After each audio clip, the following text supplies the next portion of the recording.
Welcome, everyone. We're going live right now. Going to give you a quick update about what's happening in Syria. Terrible news.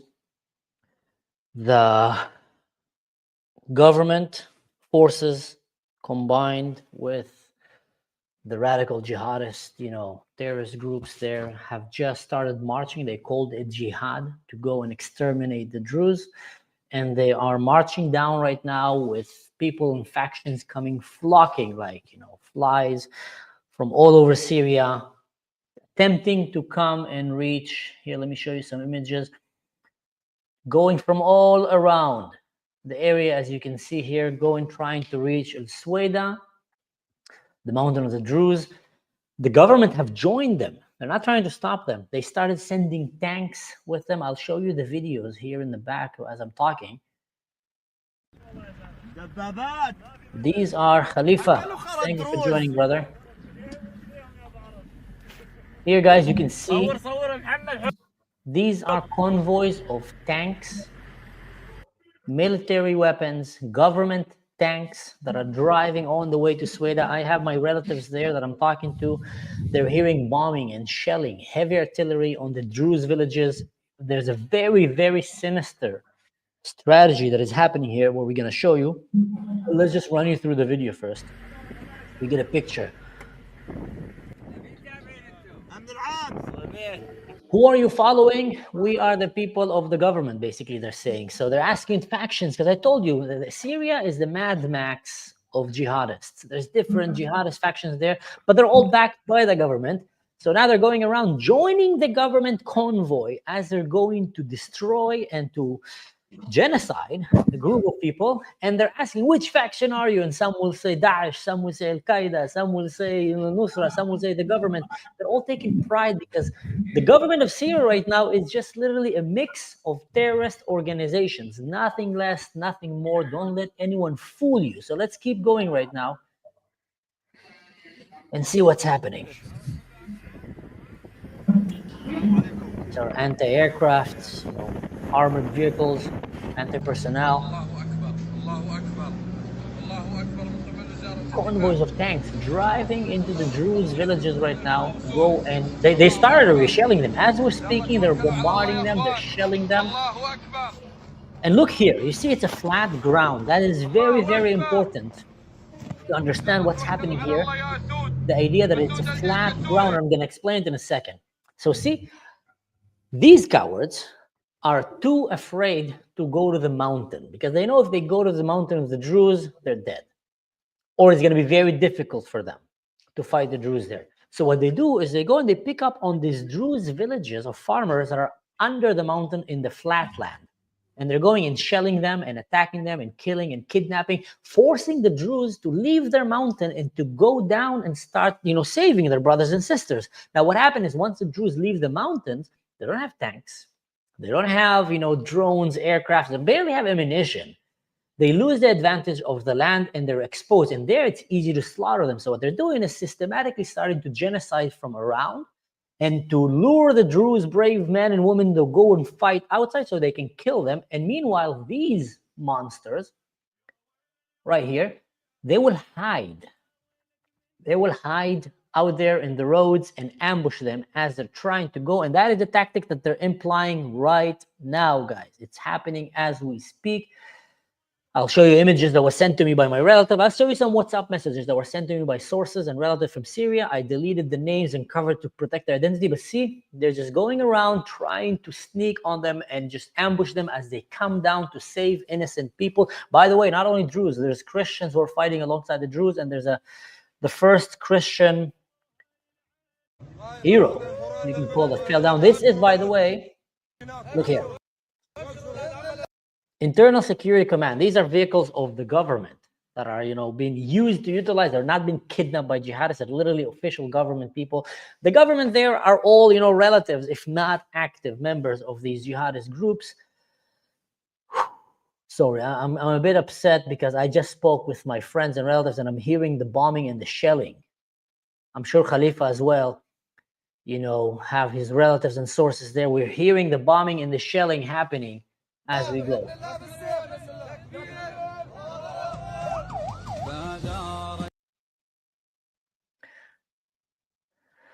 They're going around, all taking pride, excited how they can go and slaughter the Druze.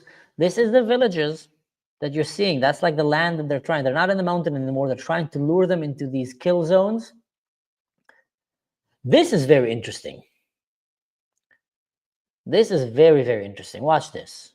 So this is an armored personnel of this government that was taken by these Druze warriors. On the fire, literally flat ground. See, they're fighting them, they're facing them, they're running to face them to save lives.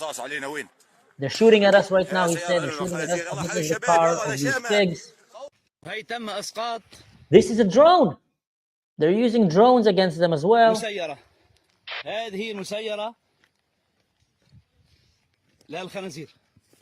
They're calling them pigs. They speak the language. This is very interesting. This is some Druze warriors who fought and caught some of these government.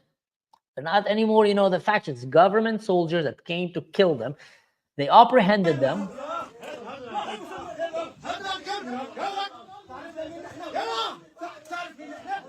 You can see a Druze. You can see that he's a foreigner. He's not a local fighter. And that's very important. We're gonna talk about that. That's a very important thing. So that's a foreigner. Yeah, he is. You can see on his face. Not this one. This guy over here. The one standing with the black shirt. He's a foreigner. He's not a local personnel. Probably one of the foreigners that went and joined these jihadists. So yes. So you're seeing right now.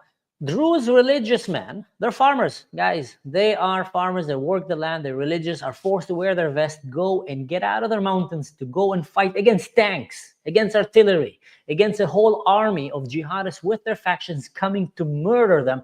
And here, that is one of the stories that was sent. I actually know the friend of this guy, a Druze friend of this Christian guy who came and told me a Christian guy died fighting for his family in Western Sweden after it was being attacked by jihadists.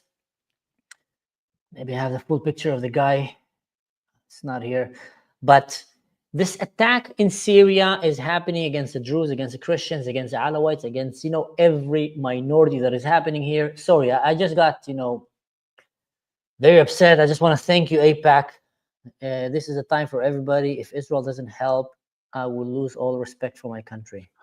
Can I ask you a few questions? This is like, just to put important things to the discourse. First of all, do you think that this thing started, by accident, or was it like part of strategic plan? Do you think what do you think about it? I am certain that it was part of a strategic plan.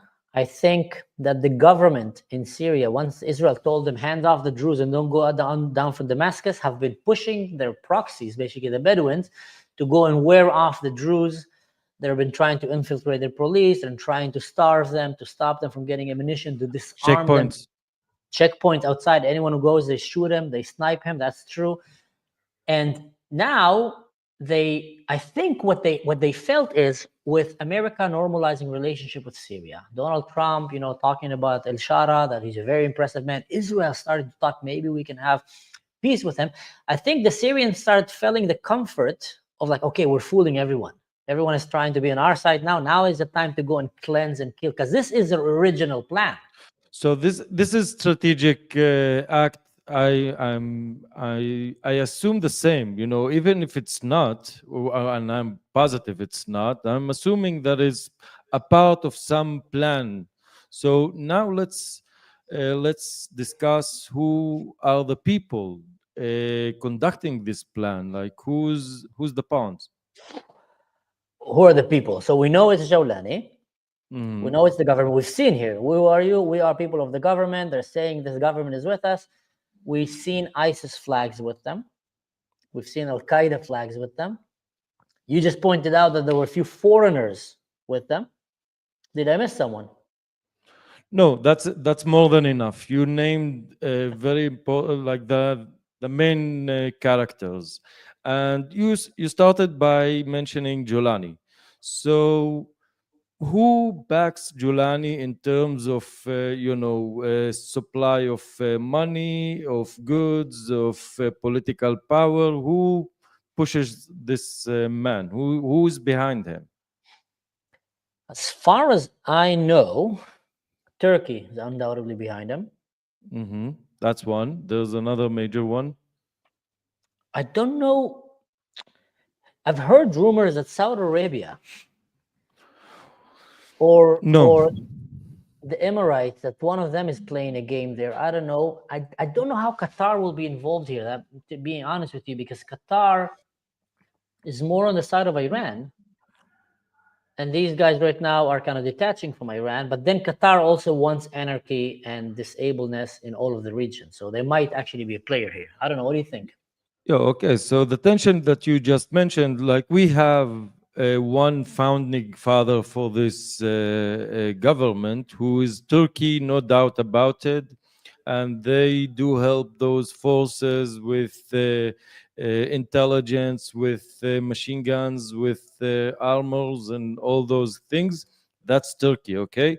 But still, in the Arab world, in the Muslim world, there are some countries that claim, to lead this world. One of them is Saudi Arabia, UAE is another one, and Qatar.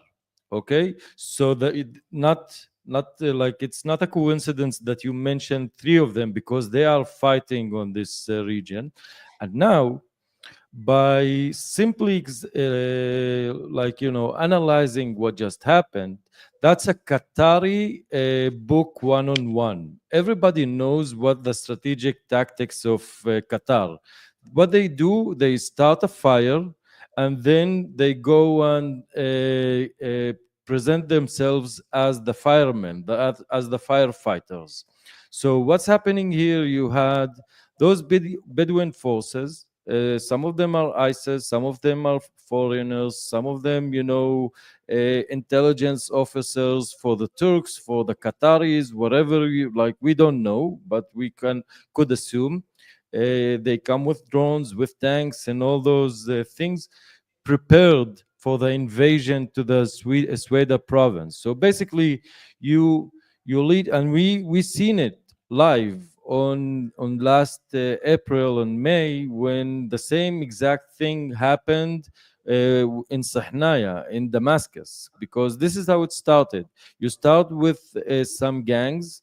You say something, I don't know, like I don't know, some event started a fuss, and then this thing escalates, and we start fire, like exchanging fires.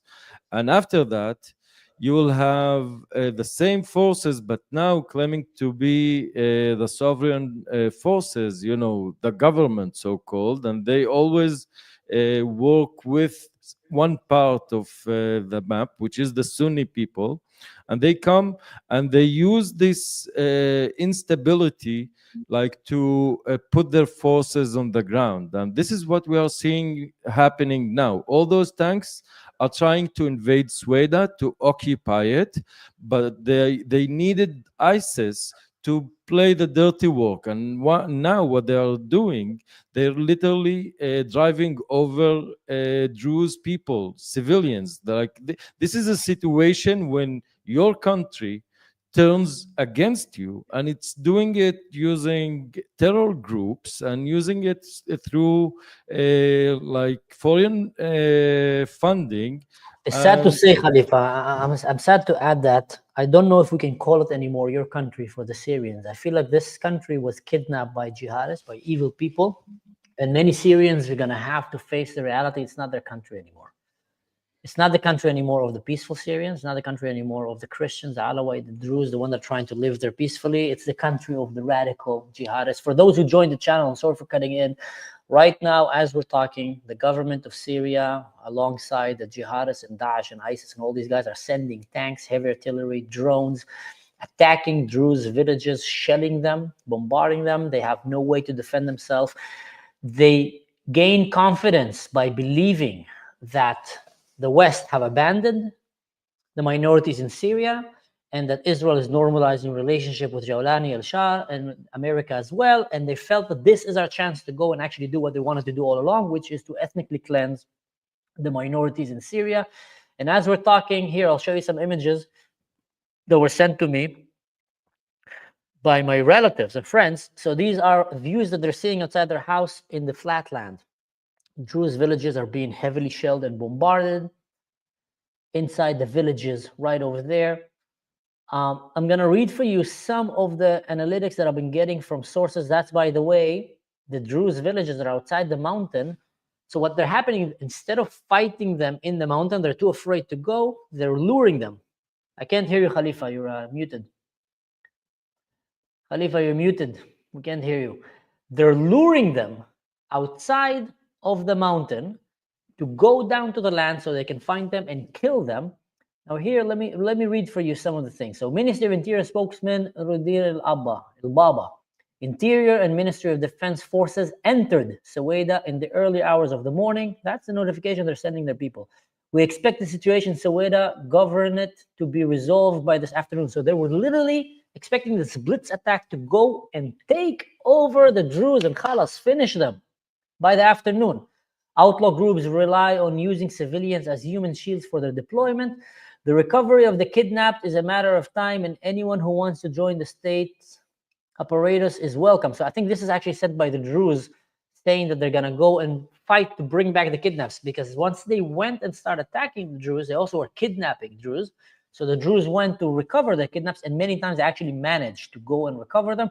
In a brave, daring operations, they went into the enemy territory and fought against the tanks and everything and brought back their hostages. But we're talking about civilians, farmers.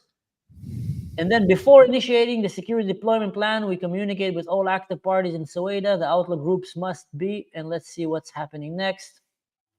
Important, urgent statement issued by the spiritual president calling for international protection. 2, we are categorically rejected the entry of any security authority into our areas, especially the general security. So the government is trying to say, let us enter, let us enter.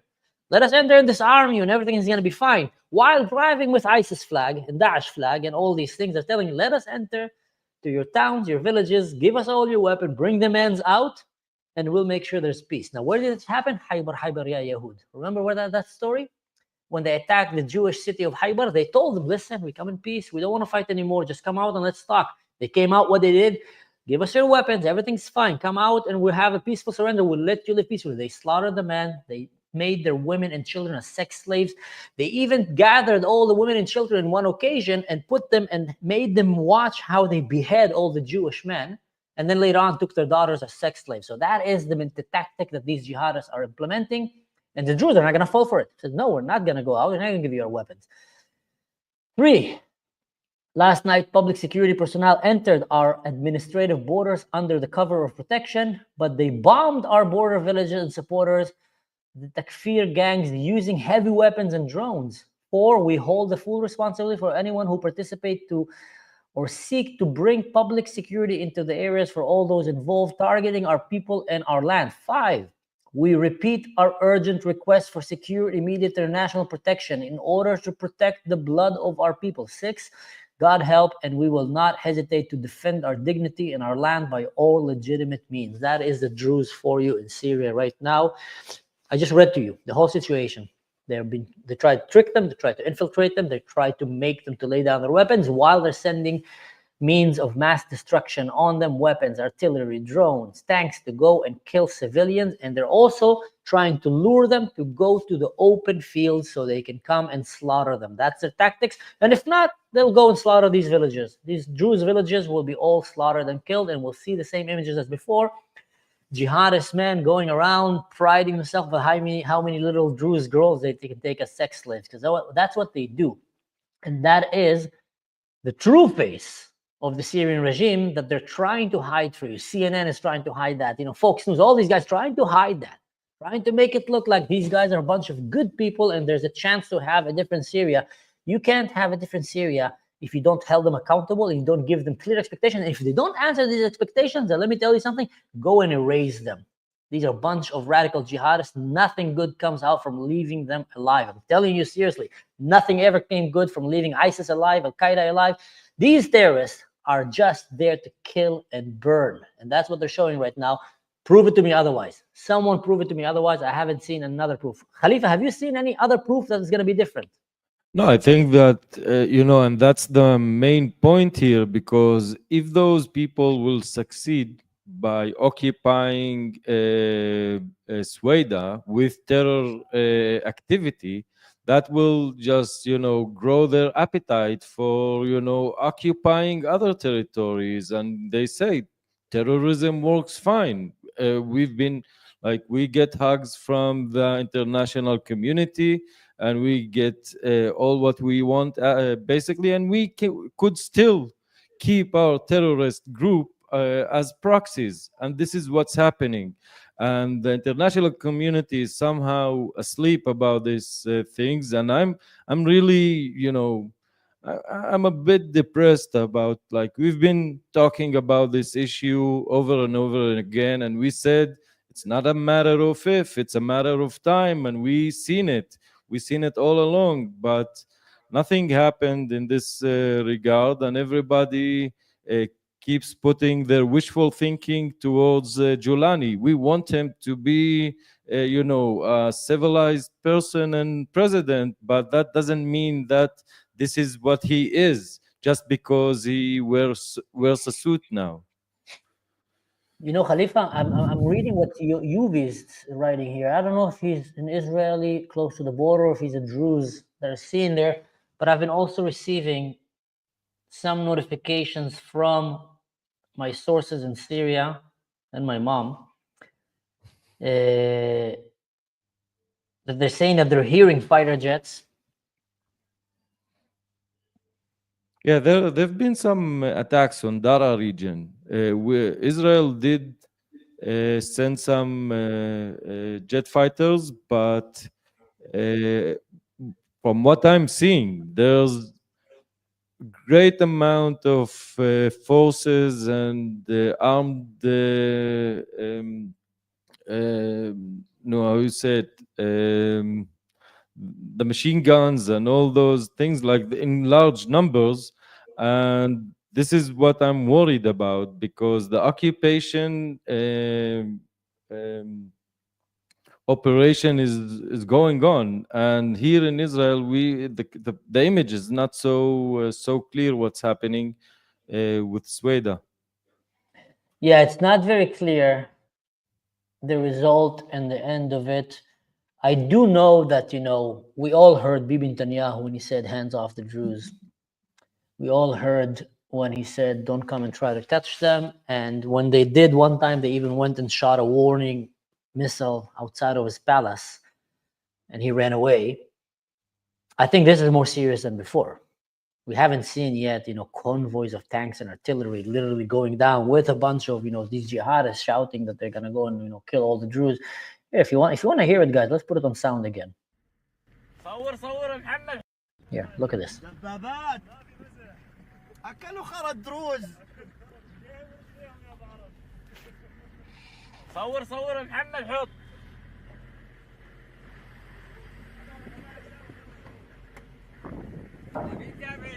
أمن العام السلام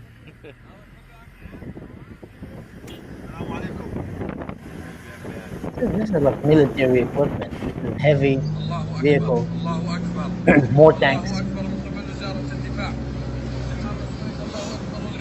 Unfortunately, yeah, someone said them believe it or not. Unfortunately, Israel did not destroy all of them. Any piece of equipment that was left in Syria will be used one day against Israel. Mark my word. Unless it's in the hands of the Druze or the Christians, then you don't need to worry.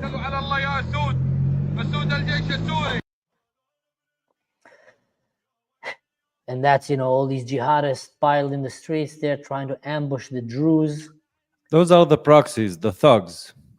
The thugs, exactly. That's the proxies, and while they're trying to bring the forces.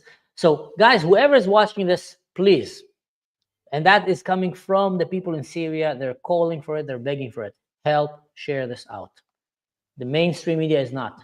Help. Have you heard of this? Have you heard, if anyone here heard of this outside of this channel right now, me and Khalifa reporting to you, I've I've been working for the last hours, phone calls with the Druze for the last 2 hours actually, and putting these videos together, putting some subtitles so I can put it for you up here so you can actually understand what's happening. And meanwhile, I was thinking maybe someone is going to report that. No one. In the end, I said, you know what? I can't give you all the videos. I got to just jump in and start the live. I called Khalifa. I said, we're going live. He said, when? I said, now. We're going now. He left what he's doing. I left what I'm doing. We jumped in to report to you. Who else is reporting this? Help us share this. The Druze in Syria are, as we're speaking, this is already from hours back, are being shelled. Tanks are rolling over them. They have already many people that dead, casualties, including Christians that went and fought alongside with them to defend their families. Because in the end of the day, if the Druze fall, the Christians fall right after them. I can tell you that. If there's any group in Syria right now that is strong enough and daring enough to defend themselves, it's mostly the Druze. Yes, there's some Christian pockets, but they're not as united and they're not as disclosed, you know, in the mountain of their own to be able to defend themselves. Just like Khalifa said, there's foreign fighters coming. These are government, by the way, soldiers that got captured by the Druze religious people there, and you know they've been disarmed. Christian fighting, that's the areas there. Someone share this. Someone in the comments just asked why this is happening. Do you want to answer that? Be my guest, you know, go ahead. Because they are bloodthirsty cannibals. Like, those people are not human beings. They are a death cult, and they think that anyone who's not their mainstream, being Sunni Islamist, Caliphate person, is need to be sentenced as dead or pay the jizya. And this is what's been building now next to our northern border. Welcome to New Gaza. It's Gaza 2 right here on Dar'a.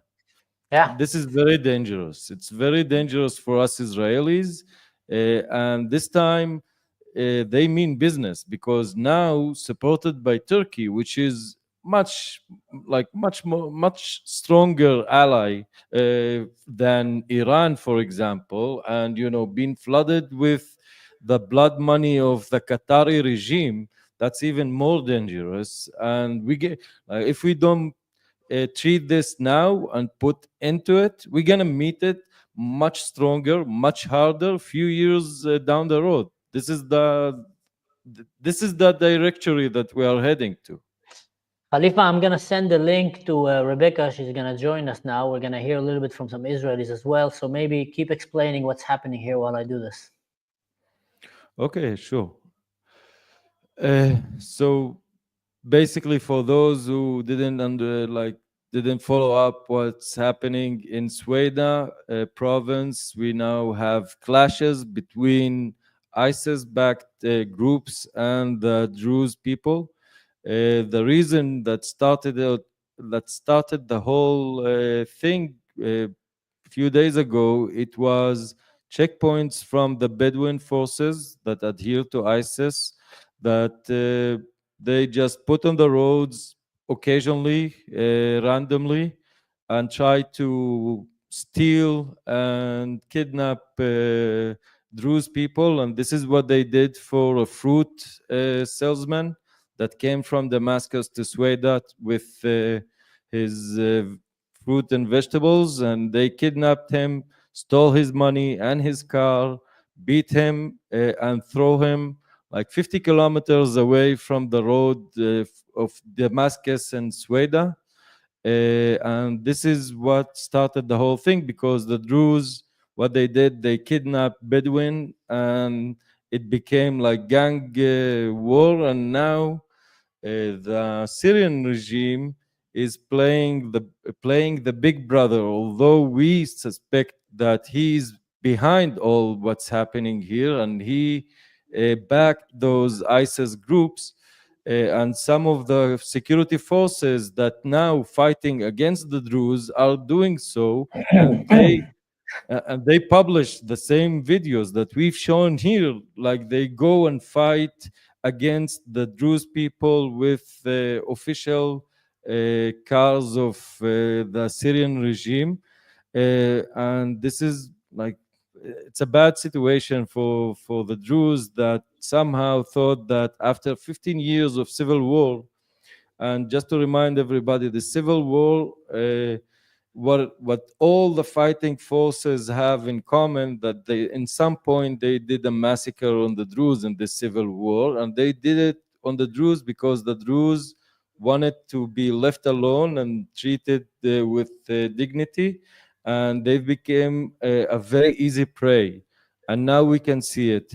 And since last April, when things between the Sunnis and the Druze escalated, the Druze community in Damascus been held as captives.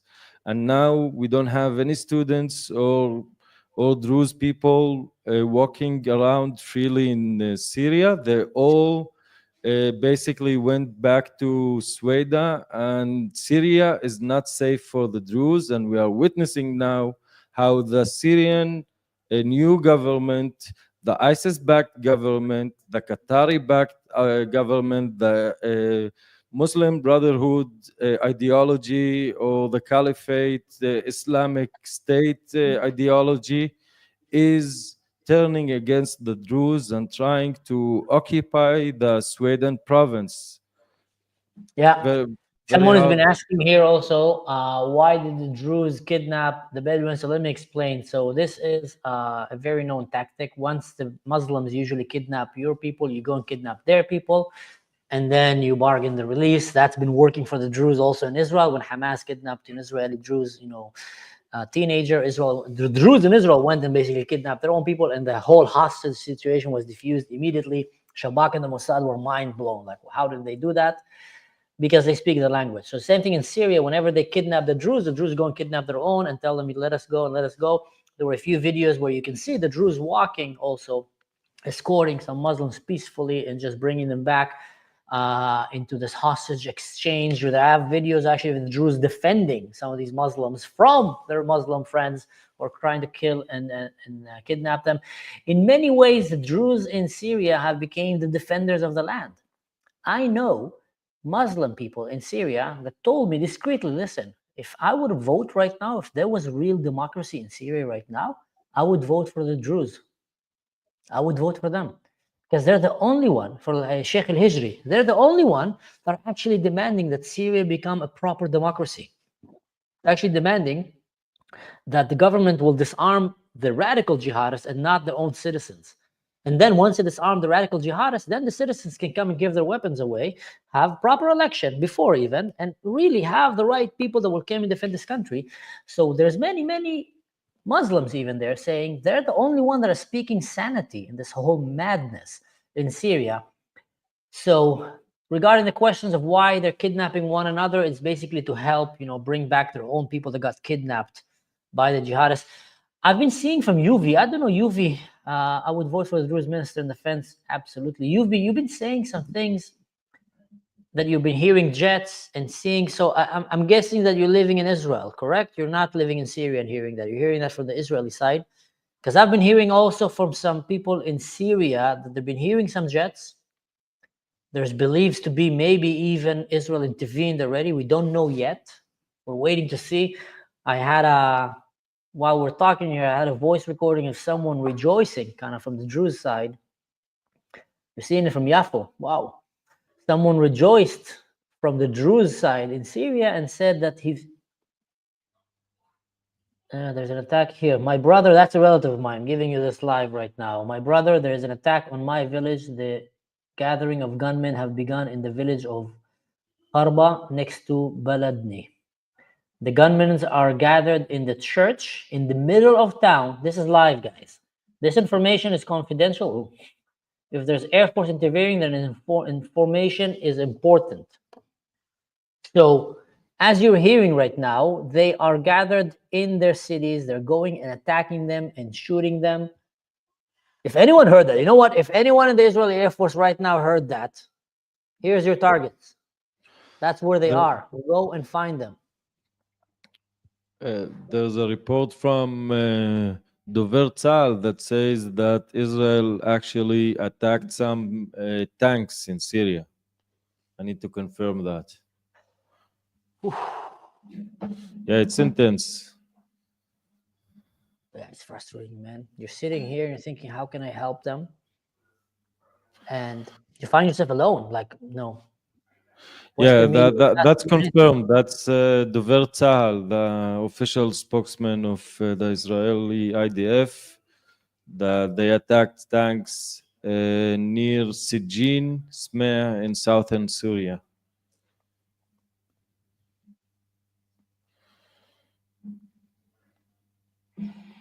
Say that again. How many? So Israel have attacked tanks in where? In South Syria, I guess it's in the Dara region. I don't know. I'm not familiar with the village name is Asijin, and between Asijin and Smeh, I have no idea where that is. It doesn't say that if it's in Sweden or anywhere else. Yeah.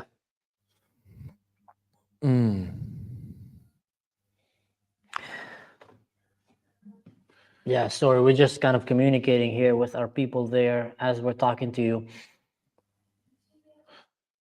You know what? Israel did say clearly to Jawlani, don't bring anyone from Damascus. So this is a clear breach, by the way, with the agreement with Israel. And I think that breach came because of the confidence that they're having that Israel and America have abandoned the minorities in Syria, have abandoned the Christians, have abandoned the Druze. They really feel that they've been forgotten. Here we got Rebecca ready to join us. Can we bring her up? Yeah, sure. Rebecca, do like this if you're ready to go up. Oh, here we go. You've been brought up. Here we go. At the stage. How do we do this? You guys, hello. Hey, Rebecca. Welcome to Rebecca. Welcome. For those who don't know, Hey. Rebecca is an Israeli YouTuber. She's been covering and reporting a lot of the events. She also shares very interesting and fascinating stories. I know she's well connected with some sources in Iran. And for the last few months, she became a very dear friend for me and for Khalifa. She's talking to me a lot about how can she help, how can the Israeli people help. This is a great prime example of people in Israel that want to come and help, from the citizens. She's been trying to help me even from the beginning. How can I start an NGO, and everything, just so we can help the Druze in Syria, brainstorming. How are you, Rebecca? Good. Honestly, I still have, I tried to take off this. I have a very strong eyeliner that I have that is water resistant, everything resistant. And it takes a long time to take off. And it was much before I got on call because I was I was lazy yesterday at night when I fixed it. And then I worked at home. So I was like, whatever. And then everything with the Druze happened, but whatever. I hope you accept me the way I am. I think, first of all, there are a lot of news right now from Khan and others saying that the tanks are being attacked, like they strike the tanks in Syria, the IDF. Yeah, I've heard.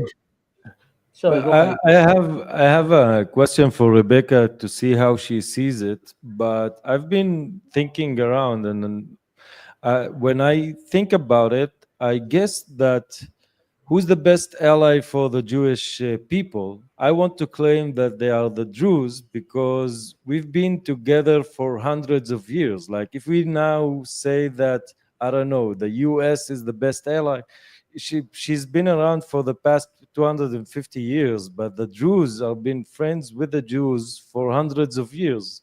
What do you think about that? I think, honestly, we shouldn't discriminate between friends. Can you imagine? I'll tell my best friend is like, okay, you're my best friend, and then the others are like, okay, friends. I mean, we need everybody. Even now, I don't want to. I know the American audience; they are sensitive. I'll be honest, and sometimes you have to be smart and not exactly be like, yes, it's not okay. I didn't like Trump meeting up with Giuliani. I didn't like, but I also understand the sentiment of they have so much going on in America right now. Like they are literally, there is a chance that the jihadist would become a mayor of New York. right? So like I understand this need to just manage but I don't think the fact, like just like we would have loved to help probably Syria way more if we weren't already fighting with Gaza and if our troops weren't already so like, grinded. It's just, I think we need to appreciate everybody's help. And I think it's so, I think one of the most amazing things that have happened in the recent several months is that the Druze who were never mentioned in the United States are now mentioned there and are recognized. And there are something, and there is I remember I saw that there is this assessment that you cannot have any tranquility supposedly between the Syria and the Israelis without settling, without making sure that the Druze are safe. And when it's assessment from the American intelligence, if that's their assessment, they're not flexible. They're not flexible people, which means once this assessment was made, that's it, probably. Like they're not going to be like, okay, there is a chance around. No. They are very set in their ways, for better or worse. So I think there is something there that we need to know how to manifest into a better future. Well, first, I appreciate your answer. I think that was a very good answer, Rebecca. And we should not differentiate between all the friends. I don't think that's what Khalifa kind of was meaning, but he was trying to implement. No, I know. I mean, but that was good. We cannot do it without our American friends. In general, never forget your allies. I would say that so clearly, especially now when New York is trying to elect, a Muslim Brotherhood mayor, and they're trying to go and ignore the Holocaust from ever happening and to make Israel look like Israel is the enemy, while Iran, like Tucker Carlson and all these idiots, trying to make Iran look like their friends and Israel are their enemies. It's important to remember who are truly your friends. And we can say without a doubt that the Druze in Syria are friends with Israel, with the people in Israel, with the Jews, with everyone. Just most of the time they were afraid to even speak it out. And now with their backs to the wall, what they felt is that they had to ask for the Jewish brothers and sisters, the Druze brothers and sisters, to help and save them. But that even completely sealed their fate, because now there's no turning back. Now, the Muslims who are ready to kill them, now are even gotten the better excuse, saying, you guys are kuffar, you guys are collaborating with the Jews, now we have to kill you. And lately they were feeling like they were abandoned with the agreements, like you said, with Donald Trump, with Al-Shara, with Syria, and forget about Macron and the Europeans, normalizing relationship, and even Israel talking about it. But as we're hearing, that's why, I'm adding these images. I'm going to help you read right now the report from Israel. Apparently, Israel went and attacked these tanks. I don't know what's the level of the damage we might be hearing as we speak, but, that's what it sounds. Yeah, can I also have like a little point of optimism as well, because I think it's needed right now, feeling the so my uncle is a very impressive businessman, and he said one of the best ways to know whether a startup would make it or not is if the founders have a cushion to fall into or not. It's like, if there is no cushion, they're gonna fight. They're gonna fight because they depend on it. And if they have a cushion, like, they're going to be loose about it. So there is a greater chance it wouldn't happen. And so I agree with you. And in my private talks with my Syrian friends, I say, nobody is going to give you your own sovereign power. You need to claim this power. And this is why I have a lot of critique on the Druze people, that they don't have local significant leadership. Even here in Israel, like, I can't name a significant Druze leader trying to push forward the Druze agenda. And this is like, I'm saying that with a great sorrow, because what's happening here now is that the Druze somehow yield to ISIS forces that somehow attacked them on the last end of April, and they just went silent. They said, okay, they have our people in Damascus. We're not going to do any trouble. We're not going to rock this boat. And now, like we've seen this silence, what it leads. It's lures all the ISIS people in because they smell your weakness.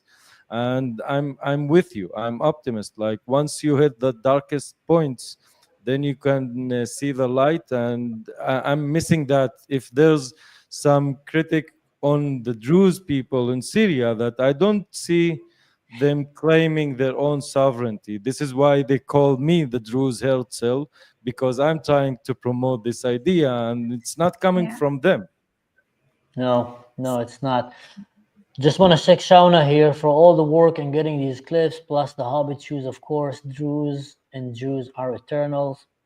Amen to that. You know, some groups in the world have no missionary aspect in their bones. Like the Druze and the Jews, very much particularly, they're not trying to recruit anyone. They're not trying to make you become. That will make them even more unique religions in some aspect. Now, all religions are unique in my eyes. I'm not, disclaiming any others, but in general, they don't grow very fast. And today, they're actually maybe even getting smaller and smaller. So these minorities, if we don't pay attention, we can easily find them, being annihilated. They're not trying to grow. They're not trying to recruit anyone. They're just trying to live their life. Now, let's read some of the reports from the IDF. I kind of copied some of them here. This application is not the easiest, I got to say. When you bring one picture, it just immediately stops the show and kick everybody to the side. I wish there was a way to get it in on the bottom and then you can control it or get a few pictures. But, maybe that's what developers... Sorry. IDF in Syria. The IDF, we've attacked tanks in southern Syria in an urgent announcement, a rare announcement. And in the shadow of all the clashes between the Druze and the Bedouins in Syria, the spokesman of the IDF updated that the IDF have attacked tanks in the area between Asijin, Lasmiash, in the southern area of the country. Despite all the tensions, and Israel insisting there's no difficulties in the negotiation over the peaceful, security agreement. Interesting. The spokesman of Israel, the IDF, updated today on Monday that the IDF have attacked a few moments ago several tanks in southern Syria. And the attack, as per the announcement, happened in the area between Sajin and Samia, an area that is not very far from Asweda, where there was reported violent clashes between. That's the map, just so you guys see. We'll show you later on a better map that Min Khalifa here made. But with the courtesy of Ynet, let's just credit them so they don't sue us. With the courtesy of Ynet, a Hebrew map. Sources. This is a tank in the border between Israel and Syria. Sources saying in the negotiation between Israel and Syria that even though, despite the announcement, there's no challenges in the negotiation, they're saying that there is a conversation between the governments, but it's going in a very slow pace. There's a lot of topics on the agenda, obviously, and I hope that the main topics should be the security of Israel, the dismantlement of these radical jihadists. I'm saying that's not written there, and the safety of the Druze, the Christians, the Alawite, and all the minorities in Syria. But let's see, including the points that are sensitive to Israel, which is disarming the border area with Israel, so there's no armed militants there in that area and no military vehicles, preventing Iranian presence close to Israel, defending the Druze, and preventing the smuggling of weapons and other topics that are happening. I'll continue here reading from my phone because I couldn't upload that one. The object here is to create some kind of agreement, a new agreement, an improved agreement to the matters of the security between Israel and southern Syria. It's a negotiation that is very complex, and as we know, it have its own pace. You cannot force it to happen faster. And whoever is expecting some kind of a ceremony in the White House very soon is going to be proved wrong. I think some things cannot just be solved just because a president came and said, I'm going to bring peace. It's going to happen. Some things will take time here. When it comes to radical jihadists in general, guys, let me give you an inside secret about it. it usually takes either until you eliminate all of them, or you make them all run and hide, and you help raise the generations to come after them in a different, mindset. Example, in Gaza, one of the reasons that we cannot have an agreement is because all the children have been, raised from a young age to want to become suicide bombers. So when a kid at the age of 3 thinks the best thing he can do is grab a knife and go and stab Rebecca in the street, it's going to be very hard to convince him otherwise when he's 16 and when he's 20. And that is a problem. That's why some of these things takes a very long time, either a very violent solution or just being very patient. That's just, truth be told. On what we're seeing right now from a very odd message from the IDF, and also the Syrian TV have said that, from Syria, that Israeli fighter jets have launched thermal balloons in the area of the conflict between the Bedouins and the area of southern Wild West. Western, yeah, that's how I remember it, Wild West. The western area of Sweda. The Sabrin News, who is also known to be affiliated with the pro-Iranian factions in Iraq, have reported that there's an attack in the city of Dar'a, that is southern Syria, and the reports are happening in different other, sources. So as we're speaking right now, we're probably going to be hearing more and more of what's happening there. Yeah, that's crazy. Yeah, we interviewed Ayub Kara, the former minister, and he somehow tried to suggest that don't worry, we the Israeli government are taking care of that. And he didn't declare that, but from what we understand, that he tried to hint on, that all the southern border from Damascus southward will be a safe zone with no guns, that somehow will get, some international, sovereignty or something like that to preserve the Druze community. I would say, and add to that, that it's very important to people to understand that, in my opinion, not in my opinion, like the numbers don't lie.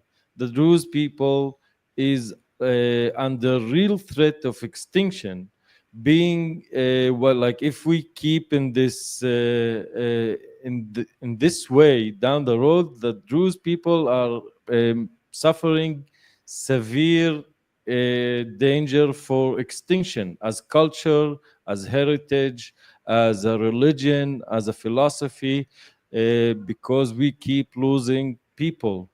And now, if our main concentration of Jews in the world, which is Syria, is going to be occupied by Sunni Muslim extremists, that's a very bad news for all Jews in all the world. Yeah, Okay, someone asked you if you can go up. Sorry, Rebecca, go ahead. Yeah, I just wanted to say, this is something that we started with, but at the end of the day, it needs to be a decision made by the Druze. And I think they're being pushed to that. Yeah. Like it's a decision to be made. Like, think Israel, when it declared independence, it could never go back to what it was.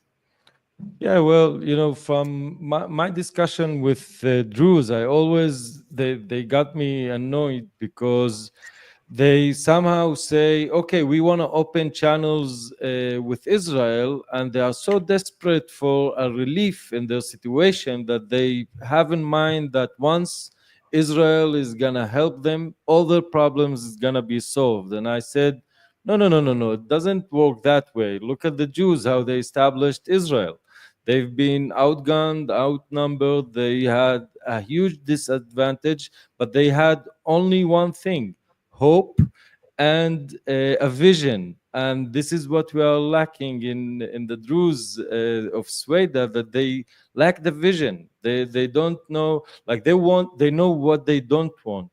And what they don't want is to be a part of Islamic caliphate, right? And they don't have too many options, and they cannot just gather the whole thing to one clear vision. And I think, as you said, Rebecca, that they've been pushed to this point, and we'll hope to see what's gonna come up, because in my opinion they lost a lot of valuable time, and now things are becoming harder and gonna be harder on day by day. Yeah. Yeah, some people asked if they can join the call here, so I sent a link here, guys. If someone want to join, we can open it for people, but just a reminder to be respectful, and if you're not, I'm just going to kick you out. So, just be clear about that. Rebecca, I have a question for you, because correct me if I'm wrong, but you've been quite involved also with some people from Iran, correct? From outside of Iran, we've been talking. Now, I know that the last attack have left many of them feeling betrayed, because they put themselves out there. They went and put their voices, and then the regime was not toppled. The war stopped. What is your feel about it? I think, honestly speaking, like the number one disappointment that they have is of themselves. There is like this sense of depression of they don't know, like they right now there is like their mistrust between people is so high. Like it's enough, for example, for the Kurds or something, it would be enough to hear from the Shah, and they would go home, because to them, in their minds, like the Shah and the RGC have the same function, and they don't want to fight just to get the Shah. So and they have a lot of, and it's also true, Iranians in general, all of them, all sections, prideful people, lots of pride, lots of ego. The slightest thing, like the smallest thing that makes them feel like it hurts their egos, they're crippled by it. And I think this is something that came into full display, where different segments tried to work, and they were so much at each other's throats on like the most petty things, that I think a lot of Iranians are like, maybe it's like our situation is like basically despair. Like, can we even get ourselves out of it? I think like with a lot of depressed people, like it's first of all a mindset that you have to have. And I also think that one of the things that that is problematic when it comes to those different people is that they never really experienced democracy, and therefore they never had experienced how it is to take one step at a time with someone who has a different vision than you, but you have a common step to take with them. It's just it's like you maximize. It's a local step-by-step decision making where, okay, this is something we all agree, like the regime needs to go down. Does it matter if it's the Shah later or whatever it is? Like there are things that, and then the situation is getting worse. Like in case of, like I said it publicly many times, but they're running out of water. I don't know if they can manage through the summer. They have water shortages everywhere, and the agriculture system is a year or two away from collapsing in Iran. And this is one of the most pressuring reasons why the regime has to change as soon as possible, because they are unwilling to improve the water distribution systems, and the ground is literally drying up, and the agriculture is gonna collapse pretty soon, it seems like. And it's a ticking time bomb.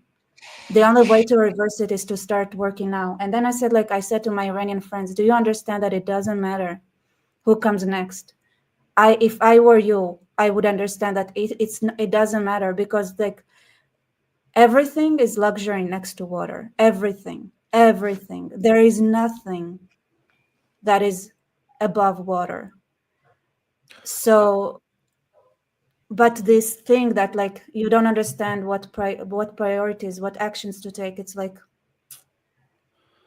it's hard. I mean, it's the same tactics that they, as Iranian occupation used against the Druze in Sweden. And now, although the province of Sweden is very rich with water, but the infrastructure is so bad, and the water, aquifers are so deep into hard rocks that they don't have electricity and basic stuff, so they are thirsty. Their lands are very thirsty.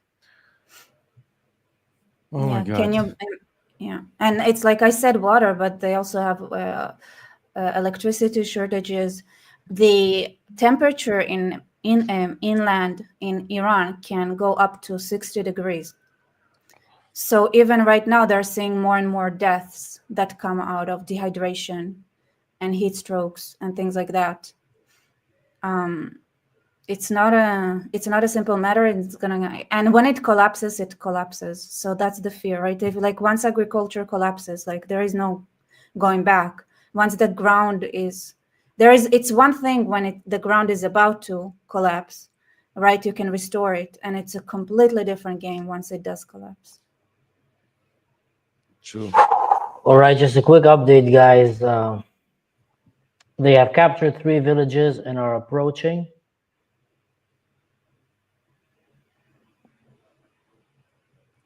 My relatives there are saying, "You won't find me soon. The militant will enter our country and my phone would lose internet. You have to intervene and escalate or the people here will be annihilated." Oh my God. That is Captain from my relatives. No. What? That is from a relative of mine in Syria. He just Yeah. said they have captured 3 villages and are approaching. You won't find me soon. Because I told him, keep me posted and update and please stay safe. And he said, "You won't find me soon. The militants will enter our country and my phone will Well, lose send it to our Druze group. You know, we have all the falafels there. Yeah. Send it to them, like send it the message. You have to intervene and escalate or our people here will be annihilated." Guys, as we're speaking, this is, we can't express this enough. We're talking right now about annihilation attempt of the Druze people in Syria. That same relative of mine just shared the picture of his relative who was killed. I'm just assuming that he's probably related to me as well. You know, there's a lot of relatives that I have in Syria, me and Khalifa, that we weren't in touch for many years because our connection got cut. And we're not allowed to talk to them to not risk them, and they were not allowed to talk to us. But, you know, my grandfather was the brother of his grandfather. And now some of them got... I think we should do that first. Maybe. I don't know. I think one of the things that we need to get things going faster is information. I think this is the number one issue we're having with the Druze, because now I see the Israelis woke up, right? The Israelis started talking about the Druze, but for some reason, like the information chain is so slow. No, when things happen there. They don't have stable internet connection, so they can't upload images and videos and things like that. Right. They also a lack of shortage in electricity. We always keep saying that it's a Mad Max country and they are under siege, they are under blockade, and they've been doing so for the longest time. And, you know, for me, hearing what Mansour just said, I think of all the people that I know, trying to imagine what they are going through, knowing that those ISIS government and proxies are coming.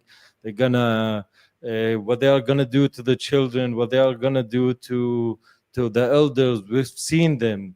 And this is going massive. They've been planning this for longest time. And for me, hearing that, I keep asking myself, what did we do wrong? Like, for what could have we done more than we did, trying to grab attention to the world of what's happening? Because it's really heartbreaking. I can't express how deeply sorrow I feel now.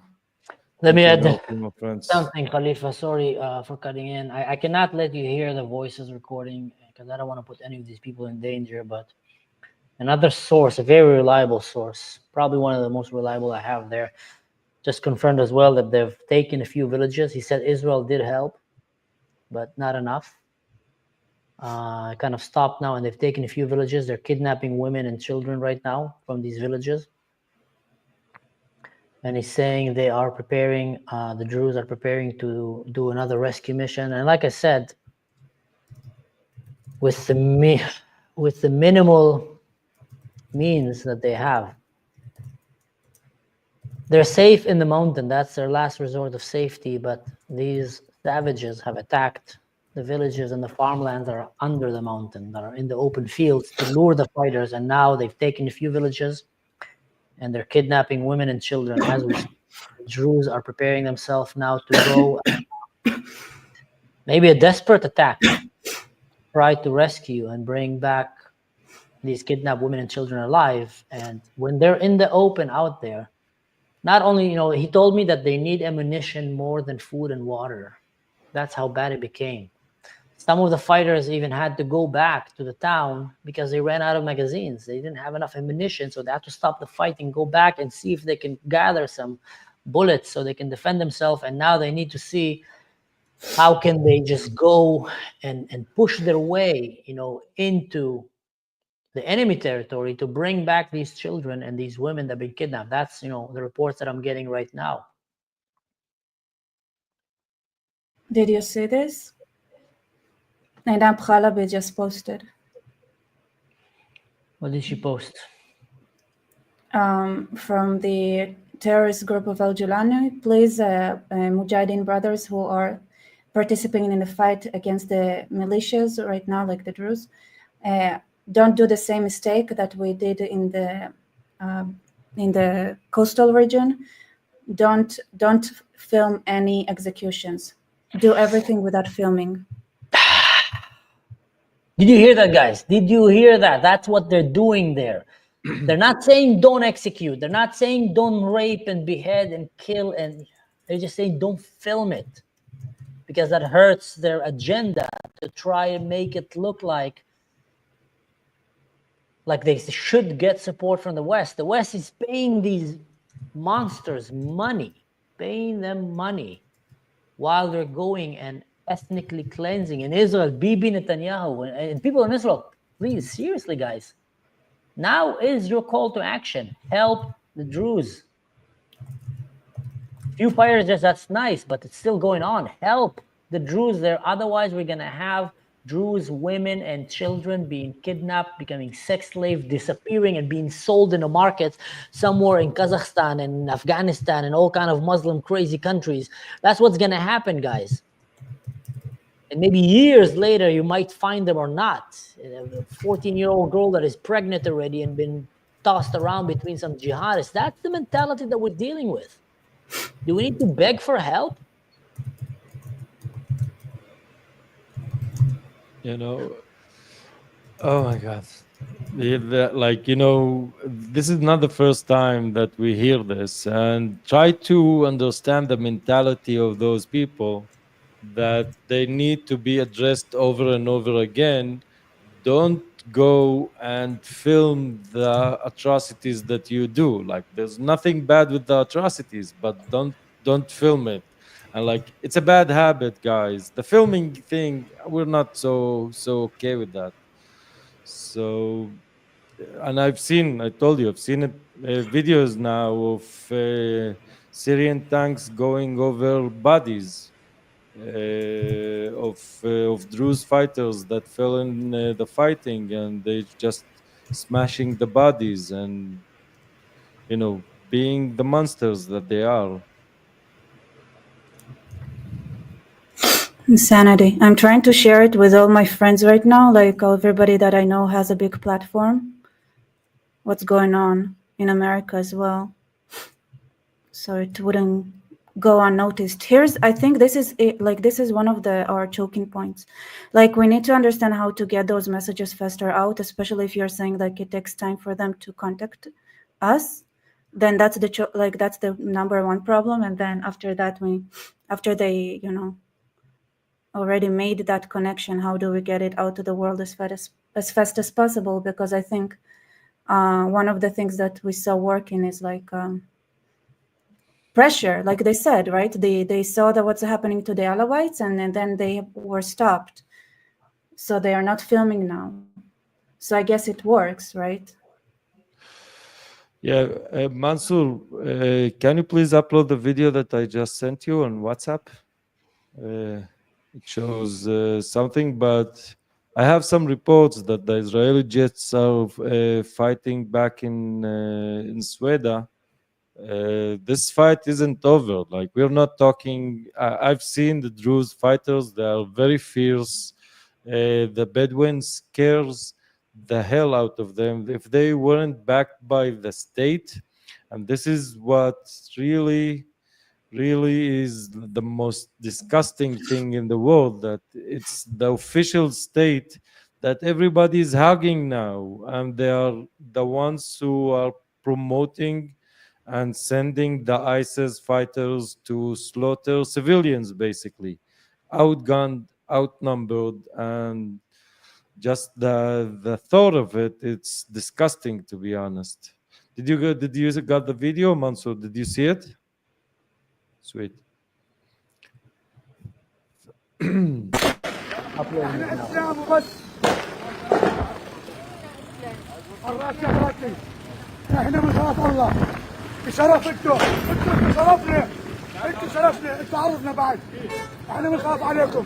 وكما شاهدنا تقوم العناصر التابعة لوزارة الدفاع والأمن الداخلي بتأمين العوائل التي بقيت في بلدية الدور، وكان صعب عليهم النزوح خارجها نتيجة الاشتباكات الدائرة مع المجموعات الخارجة عن القانون. Khalifa, explain to us what we just saw, please. Well, for me, this is another tactic that we are all familiar with. All those forces come with, an official spokesman for the armed forces, let's say it. But what they do is they control the narrative.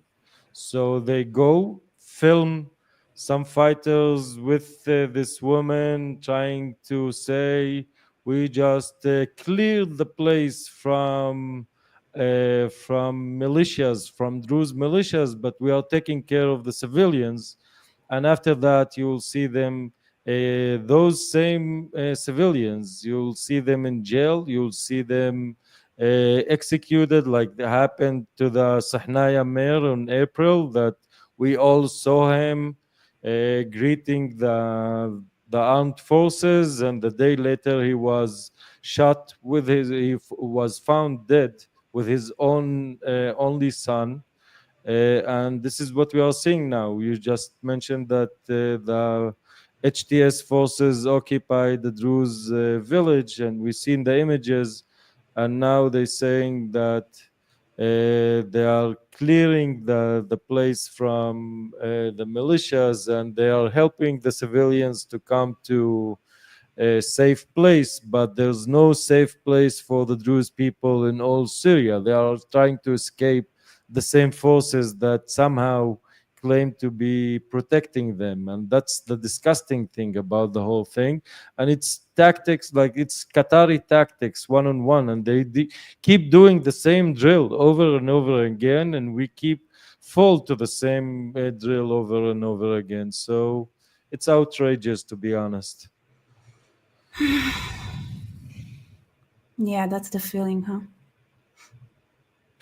Yeah, because there's no new tricks in the toolkit, so they keep doing the same thing, and the only new thing is they try to say that don't film all the beheading and the stuff that you are doing. But even so, we still get the images, and some of them get leaked, and I've seen a lot of bad images from the fighting places.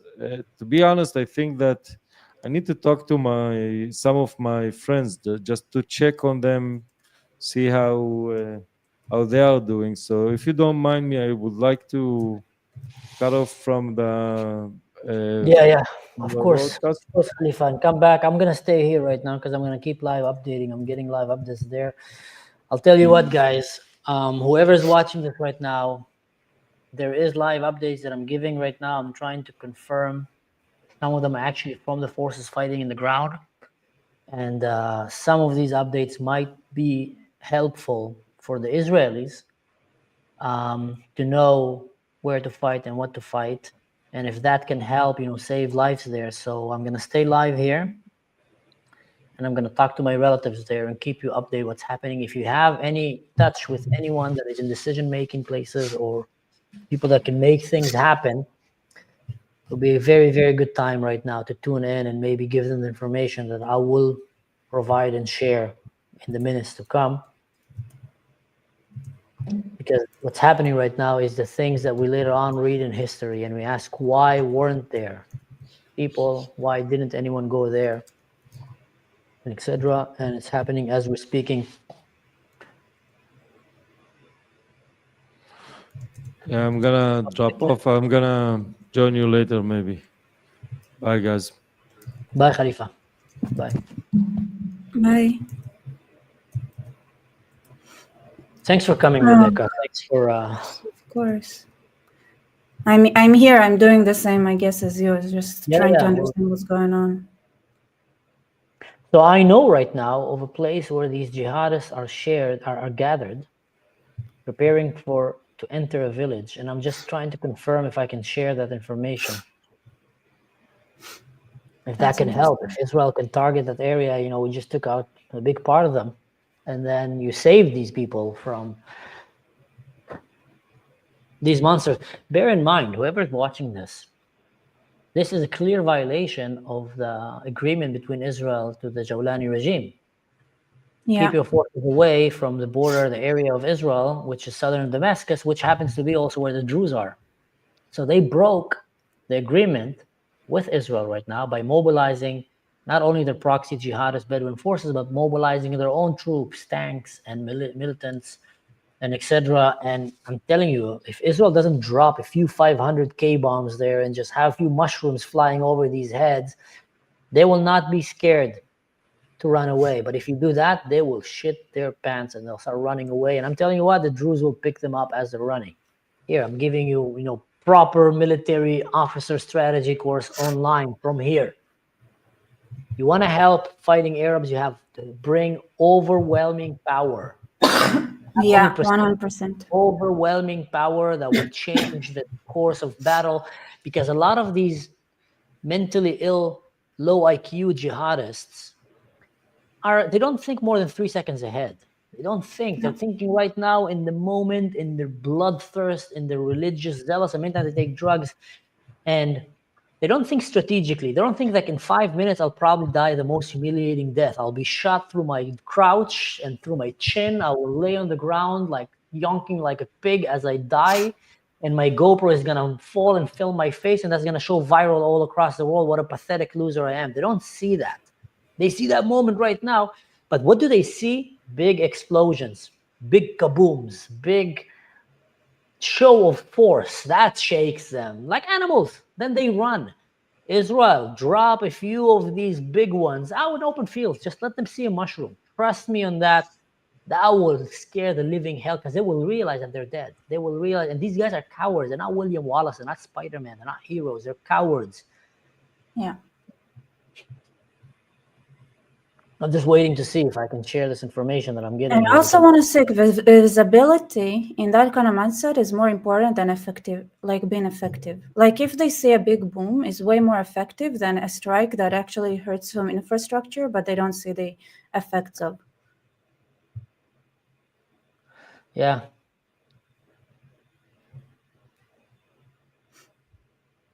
I'm just talking. It's one of the things I said, like if Trump wanted to make sure that he is like when he started, if he wanted anyone to believe his threats, he had to like bomb Yemen with like the biggest bombs, like Yemen, because nobody cares about Yemen. Nobody. Like this is like, you could have dropped the biggest bomb you have there, make a huge cloud, whatever. Cloud, no cloud, doesn't matter. And then everybody else would have got the message, really, just big and filmable. But here's the thing, it's like you cannot talk to the West and to the East in a way that both would be happy. Or would you get your... What? Yes. Sorry, What? sorry, keep talking. I'll share it in a second. I'll bring it up now. Wow, this is bad for Israel, guys. This is bad not only for... Of course it's bad. I'll share with you guys right now. So...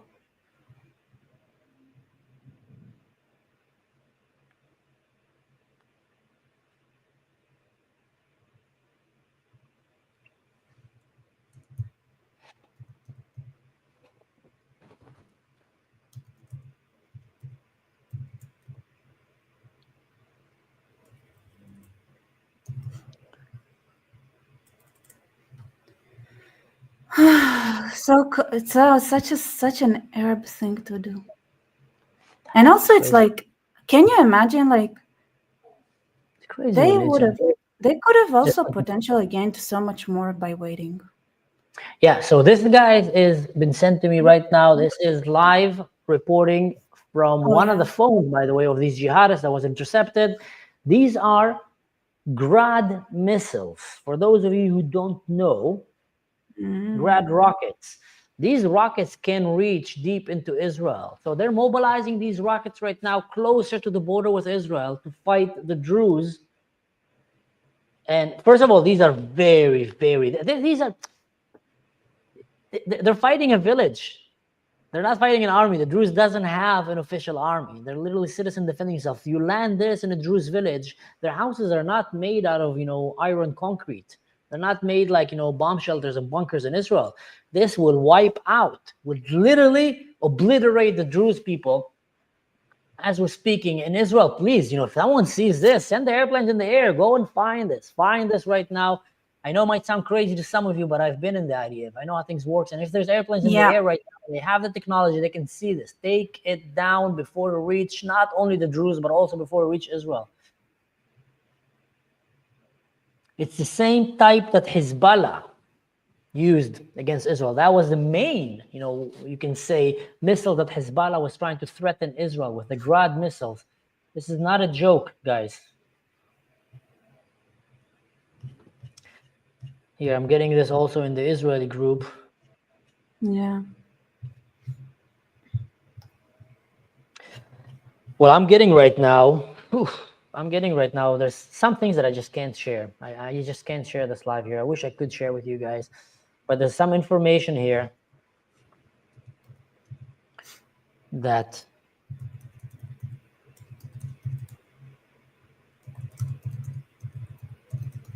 it reminds me in the time I feel like now the way I felt when in the army. Ugh.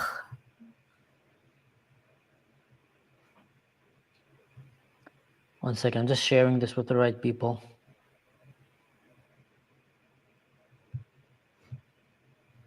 Oh, yeah.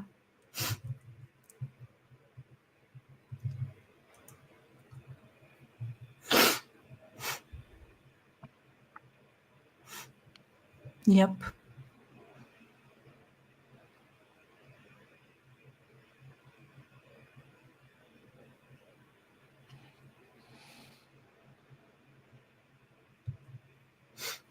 Ugh, they're so disgusting. But you know what? Like, maybe it's for the better. I always think, like, whenever the Americans come up with their great ideas, which are amazing and great and definitely could have worked, because America is amazing and beautiful and the greatest. Anyway, every time America comes up with their ideas, I feel like the Arabs save us from those ideas. And they do it now. One second. Yeah, so we can always trust the Arabs. Can always trust them.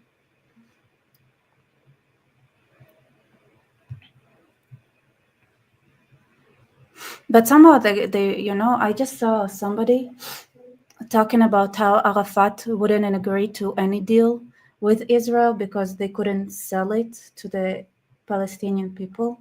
And I saw somebody saying, yeah, well, that's Israel's, like, that's also Israel's fault. They knew that the deals that they are trying to make, that the Palestinians would never accept them. So this is why they pretended to cooperate with the Americans, why they weren't actually cooperating. They just knew that the Arabs would not accept it. Yeah, they're just... And they're like, how did you manage to blame Israel even here? We literally go like, yes, great idea, America. You're the best in the world. You're so amazing, so beautiful. Oh my God, your idea is totally gonna work. Every time, because like, and then we can trust the Arabs to save us. Yeah, no, you can't trust any of these maniacs. They're just a bunch of death cult.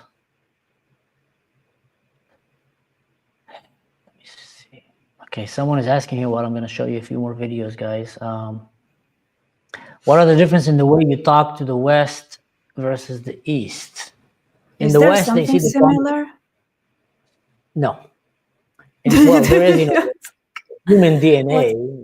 We all believe the sounds and the brain. Yeah, exactly. Everybody has a nose and a mouth. Yeah, but when it comes to I'll explain it in a second. Just a second. I need to upload a video here. So this is... These are right now advancing towards the Druze areas. Bring these kind of rockets to fight a village. If you're not trying to annihilate, these are weapons you can bring to fight an army, not a village. Let me bring another video. That was sent right now.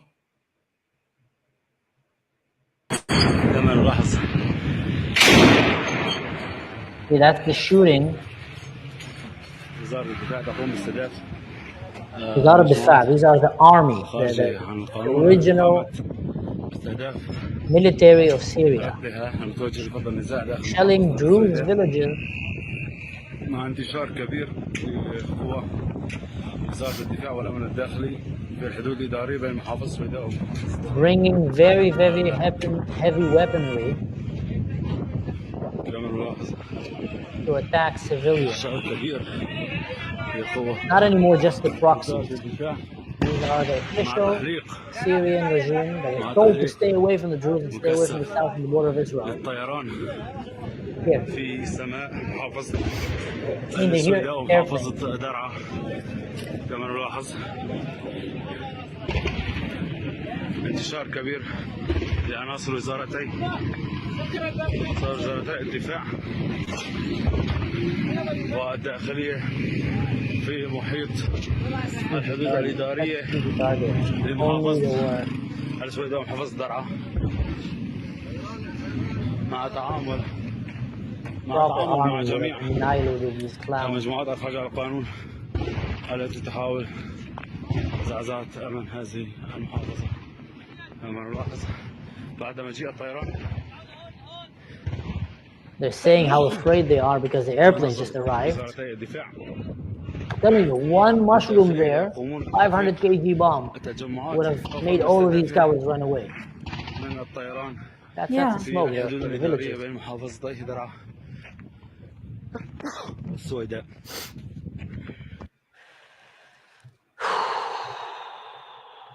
Let me see, there's another video here that was just sent to me. I don't know, I haven't watched it before I put it in. So.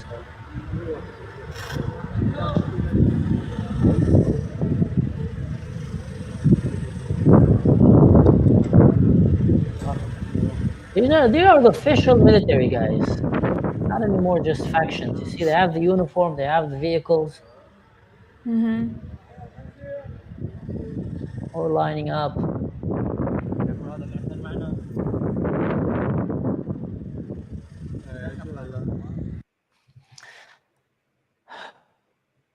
Such a bunch of savages. Here this one. I said somewhere like trying to get people to notice what's happening. So I wrote to a rather like big account, And somebody asked, I'm mad because none of it would have happened had Israel not inflamed the situation by giving the Druze a false sense of confidence to start a fight they cannot win. They always try to blame Israel. They're a bunch of liars. Doesn't matter what. They try to blame Israel for October 7th. You know, they try to blame Israel for Independence Day. They try to blame. Yeah, that's what they do that. It's insanity, and here and they like this is the West talking points, right? And all the West will be like, yeah, exactly. Abu Musab al-Shami, one of the most prominent leaders of the so-called Syrian army, was killed by Druze fighters. Go Druze. Oh, great. Lots of pictures of dead Syrian fighters killed by the Druze.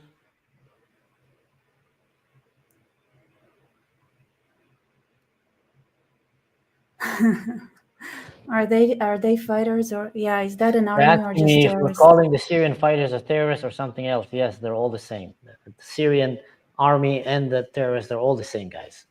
Don't let anyone fool you. They're the same factions who took over the government and then just start putting uniform on them, or defected jihadists that went and joined these terrorists and took over the government, and now they call themselves the army, but it's the same thing.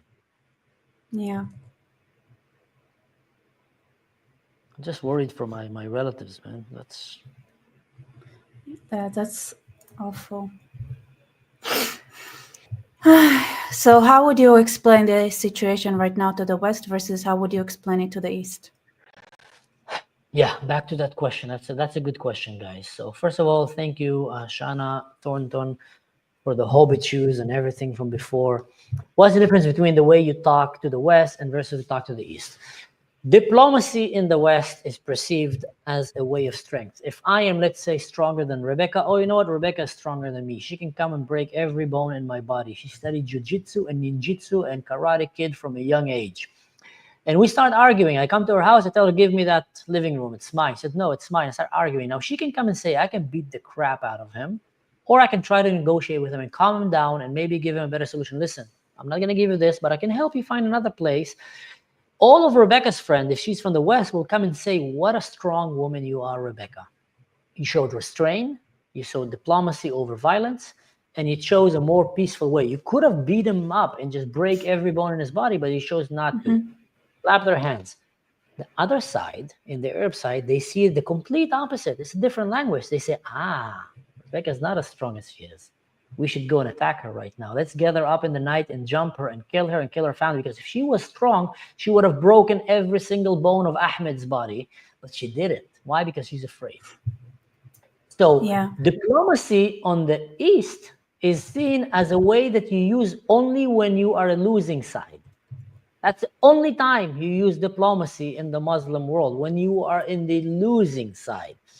Great example is Hudna. Where did Hudna come from? The whole idea of ceasefire. It's not because my side is losing. I'm running out of weapon, ammunition. Both sides are losing maybe. Let me go, regroup, get more weapon to come and kill you. So there's no such thing as diplomacy. There's only defeating the enemy. There's defeating him and killing him, or trying another way to do it. And the only time that I will not use violence is if I'm weaker than you. So when the West chooses to restrain from using violence against the Arab world, I'm talking, the Muslim world, but in general, the Arab world. I'm generalizing it big right now, but trust me when I'm telling you that this is a very accurate generalization. It's a very scientific generalization. So the Arab world will perceive that as weakness. The Houthis, if they could have destroyed us, they would have. They didn't. Let's sink more ships. Iranian, they didn't topple us. If they could have, they would have. Let's build another nuclear bomb and try to kill them. Hamas, they didn't destroy us all. If they could have, they would have. Let's go and do again October 7th. That is how they look. The Syrians, they didn't come. It was a bluff. If they could have, they would have. Israel is not going to protect the Druze and the Christians. Let's go and do it. How would they know that you're very serious if you use overwhelming, consistent, and prolonged violence against them? Now, people don't like to hear that. What I'm saying is you go and you find these terrorist groups, you bomb the living hell out of them, And then you keep chasing them and you bomb every one of them. And then every one of them comes out, you bomb. And you also make sure that you use it in a way that you humiliate them. And once you make a joke out of them where the defeat is very clear and they became a joke in the eyes of their friends, that is the only negotiation way you have with radical Islam. There's no other way to negotiate with them. That is the only way. Now, some would say, but it's violent. But let me tell you another secret. If you don't use that form of violence right now, you're going to have to use way more violence in the future. Yeah. That will happen after they kidnapped the nation, took all their children as human shields, kidnapped your children, and there's going to be more bloodshed. Great example, if Israel would have defeated Hamas 5 years ago, 10 years ago, 15 years ago, 16 years ago, and everything in between, yes, there would have been blood, but there would have been way, way less blood than today. Great example. If Israel would have defeated Iran 20 years ago, 30 years ago, 10 years ago, there would have been less than now. And if Israel doesn't defeat Iran today, there will be more blood tomorrow. So when you understand this equation, there's no games around it. There's only weird people that have wishy-washy feelings and go by emotions and love fluffy words like ceasefire, let's all coexist. It's a beautiful word. I love it. I've been to places where there's coexistence. I grew up in Israel. Prime example of coexistence. I love it. But I know that comes with a pride. Being very strong and defeating your enemies. There's no coexistence if you don't defeat the ones who want to destroy coexistence. And that's what people in the West refuse to understand. And I hope I was able to answer your question, Donna. I see there's another question. I think there is another element where you can't even do the good old smash a bottle of wine at the wall and say, just come at me, when the West is watching. Because the West, not only does the West want to see no violence, it also neutralizes any threat. Because like the West is so obviously like unfunctional, like stops any option to function. It's like literally like if the West is there, nobody believes it. Nobody. Yeah, I'm with you. It's just so the West is like, what they want to hear is that we're gonna find a way forward and everything's gonna be okay. And you know, I think it's like toxic positivity. I think that is what is toxic positivity. Please explain that. What does that mean? What? What does toxic positivity mean? Toxic positivity is just trying to be positive when it's inappropriate.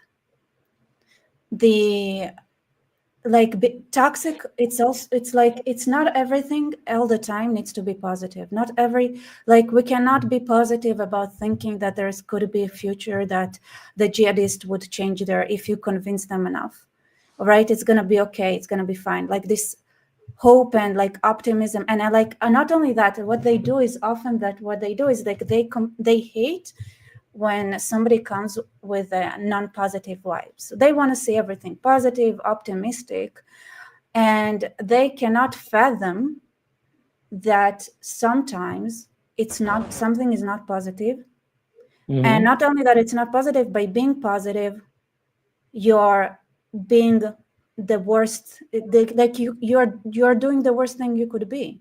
So it's toxic, it's evil, right? It's like, yeah, everything's good, why you're not happy, you know? It's like, why is there no smile? Comes and cut your face to be like the no, I agree. I understand what he's saying. That's a very good point. I've had one, and it's like it's so ingrained to the point where if you don't sound positive, and Western person and especially Americans would just close you, right? They would stop listening right away. It's like, you know, it's like this. No, 100%. By the way, I just want to remind guys, what are you seeing right now, this video and this image, these are Grad missiles that are on the way right now towards the southern area of Syria, which is close to Israel and which is either aimed on Israel or the Syrian mountain, which is full of Syrian civilians. These are very dangerous, devastating, military-graded missiles, rockets that can go and kill many people. I just spoke with my relatives in Syria, and they are hiding in their houses. Some of them are fighting outside. I can't talk to them. But you see, every house, they will send some of their men to go and fight, and they would leave usually the young one 14, 13, 16 years old in the house, hopefully with some kind of a hunting rifle or just a knife to protect his mother and his daughters and his children and his sisters and siblings. And I'm talking to one of these ones right now, and he's telling me, I only have this information because it's close to me. There are young men resisting near the town, and they need our support. I'm not going to share the name of the town right now for their own safety, but I've shared it in the right circles. But that's what they're doing. Now, regarding to what you said, Rebecca, this toxic positivity, I've experienced that one time. I still remember that until today. I was sitting and eating shawarma with a dear friend of mine that was Jewish, Israeli American, that came from a very, very left-wing family in the US, I think in the area of New York or something. Very, very left. And we were sitting. Now, she grew up in Israel. She knows, I was in the military, an officer. She was in the military in Israel.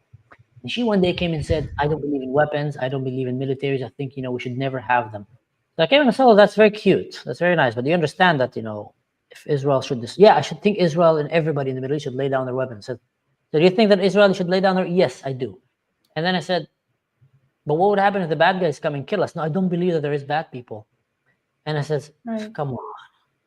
And I said, so what would happen if a jihadist will break into your house and murder your father in front of your eyes? Your brother will try to fight him, will murder him as well, and then will come and wanna rape you in front of your siblings or nephews, and then kill you and kill them. Would you fight him? And she says, no, I believe that I can convince him with words. Now, she's a very dangerous person. Let's be honest. She might be seen as a very cute and very enlightened person in some weird woke circles. Yes, you go, sister, that's the way. But what will happen is people like her will only end up discouraging and disarming the ones that actually might be willing to defend you, while opening the door for the ones who will come and just thank her and laugh at her as they kill her and her family. So that is toxic positivity. She was allegedly bringing something positive into the atmosphere, into the air. But she's just, talking dangerous nonsense. Wow. I just asked my relative, how can I help? Give me what you think. And do you have weapons to defend yourself and your family? He told me, make sure the Israeli army intend to help us, please. And then he answered, no, I don't have weapons and I will die in my house. I will never run away. There is one gun and it's with my brother and he's at the advanced point.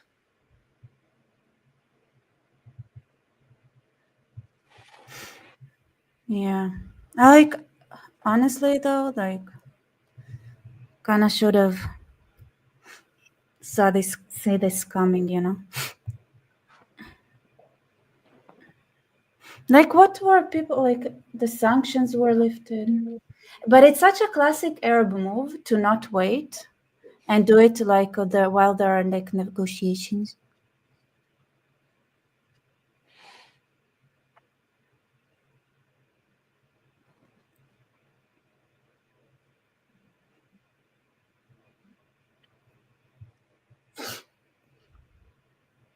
I don't know.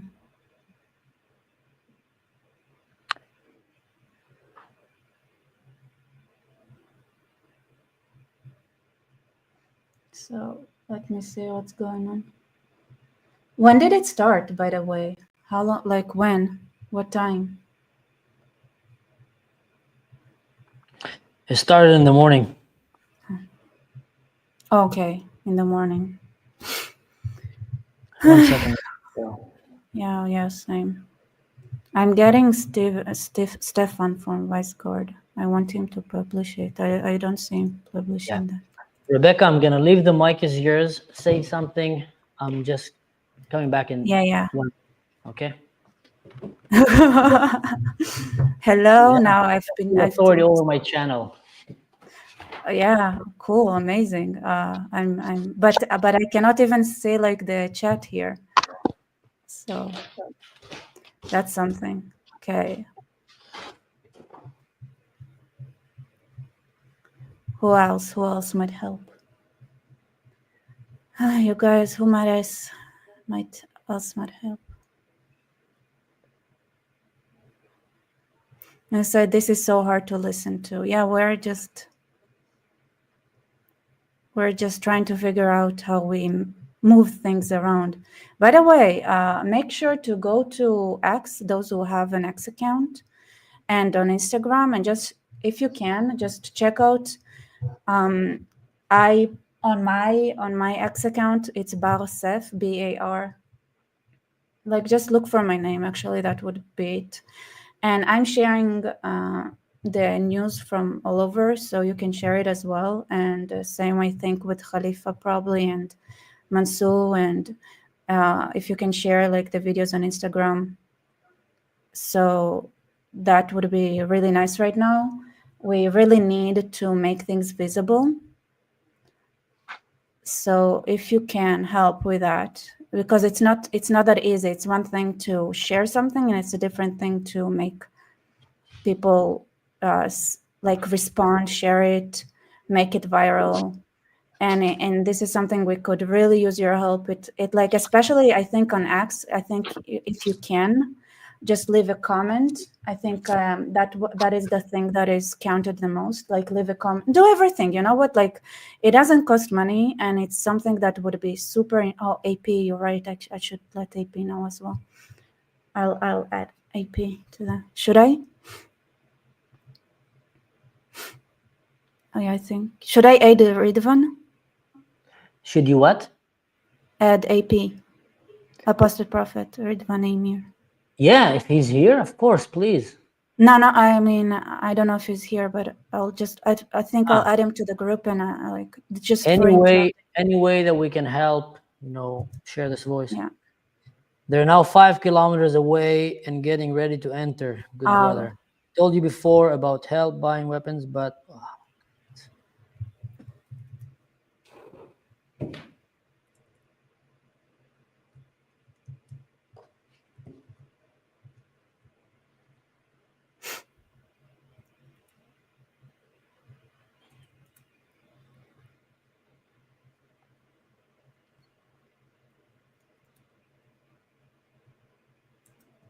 What's going on? 1 second.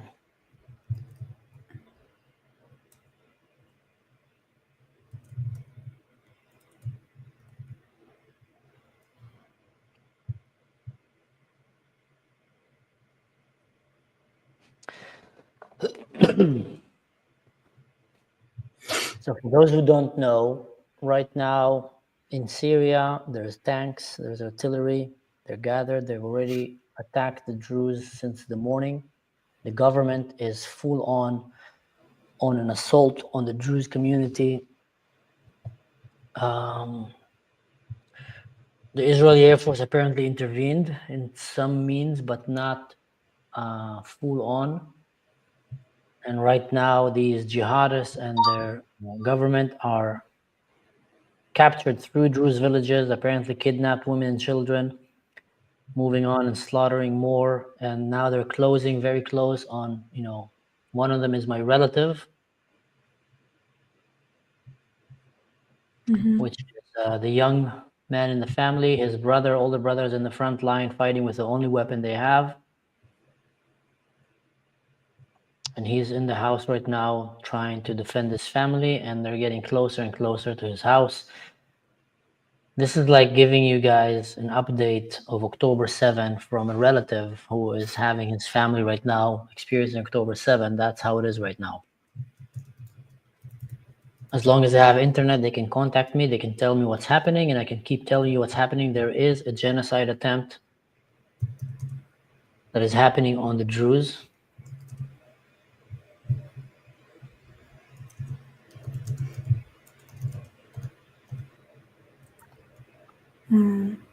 And they're fighting up with everything that they have. They don't have ammunition, they barely have any weapons, and they're being forced to get out of their mountain to go and rescue their relatives and loved ones who were kidnapped in the villages around, which is strategically is the wrong thing to do, because they should stay in the mountain. But then you leave these villages, and it's hard for me to say that, but one of these villages is my relative.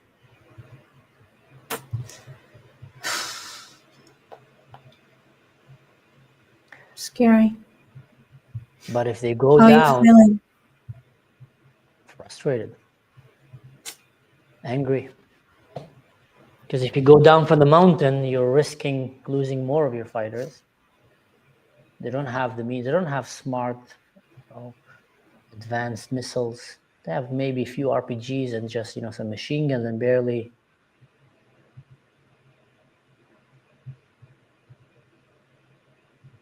Dario, can you please tell the audience now where they can go to share?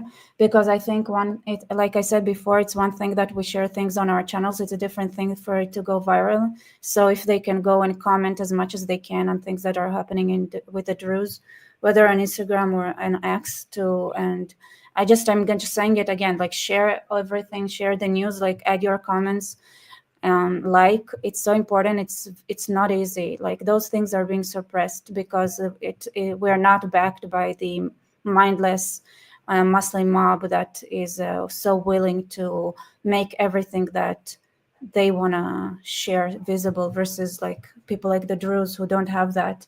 So I know it's a lot of times people watch and they do it passively, and it's not something I usually ask in that amount of intensity, but this time I'll be super intense and I'll ask you with really, please, this is important. It doesn't cost money, it doesn't do much, and it's a matter of life and death. It's a matter of life and death, and you can contribute. I know people are sometimes very hesitant to share things and to comment and to show what they're looking at.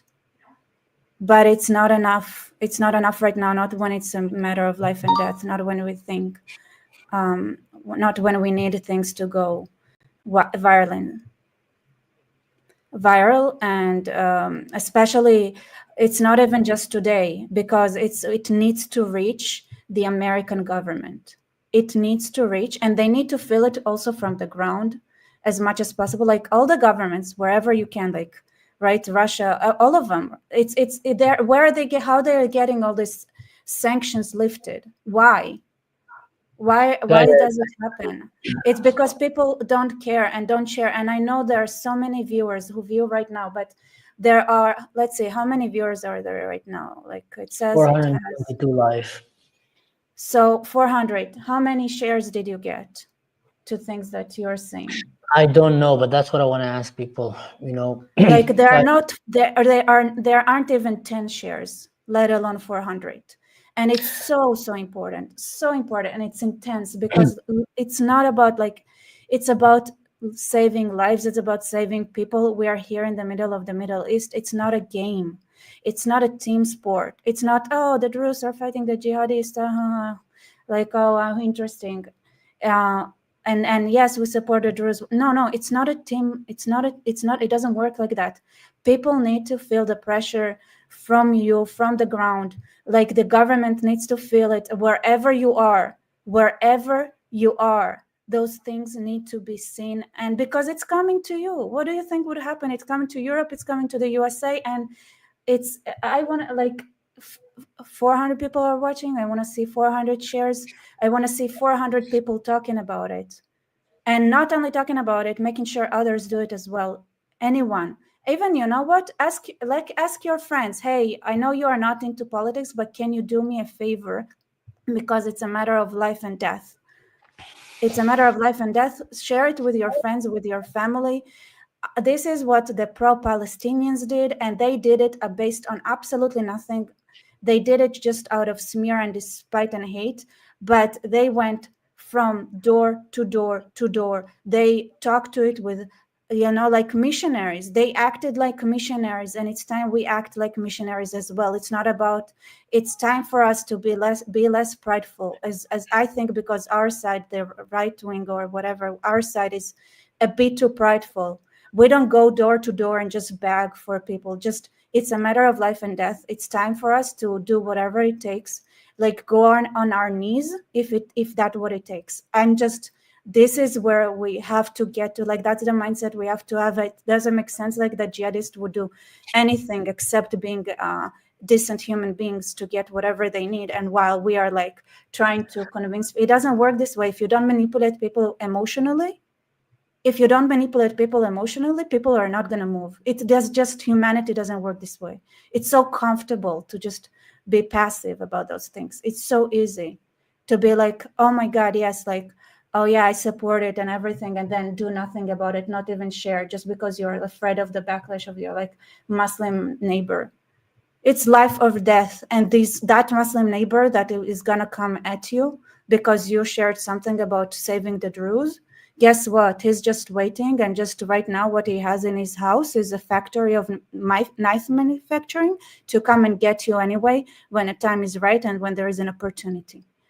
It's like, it's time for us to understand, like, we need to cut it when it's as soon as possible, because it's only going to grow and grow and grow, and they're going to come and get you. Because if you feel like you cannot speak now, it's going to get way, way, way, way, way, way worse down the line.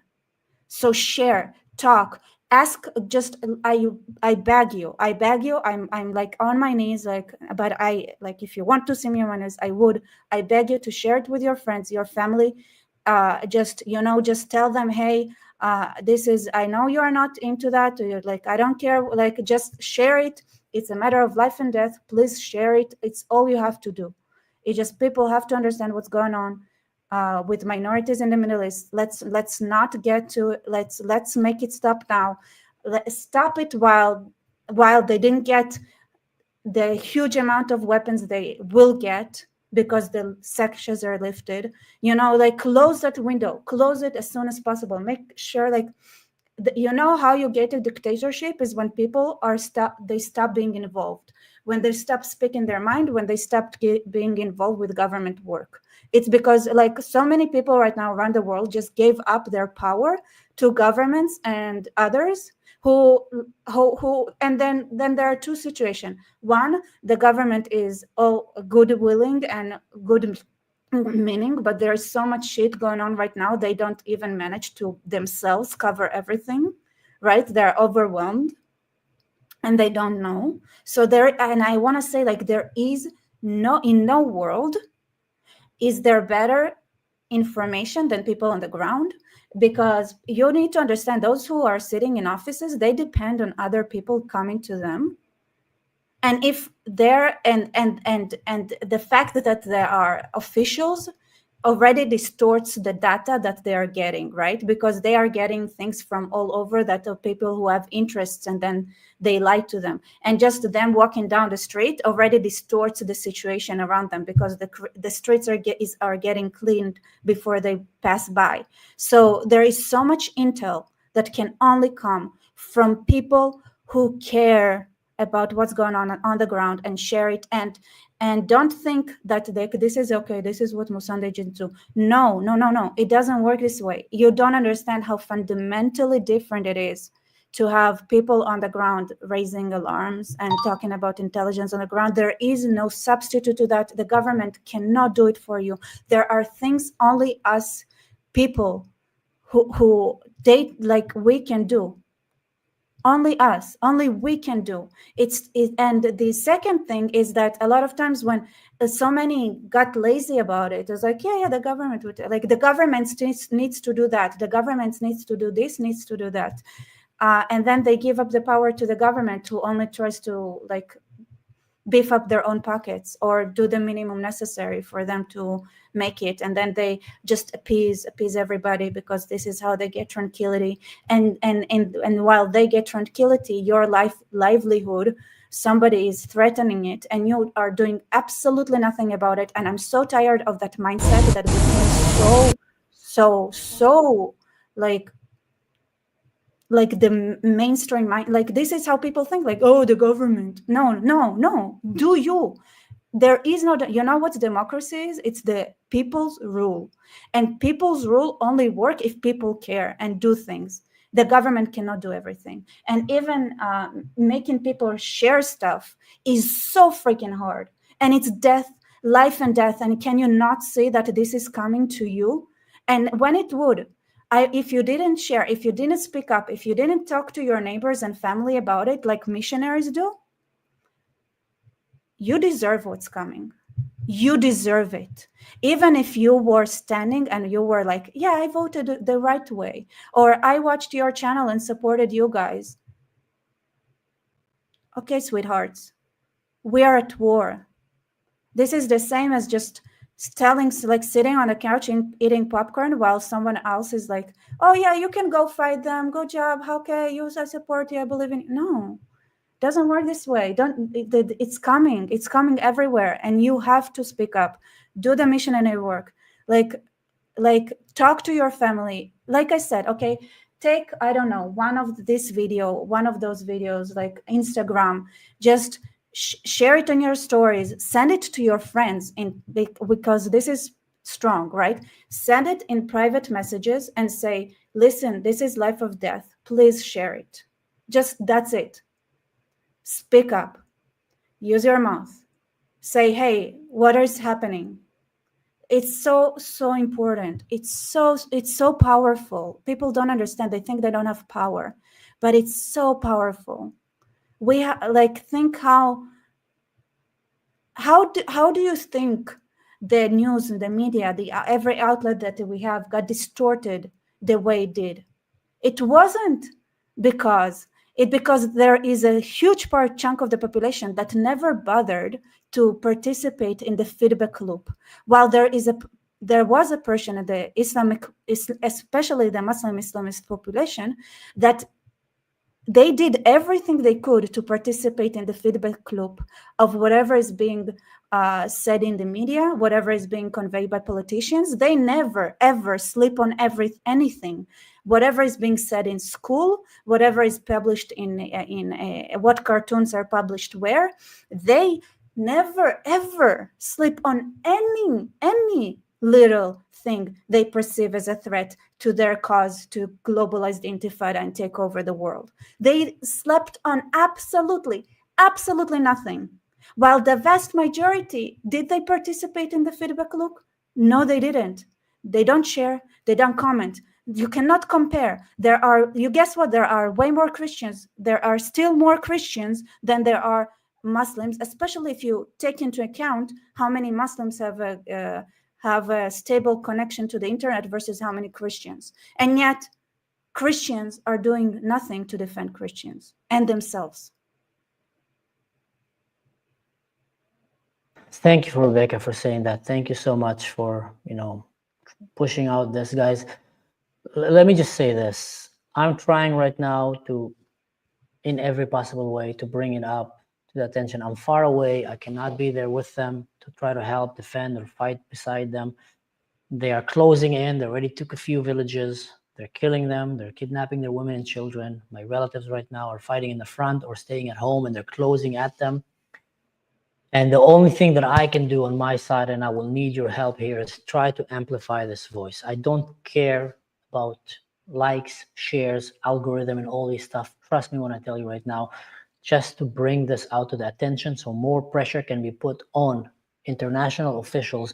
One way to do it, if I could, I would be posting on Instagram, on Twitter, on X, or I don't know what, but you can do that as well. Just make a short post, stand with the Druze in Syria. Don't let them be slaughtered. They're being attacked. Write something like that, post it, share it out there so the world can see more and more, because they're just not talking about this, not talking about it in social media. And let me read to you something very, very disturbing.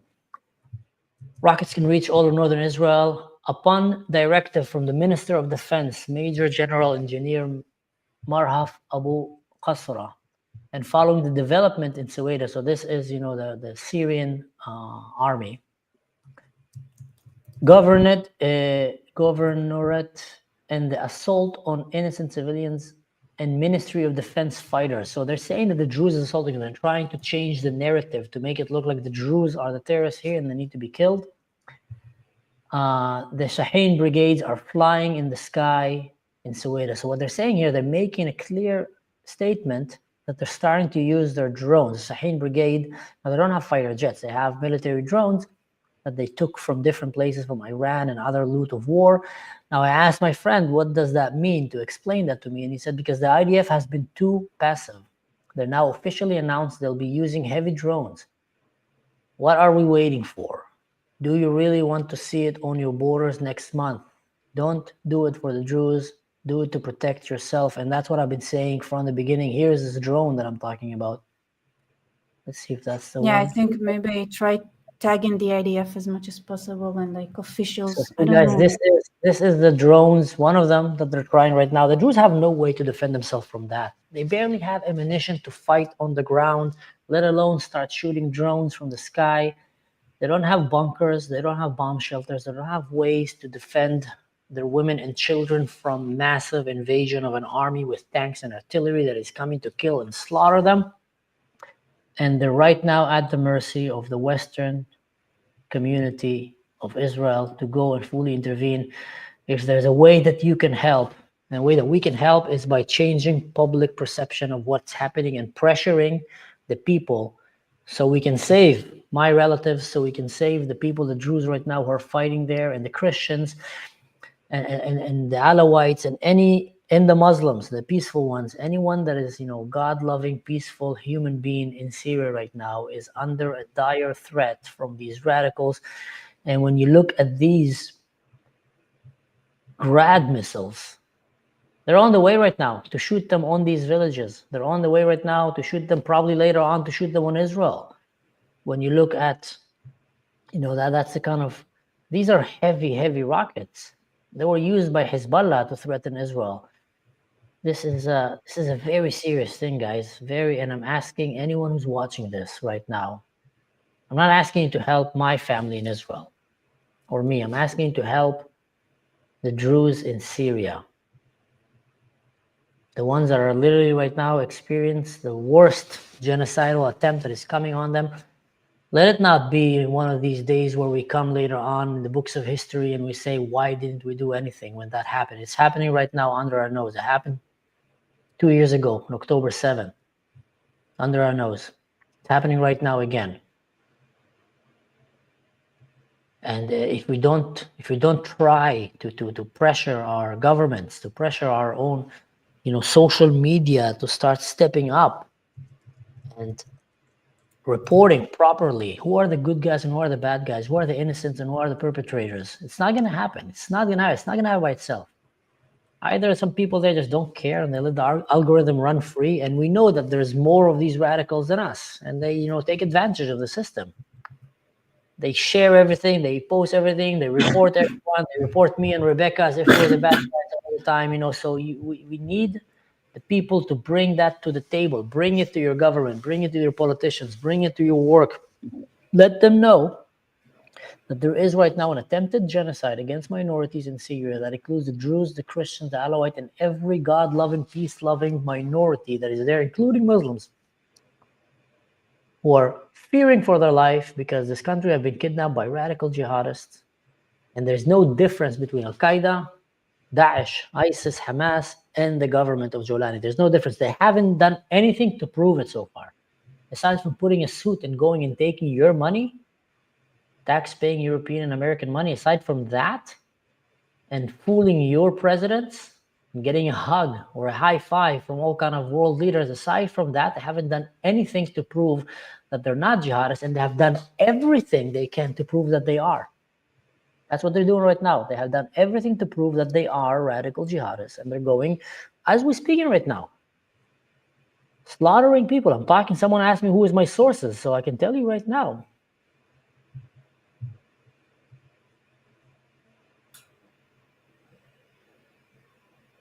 Here's what I wrote him. Brother, you will survive this, and I will meet you in person one day. That's my relative in Syria right now, who's at home protecting his family while his brother is fighting outside. He doesn't have a weapon because I don't have money to buy it. And he told me, brother, I hope so, but we need immediate international protection. They are entering our areas.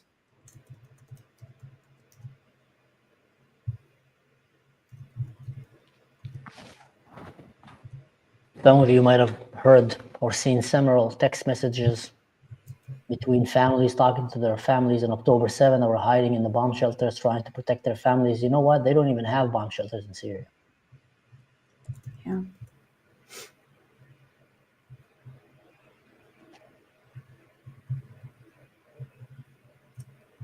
So yeah, one way is to help by sharing this video, even that link right here. Let it go out there. Let people hear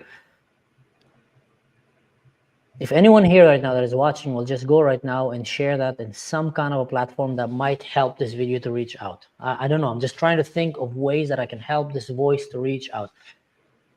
The minorities in Syria need our help. They're being slaughtered right now. Western media is not reporting it. They jump on reporting every thing they shouldn't, but they don't report. Even now, there is so much from Gaza. Like seriously, like honestly speaking, like Gaza, like that's nice to have, right? But nothing there is gonna change. But there's a thing that you can actually change and help the situation. Like it's real, like, you know, people, like, even if you take those people who are like pro Gaza, like, let's be honest, you have zero chances of, you cannot make more noise than the noise that they made, right? They can do nothing. And yet, and still, like, people share more about Gaza than they do about the Druze in Syria. A thing that they actually can impact.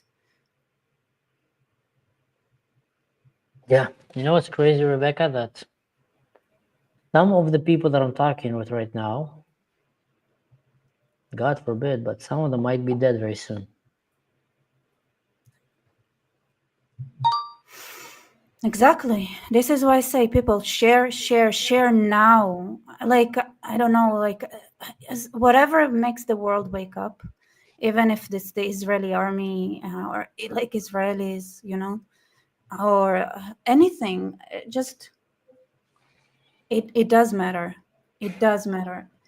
Like for like, if Trump would call Giuliani right now on the phone and tell him stop it right now, or Damascus is gone, then you can stop it right now. Like this is, but this phone call needs to happen. And this phone call only happens if there is pressure from the ground. People don't understand how many decisions are being made just by what people think people on the ground want. You guys that don't understand how much power you have. And the Islamists are participating, I said it before, the feedback loop on this, like the most loudest way. And our side, barely even comments, barely even sharing. It doesn't matter. Like, just stop right now. Stop even listening to me.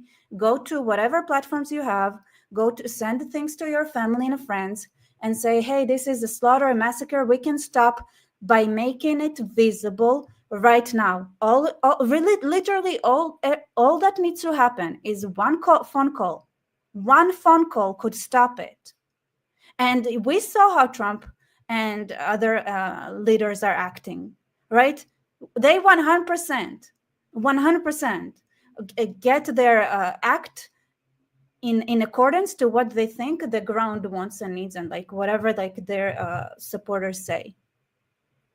Then be that voice. I want to see 400 million, like whatever. Like there, I see here, okay, so there are 150 viewers right now on YouTube. I want to see at least 150 posts, shares, likes, comments, and obviously, like on everything, on every media item that has to do with the Druze. Now, share a video, guys. It's a bit of a hard one to watch. But these are Druze young men who were caught right now in the villages.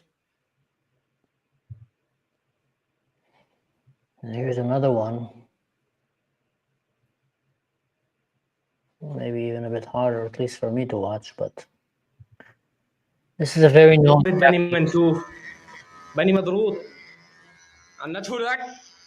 They're boasting about how they're shaving their beards. They're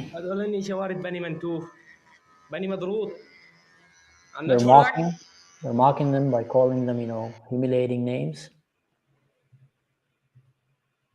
Now, we've seen similar images, maybe in the past. We've seen things like that in the Holocaust, with the Nazis when they were shaving the beards of Jews. And there's something very, very disturbing and related between Nazism and radical Islam. Somehow they love each other. They admire Hitler over there.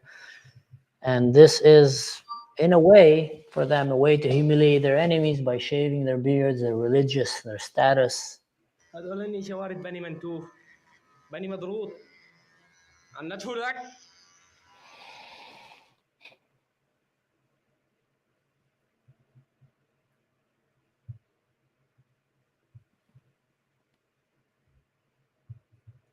Well, just getting really pissed. For those of you who joined right now, I'll just recap what I've been talking right now. I'm here with Rebecca. She's from Israel. I'm here in Germany. I'm a Druze. She's a Jew. My relatives and our Druze brothers and sisters in Syria right now are fighting for their life. The government is attacking them with a bunch of jihadists, raiders, from Al-Qaeda and ISIS, alongside with the government. They're coming with, here we'll show you. They're coming with missiles and rockets and tanks and heavy artillery. And here's some of the grads that they're bringing with them. And here is, they're attacking them right now with tanks, with artillery, with drones from the air, from the ground. They've already taken apparently three Druze villages. These are all reports that I'm getting from people in Syria, so, it's as accurate as it can be.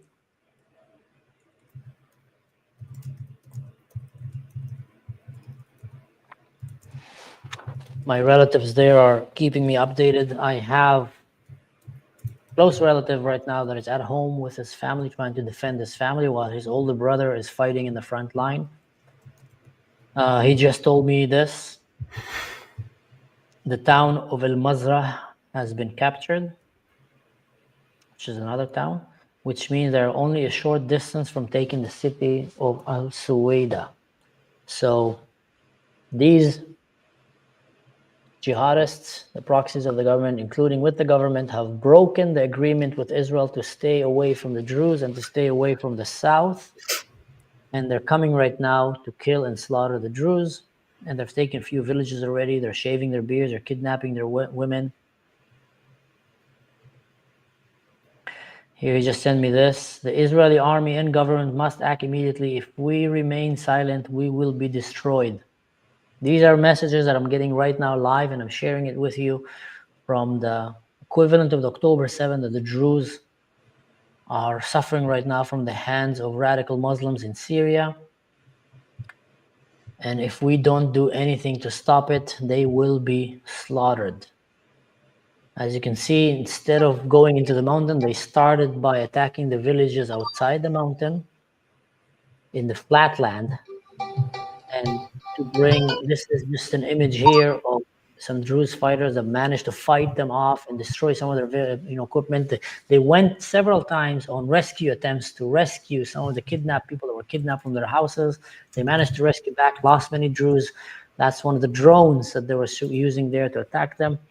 Basically, the moment they come out of the mountain, they're sentencing themselves to death because they're in the open fields. They have no way to defend themselves from the drones. These are foreign fighters that joined the Syrian army who were captured by the Druze fighters there. That's a Christian fighter that died trying to defend his Christian family alongside with the Druze as they're fighting. The Christians and the Druze right now are fighting for their life, guys, in Syria, against all odds, against an army, basically. And if we don't do anything, then we're just going to have another October 7 on our hands that happened right under our nose. I have a few sources in Syria. I hope they're still alive as I'm talking to them. I want to say for those who are on X, I see you guys are sharing. Please also comment. Sharing is not the thing that boosts the post the most. Comments do. So please comment. Just comment. It's really important. So.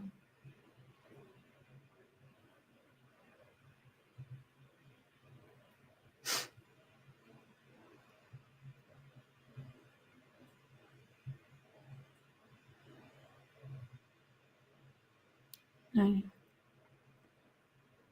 Just had another update from one of the people there. They said that they lost, the 3 cities, 3, little Druze towns. They're saying it's very bad. As I'm listening to his voice, you can hear the shelling and the bombing in the background and the shooting. He's saying it's very bad. They're trying their best to fight, but they just don't have ammunition. They don't have the manpower, and they don't have the way to protect themselves from these tanks and artillery and rockets that are coming their way. And he's just saying it looks very, very bad. That's exactly what I heard right now, and I'm giving that to you. Hope help can arrive. I really hope, guys. I really hope. I also want to say, like, can we take a moment to admire the pro-Palestinian side, how they managed in a couple of hours while people were still slaughtering Jews around, like in Israel, they managed to go out in the streets and celebrate in that this amount and that mass.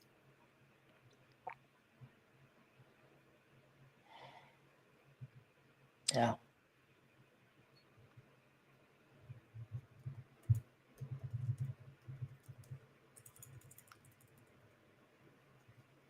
I think whoever is watching right now, it's a good time to pray as well for these brave Druze men and women that are right now there.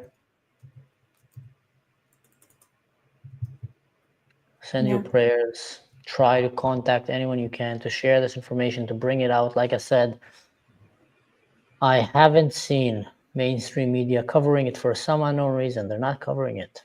They just don't care.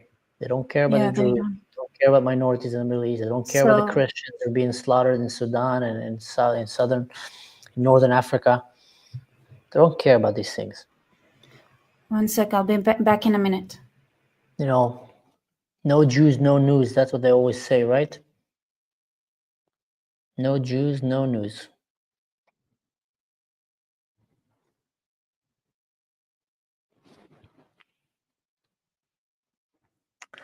Thank you, Nidesh. Thank you, anyone that is trying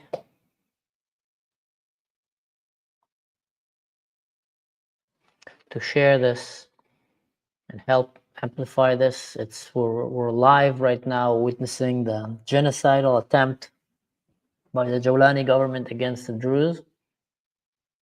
To give you context, whoever joined right now, so there have been clashes for quite some time happening right now, where the Muslims there try to do to the Druze what they did to the Alawites and the Christians, ethnically cleansing and killing them. The Druze fought back, and then the government kind of demanded that they give away their weapon. And the Druze said, no, we're not going to give our weapons. We need them to defend ourselves. And since then, the government has been trying to frame the Druze as a terrorist organization so they can go and take away their weapons, while meanwhile not demanding to take away the weapons from the terrorist proxies that they have there, Al-Qaeda and ISIS and all these, Bedouin Muslim tribes there that are attacking the Druze. From then until now, we had several massacre attempts against the Druze in Damascus, in the area over there, and also on the area of Suwaida. For those who don't know, let me show you Suwaida. Here you can maybe see a little bit the area. Let me see if I have one in English. Well, it's all in Arabic here. You see Suwaida, that's this area where you have this Druze flag. And then you have, Damascus up in the north. You have Israel in the west. And they're right now surrounding the Druze areas and attacking it.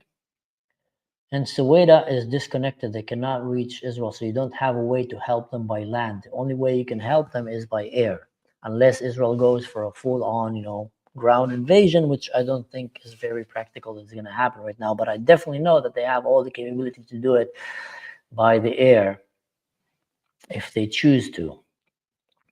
Now, with this in mind,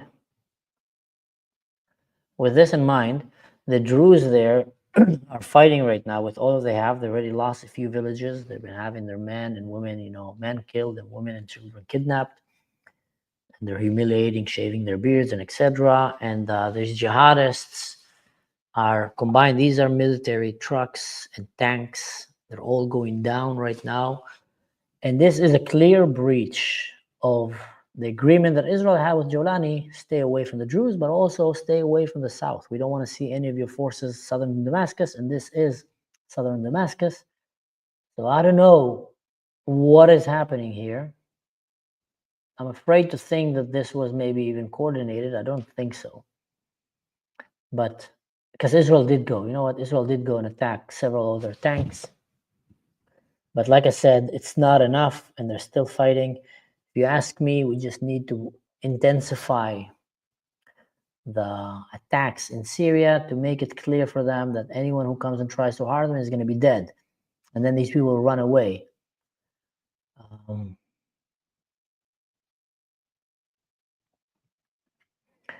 Any ways that you guys can help as we're speaking right now is by trying to reach people, trying to share with as many people as can about what's happening. I'm getting here live reports from my contacts and relatives on the ground who are either in the front line fighting or very close to the front line.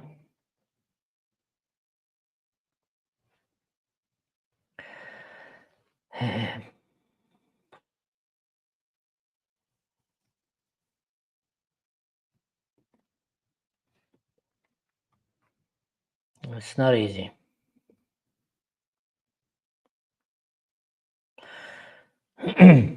Whoever came here, thanks for coming, guys. Thanks for sticking around.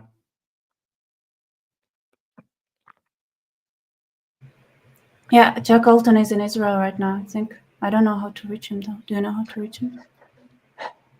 No.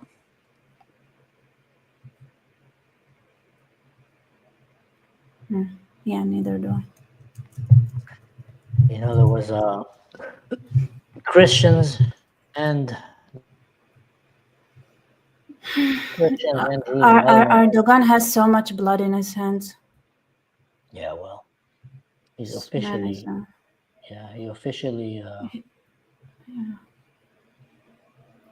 Officially? Yes, Atheist Gamer is joined right now. He's trying to catch up. So let me run you guys through in very quickly again. Okay, I'm gonna do this run again for those who just joined right now. I'm gonna cough for a few seconds to clear my throat, and then I'm gonna run. So Rebecca, the mic is. So I think actually what we're seeing right now, and I think this is important if we can stay as long as possible, because I see people are starting to do things like rallying. We need to rally up the troop, the forces, Yes. to comment and share and go, let it go viral, right? Like I think like it's so important, and I think we're starting to see this happening right now. And you guys, please continue. So this is like, I think this is the most important thing we're doing right now here, is just make you guys help us make it. Like we write posts, we like share videos as much as we can, we like everywhere we can, and 1 second, and what we need is your help to make it go viral. So comments are super important. I know it takes a bit longer than hitting like or share, but please write comments. And I will literally, like, it's you know, it's a fog of war, it's a fog of whatever is happening. But if the pro-Palis manage to bring 1 million people out in the streets to shout against the Jews, how about we rally people enough to speak about it, share, talk it, make it viral? Like, I don't think we need to go out, and I think Israelis should go out in the streets, honestly. But like others throughout the world, like just make it viral, make sure that you tag, or like make it mainstream media, and you have the power to do so. Okay, you don't understand how much power you have, and I want to see you participating in it, because it's not just it's enough. I'm so tired of passive participation. You know what? The pro-Palis and the jihadists took over because they took action.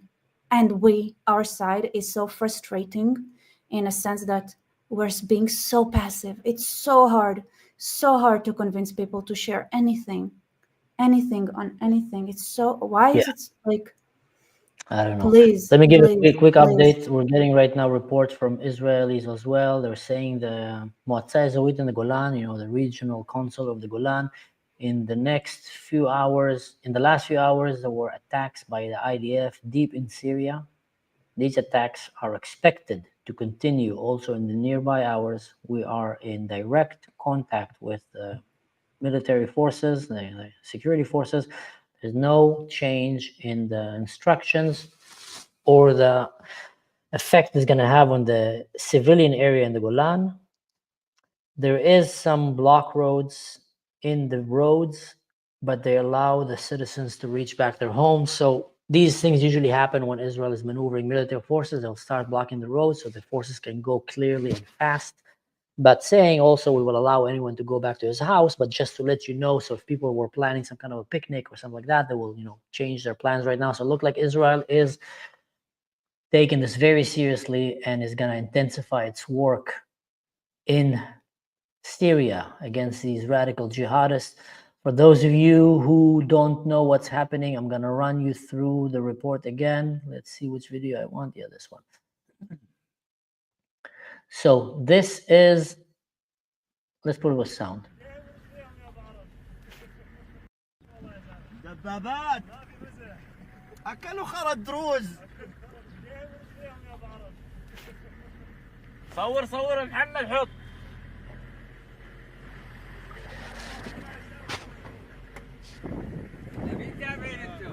These are tanks. He's saying these are government tanks. That was already arrived. They went down to the south. They broke the agreement with the IDF to stay away from staying away from southern Damascus, and now they're going down to attack the Druze villages and communities, civilians. They added also trucks with big launchers and Grad missiles, very, very heavy bombs and rockets. And right now also said they're going to start using drones. So it looks like Syria is basically saying we're going on an all-out war against the Druze. And then they're using their Bedouin proxies around to ambush the roads as the Druze are trying to come down from the mountain to go and rescue the villages that are, being in harm's way. But by that, rescuing their own forces because they are exposed in the open areas and they don't have the ammunition and the weapons to actually fight this kind of warfare in the open. But either they're gonna just let their families and relatives to be slaughtered, which are the villages outside of Suwaida under the mountain, or they're gonna go out and get slaughtered in the way. Here are government jihadists with their, see, there's ISIS flags there. These are government people. These are government people, guys. And they have ISIS flags on their vests. And as you can see here on the car, it says International Security Command. These are vehicles of the government of Syria. And they're using everything they can right now to call for a jihad, to go and slaughter the Druze and to go and do that. They did that under the assumption that they were feeling that the West have abandoned the minorities, the Christians and the Druze mostly, and other minorities, Alawites in Syria, because they've been talking about normalizing relationships. So what they're saying is our brother Jolani here is tricking the world. Look at that. He wears a suit. He got a hug from Macron. Donald Trump said some nice words about him. Sanctions have been lifted. Now Israel is even talking about some normalization with them. Now is our chance. They're on our side. They forgot about the minorities. Let's go and attack the minorities. And they went now with an attempt to slaughter the minorities. I am receiving my reports from people on the ground right now in Syria who are sending me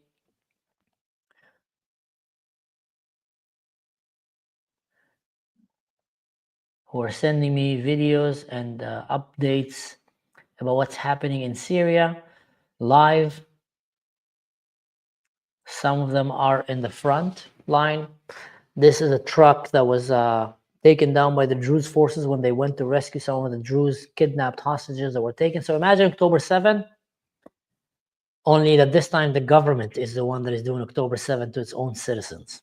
And the citizens need to go and fight the government and the terrorists at the same time to stop it. That's what's happening right now in Syria. It's their own version of October 7 on a different scale. You can see here, allegedly, some of these are foreign fighters from the Syrian army that got detained by the Druze religious man when they came to their village, and they're disarming them there. That's a Christian man who fought and died along the Druze there, fighting for his family. These are some of the reports that have been happening early in the morning, as things were happening during the morning, leading to the attack over the Syrians. The recovery of the kidnapped is a matter of time, and anyone who wants to join the state apparatus is welcome. They're calling their citizens. If anyone want to come and help recover the kidnapped, come and join us. So we have citizens going and arming themselves and going into harm's way to try to save Druze kidnapped women and children. And then, many of them died in the way, and they managed actually to save quite a lot of the kidnapped hostages. Urgent statement is issued by the spiritual presidency calling for international protection. 2, categorically reject the entry of any security authority in the areas, especially the general security and the commission. So they're saying, the Druze are saying to everyone, don't let the Syrian police trick you and tell you we're coming to enter your village to protect you, because they're going to come and kill you and kidnap your women. That's just a trick. It's a bunch of terrorists that kidnap the government, and they're using that trick to fool you. It's working on Europe, but it's not working on the Druze and the minorities in Syria. Last night, public security personnel entered our administrative borders under the cover of protection. The police came and said, hey, we're going to enter here to protect you because there's people who want to harm you. Muslim, police in Syria. But they bombed our border village and supported the Takfiri gang using heavy weapons and drones. So they supported some of the Bedouin gangs there, helped them to enter. It was a Trojan horse. There was a Haybar ya Yahud, the same trick that they've done on the Jews when they convinced them that they're planning to have a ceasefire, their faces in peace. And when the Jews let their guard down, that's in the time of Muhammad the Prophet, and opened their gates, they went in, killed the man, and took the women as sex slaves and the children as slaves. Last night, the public security personnel entered. I said that. Number 4, we hold the full responsibility for anyone who participates or seeks to bring public security into our areas, and for all those involved in the targeting of our people and our land. Number 5, we repeat our urgent request for security and immediate international protection in order to protect the blood of our people. Number 6, God help, and we will not hesitate to defend our dignity and our land by all legitimate means. Someone's asking questions here. Jolani was in Al-Qaeda and the ISIS. Those are 2 separate factions, but have fought each other. So to answer Atheist Gamer, that's a good question. Here is my theory. I've been thinking about it the other day. Imagine you're sitting in a military CIA cell with your friend who ends up to be the head of Al-Qaeda, the head of ISIS, sorry, and you happen to be Jolani. And you're sitting there and you're talking, and he comes and tells you, listen, man, I have a crazy idea. Hear me out. We can go and kidnap the whole nation, and we can become rich, billionaires. And he tells them, get out of here, get out of here, Baghdadi, are you crazy? This can't happen. No, listen me out. We can kidnap a nation, and the West will pay us money by having our people killing each other and killing the Jews. But get out of here, are you crazy? This never gonna work. No, of course, I tell you, Arafat did that. He did that, yes, Arafat. Ismail Haniyeh did that. All the Hamas guys did that. It works. Khomeini did that. It works. That is the exit. We have an exit plan. We kidnapped, we create our own terrorist group, we fuel them with hate, we go, we attack, we kidnap people, we kill them, we butcher them, and then we attack the Jews or attack America. They come to fight us. We hide behind our own people as human shields.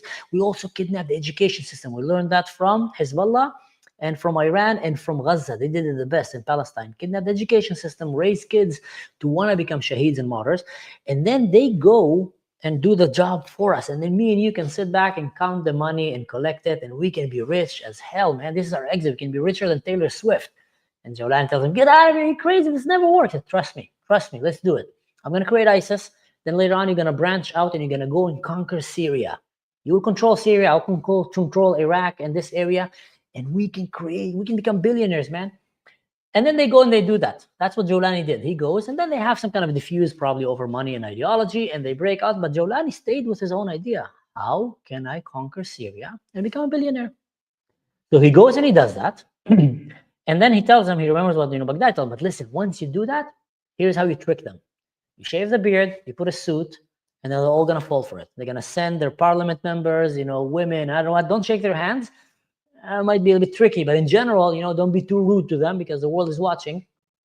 But they will send money. France will fall for it easily. Macron will come and hug you and probably do some cocaine on the table with you. Don't fall for the cocaine. Don't let them film you. But in general, that's what the French are going to do. They're a bunch of weirdos. Europe, Germany, they will send some women to go and greet you. There's going to be a bit of a culture shock for them because they're feminists. But you know what? It's okay. We can live with that. America is a bit of a problem. If it's the Biden administration, we're very lucky. But if it's Trump, it's not going to look good. But we're still going to have to ease our way through it. But trust me on that. It's going to work. So here they go and they do it. And that's exactly what happened right now. A terrorist who started in a cell with al-Baghdadi and some ISIS guys managed to go and fool the world and take over a country and take the example of Gaza, the example of Lebanon, the example of Iran, and to become a billionaire. And that's what he's trying. He's probably not a billionaire yet, but that's the exit. That's the exit plan, the unicorn idea in the Silicon Valley of the jihadists in the Middle East. That's how they do it, and that's what's happening. So I hope that I help answer your question about Al-Qaeda, ISIS, and I don't know what. That's just a thought that came to me the other day when I was laying on my sofa and thinking about what can be happening here. And I think this is very, very accurate. But honestly, I do think they managed to fool some of the Druze themselves.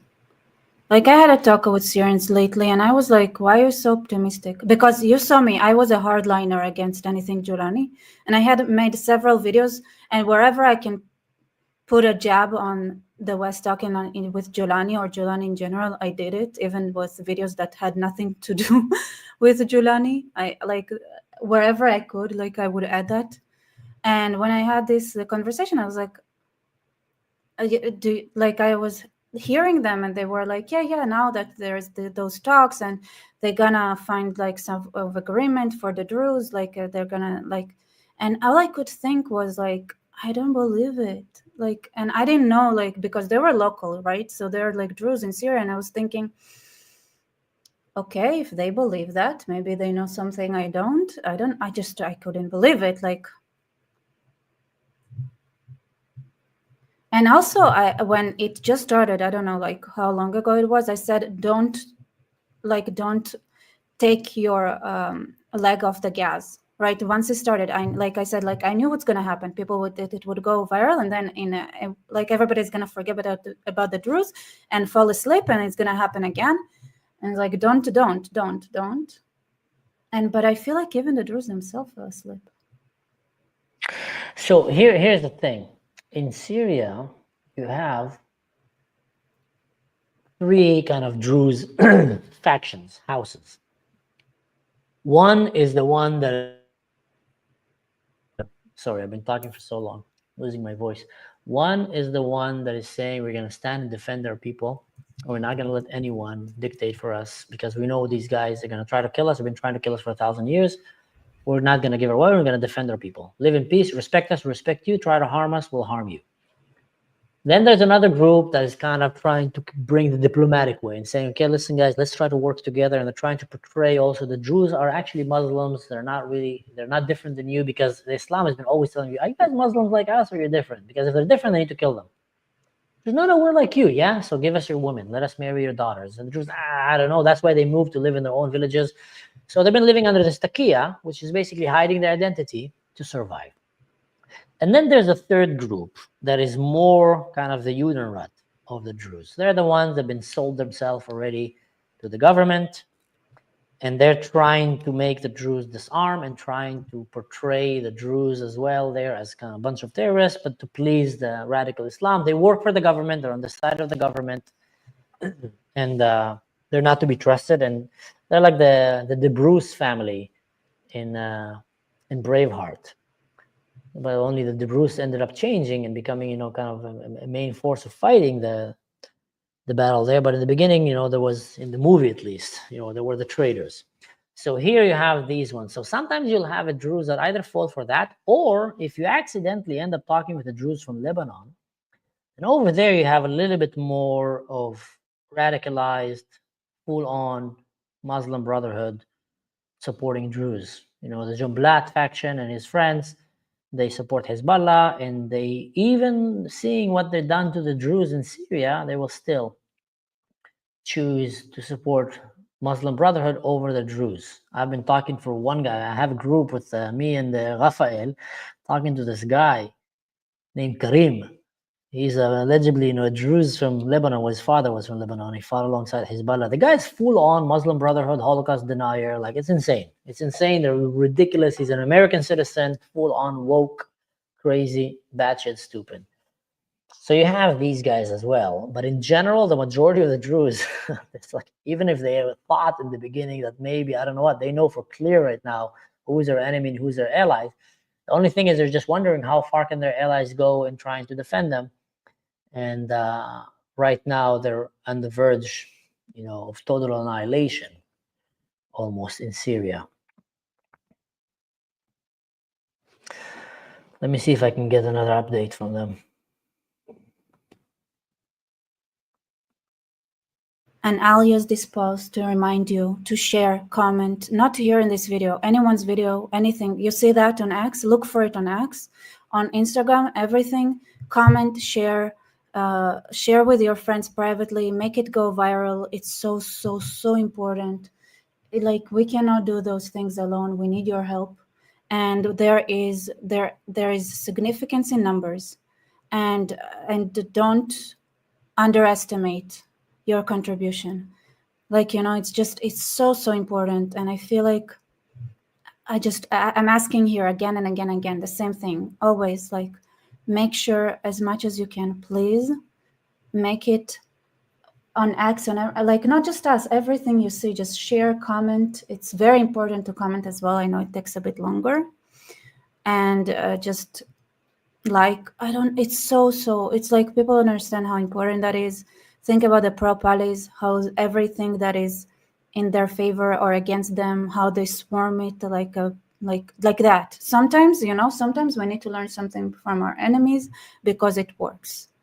And it doesn't work because they are just or right or righteous or anything like that. It works because they try and they do, which is something we don't do enough. So please, right now we have Christians fighting there as well with the Druze. It's a real threat to Christianity in the Middle East. It also sends a message.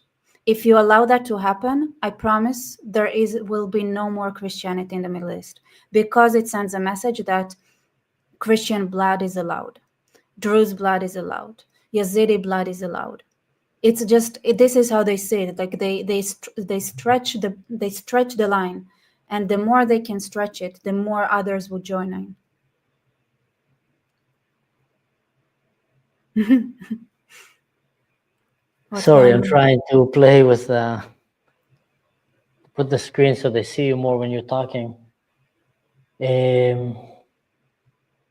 Contact the Israel Guys channel. I don't know who's the Israel Guys. Yeah, I don't know them either. I've heard that name before. I think it's okay. 1 second, I have another update, so I'm gonna listen to it. So Rebecca, the mic is yours. Oh, again? Okay. I'm just let me see what's happening. Yeah, I see a lot of you here. People are commenting, but remember, nothing is enough. I want to say, even if you say like this, there are a lot of comments. No. Don't be lazy about it. Embrace the mindless Palestinian bot that is in you. The evangelical missionary mindset, because it matters. I'm trying to just give the same idea in so many different ways, but I can see your participation. I can see there are more listeners than there are participants, and it's so important. It's one of the hardest things in whatever we do is to switch people, to turn them from passive to actives. And you know that, right? You go through, you scroll, you consume information, but it's not enough anymore. Just because you know something doesn't mean others know it. It's so important to take action. It's so important. I just cannot emphasize, because I can see you're sharing, I can see everything, and please, everybody who Has Tosi covered it? That's, oh, I can talk to Tosi. I think I have his number. I forgot about him. Let me check. Oh my God. You guys, you see, even like suggesting things in the comments. I texted Ben Shapiro, and we never talked before. I just say, hey, talk about the Druze, and that's it. It's called intro. Oh my God. Yes, let me find his number.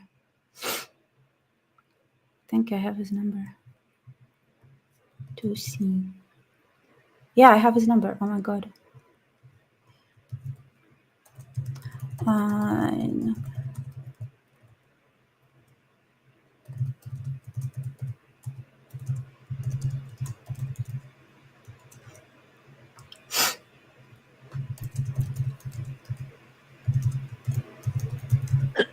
All right, so I got another report.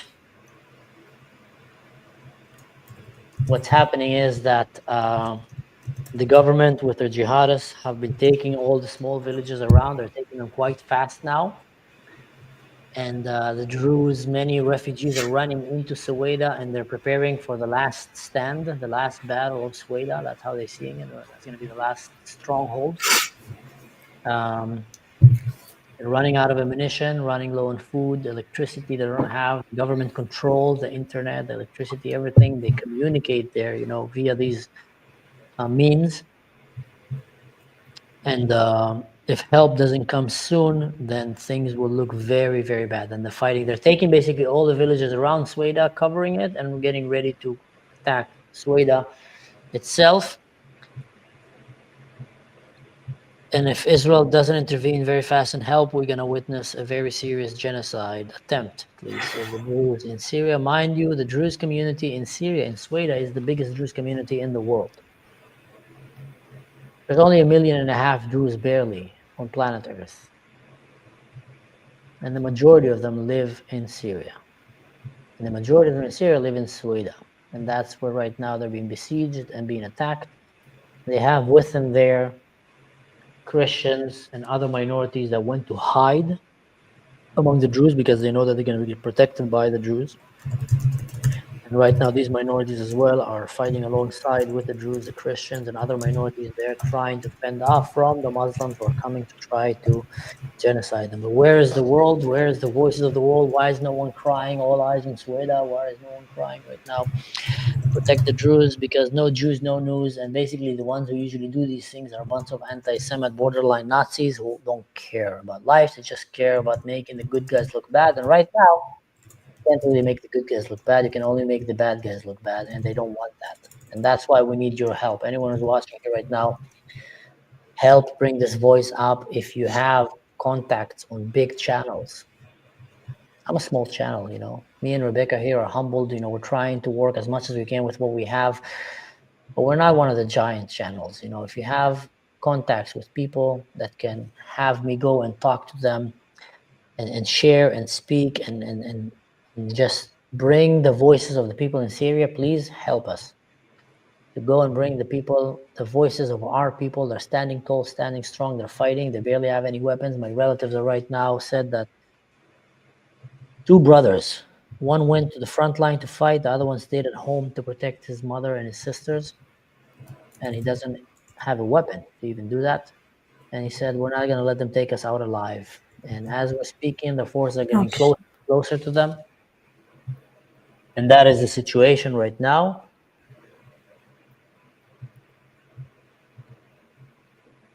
And it's very frustrating to be where I am.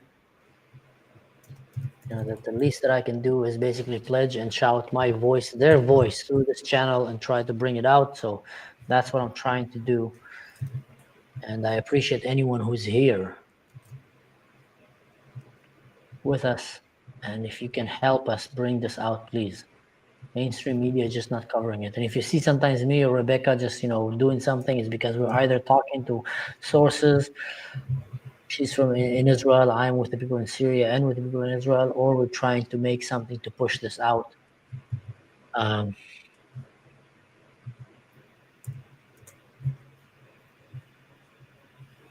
Yeah, that's what I'm doing right now, just texting the whole world. It's not hard. It's not that easy to make people move, by the way. No. No, you know that. I think some I live in people just Europe. like moving. I live in moving, Europe. moving. Trust me, I know that. It's very Oh hard. my God, how is it like? Share. I think we need a break a little bit. So tell us In what Europe, it's like. Yeah, in that sense, like related to making people. I made a video the other day, quite a controversial one, but it was very important. I didn't know how controversial it was because I thought it was common knowledge. But I made a video and I said, why do so many Muslims love Hitler? And why do the Germans just choose to ignore that? And then a lot of German friends were like, I'm shocked. I didn't know that. And then I talked a little bit in depth with some of them. Come on, guys. It's a bestseller book, Mein Kampf in Muslim countries. There's many of these, especially in the pro-Palestine. If you go to pro-Palestine, like 80 to 90% of them literally support Hitler. And, they either say it clearly or they say it, later on in closed doors. It's not a secret, and they live among you. And as a country said never again, you have these people who are invited into your country who clearly support Hitler, think the final solution was not finished and they would wish it would be finished. And either they deny the Holocaust when it's convenient for them or they completely support it when it's convenient for them. So you guys are practically allowing Nazis to walk in your streets and raise flags. So why are you allowing that? Like, didn't you say never again is never again? I thought we took you serious when you said that. Many thought the Germans were serious when they said never again is never again. And I believe the older generation was, but then the younger one, they say it and they're very proud about it. They put like all these stickers, F the Nazis and I don't know what, but half-shaved head, going tattoos around like a lesbian girl in a party with like a poster or sticker, F the Nazis, but then they have Nazis right in front of you. Why aren't you just calling them out? It's called the pro-Palestinian movement. They're literally modern-day Nazis. They want to kill the Jews. They support Hitler. They love Hitler. So do you need more than that? And they want to annihilate the Jewish state and kill all the Jews from the river to the sea. So again, big numbers, not small numbers. So I asked, and then they came and said, yeah, but we don't really think that they understand what Nazism means. I think they're just, emotionally saying that. I'm like, what? So someone tells you, I love Hitler. I want all the Jews to be killed. I support anyone who killed the Jews, recent and before.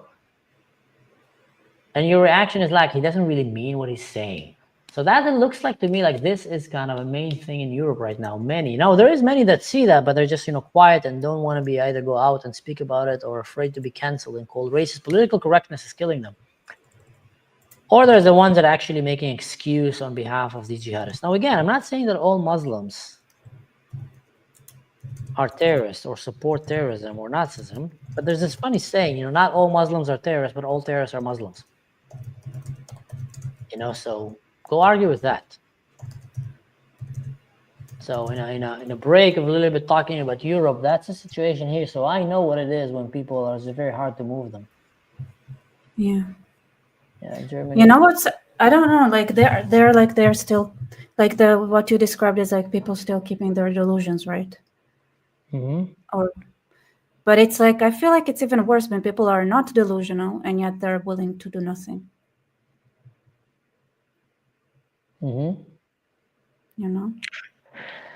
Also in America, people are saying, in America as well, they want to ignore it. They don't want to believe it. They don't want to believe that there is bad people.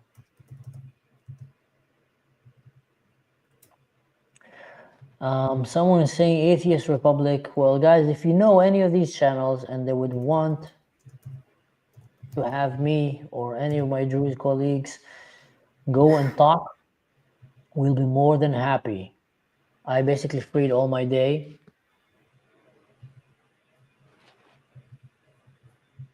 Yeah. Sorry, I got another update from my relatives in Syria. Let me just read it before I read it to you, to make sure there's nothing that can put them in harm's way.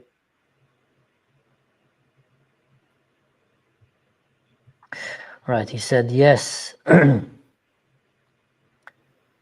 I told him that it looks like we're working very hard on it and it looks like it might happen and more help is on the way from Israel. And I asked him, how are you doing? And I want to give them hope also, and I hope that I'm not saying anything wrong here, but I think that help is on the way. I And then think it said, yes, speed is the most important thing. Sheikh Muwaffaq Tarif must intervene immediately. yeah. They are on the doorstep of Suwaida and will kill as they did on the coast. I am in my position. I also want to say that a lot of people think that, okay, once Israel intervenes, like everything is fine. Everything is not fine. One of the reasons why they're now being slaughtered is because the West was like, okay, Israel showed that they are willing to protect the Druze. That means that the other side got the message, and the Druze are not going to be touched, and everything's going to be fine. And why is that? It's because people are like, don't think that the job is done here. You have to spread this message, because otherwise you are literally like, yeah, it might stop now because Israel intervenes, but I know what's going to happen. If you guys don't share it, if you guys don't talk about it but from the Western side, which is not us, we're not Western, okay? We don't have a Western voice. No matter how much, even though it sounds like we have more crowd than you guys, we are not Western. And that it takes away from our ability to sound like it's a Westerners who care. If Israelis care, it's the obvious. If Druze care, it's the obvious. Westerners need to show that they care as well about people being slaughtered and genocided in the Middle East and in general, because it's coming to you as well. So those who are like, think that they're going to be fine, you're not going to be fine. It's coming to you, and you can see that it's coming to you. And why did it come to you? Because you didn't speak up. You didn't speak up. You didn't care. You didn't care. And now it's coming to you. So care now. And it doesn't end there, because what's going to happen next is that Israel is either going to get punished by the USA for intervening. I promise I'll give my blood to I promise to you that this is how they think. This is what the West does. They would say like Israel did it. They took this measure to save the Druze and genocide it, and Israel is going to suffer way more than Julani does for intervening. And why? Because the West, the Western people like you guys, I'm guessing a lot of you are here from the Western countries, or at least not Middle Eastern or Israeli, remain silent. And then they can just swipe it under the rug, and then it's so easy to blame Israel, to make it be like, oh, why did Israel interfere? Like, we had this amazing dream of peace in the Middle East, and just let Julani do its thing and unite Syria. They were just fighting those Druze militias that are actually terrorists. They're going to sell a narrative, and Israel will pay for it. And the next the slaughter will be complete genocide, and it will be silenced. And this is what happens because the West does not speak up. This is what happens. And so it doesn't end here. It doesn't end here. Don't let the West twist the information and the reality on the ground. I seen that there are Druze people, the Druze themselves in Syria are asking Israel to intervene. They are being slaughtered. You can see Mansour's family right now is afraid. He doesn't even know if they're going to make it through today. This is the real situation, and they're going to twist it. And why? Because I'm so sorry.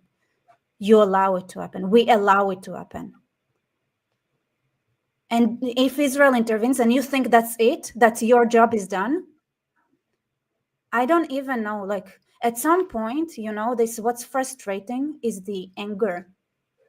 Like, you are supposed to be our friends, people who support us. And I know how disappointing, like, when your friends just don't just do the bare minimum or don't show up. That hurts. And that I cannot even start to describe how many times that kind of betrayal happened to us here and how much it hurts every time. Literally by people who claim to be our friends on our side, who are not even willing to do the bare minimum. Just speak up. The pro-Palis are willing to do so much. For what? Going door to door, talking to people. Talk to your families, talk to your friends, just anyone. because it works. It works. It works. I swear, it works. Don't think you cannot do anything. It works.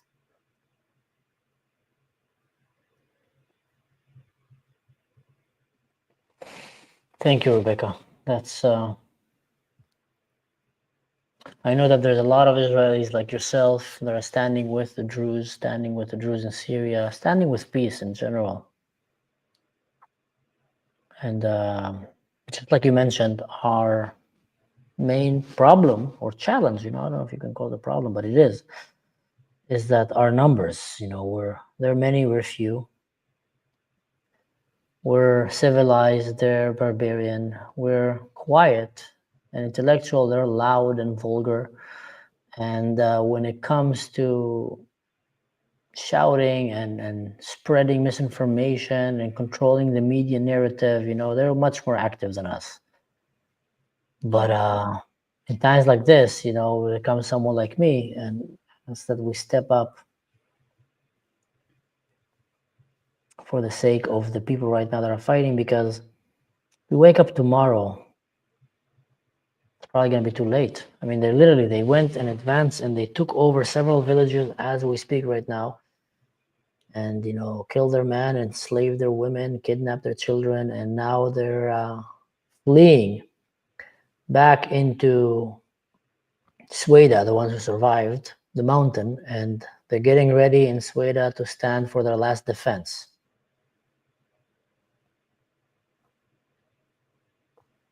This could be the last stand. If no one helps them, that could be the last stand of the Druze in Syria. Except from the ones that are under the Israeli occupation. They're safe.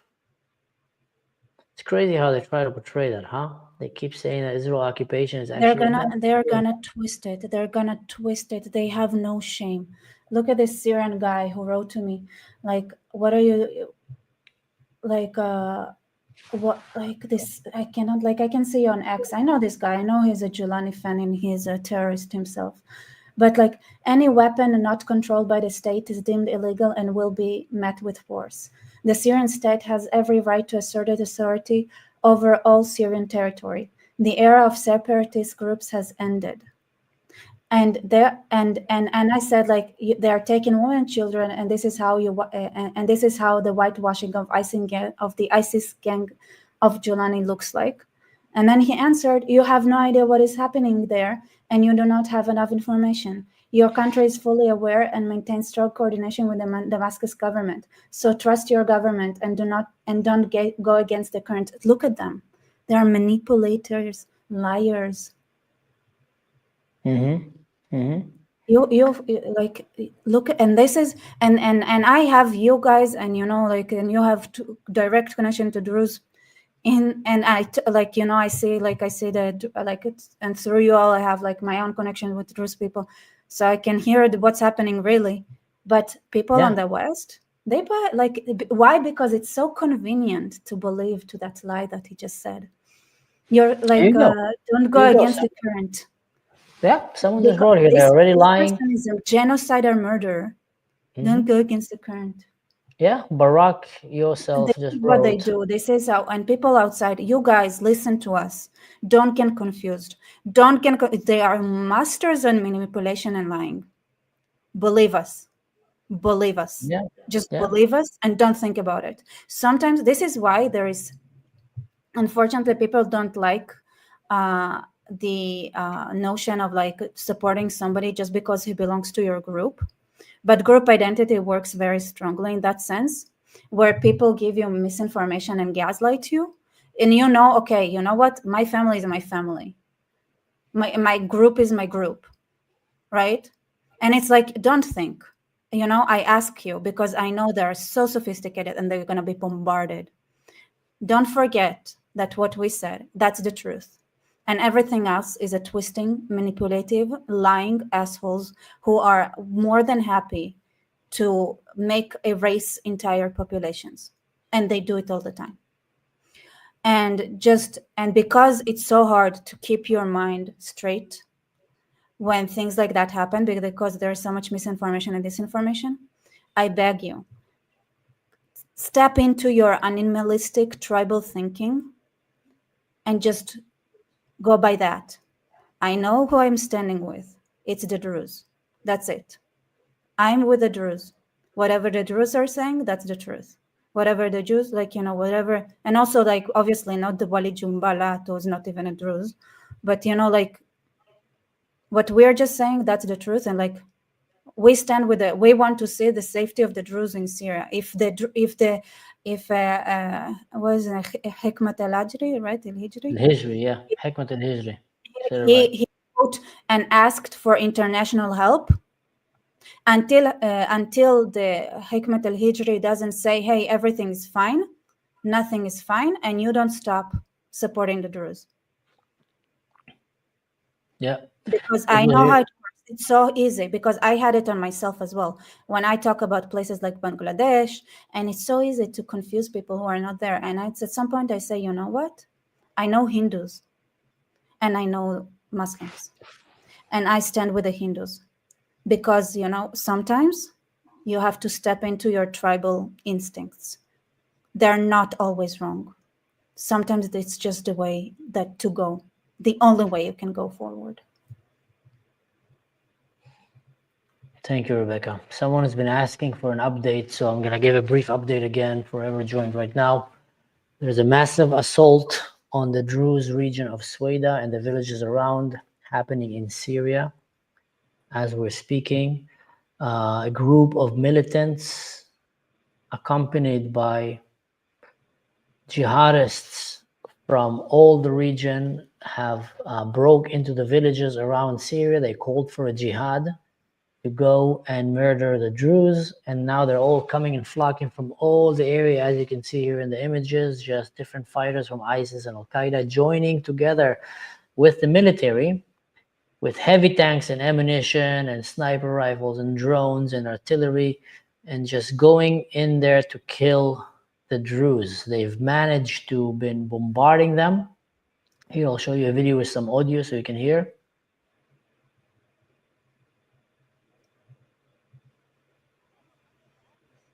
Here. دبابات اكلوا خرا الدروز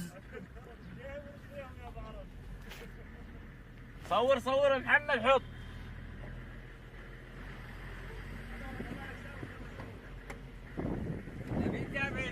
امن العام السلام عليكم الله اكبر الله اكبر الله اكبر من قبل وزاره الدفاع الله اكبر والعزه لرسوله الله اكبر يلا توكلوا على الله يا اخوان الله اكبر الله اكبر الله اكبر يلا توكلوا على الله يا اسود اسود الجيش السوري.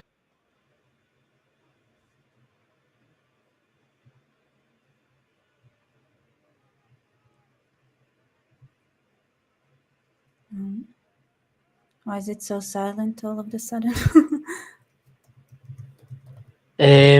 Sorry, I'm doing simultaneous thing here. I'm talking to some relatives from Syria and giving you an update and collecting your information. So as you can see here, they came and they attacked the villages around the mountain on the flat ground, whereas mostly farmers and, you know, Druze families are living there, including with some Christians and other minorities. And they forced the Druze to leave the mountain. They forced the Druze to leave the mountain and to go down to try to defend themselves, but put them in the open field. They kidnapped many Druze women and children. So the Druze went and fought and brought them back. And then meanwhile, the government was mobilized already with the tanks and artillery and drones, and they came and started shelling the Druze towns and, you know, overwhelming them. They don't have means to fight in the open battlefield against military. Here's some of the rescue missions. They managed to go and destroy some of the vehicles of the government when they rescued kidnapped Druze people and brought them back to their homes. Israel did go with fighter jets and apparently shot down a few of the tanks. That's an image of a drone that they used, the government there, against the Druze civilians in the villages. Here we see some military people that were captured by the Druze religious people who were fighting them. Some of them look like foreign fighters. and they're being disarmed there by the Druze. That's a picture of a Christian man who died. What was his name again? Nabil El-Helo, a Christian guy, dead fighting for his family in Western Sweden after was being attacked by jihadists.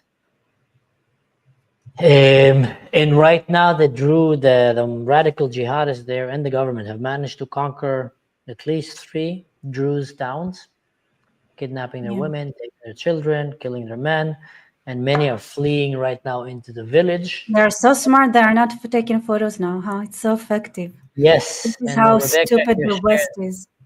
Rebecca shared something crazy. There was an announcement. You want to say that again? What was the announcement, Rebecca?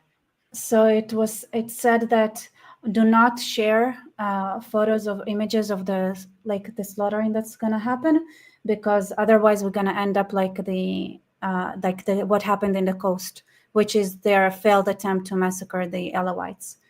So they're saying because they shared the images and filmed everything that they did in the coast with the Alawites, the international community intervened, and so they were okay, there is strict prohibition on filming, so the slaughter would be happening without any film, without any footage, so nobody would stop it.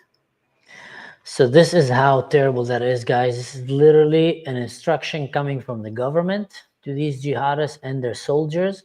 Don't film or record what you're doing. Do it without filming and recording, because we don't want it to go out to the Western media so they see how we're treating the minorities. It's a lesson learned that they've learned from October 7. That was one of the things Hamas did, and it backfired on them. And also when they did it to the Alawites, when they were making them, and the Christians, when they were making them go on their knees and bark like dogs, shaving their beards, murdering them in front of their wives and children, murdering their parents in front of their kids in front of their parents, sexually assaulting them and recording everything, that backfired. So now they're saying, do it, just don't film it. And this is the reality that is happening right now in Syria as we see it. To make things even worse, they started mobilizing heavy rockets and missiles, launchers and etc., that they want to use on the Druze. Now, this is military graded equipment. This is not a joke. This is something very serious.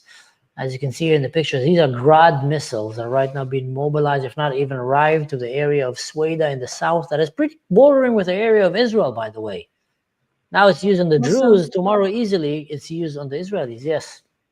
Okay, anyone here who is good being secretaries, just write down what we're saying. All this information we are giving you is not written anywhere yet. And obviously we are doing it live on video. So here's the thing, whoever can, please take out notes, write down all those things that the point that even this comment, right?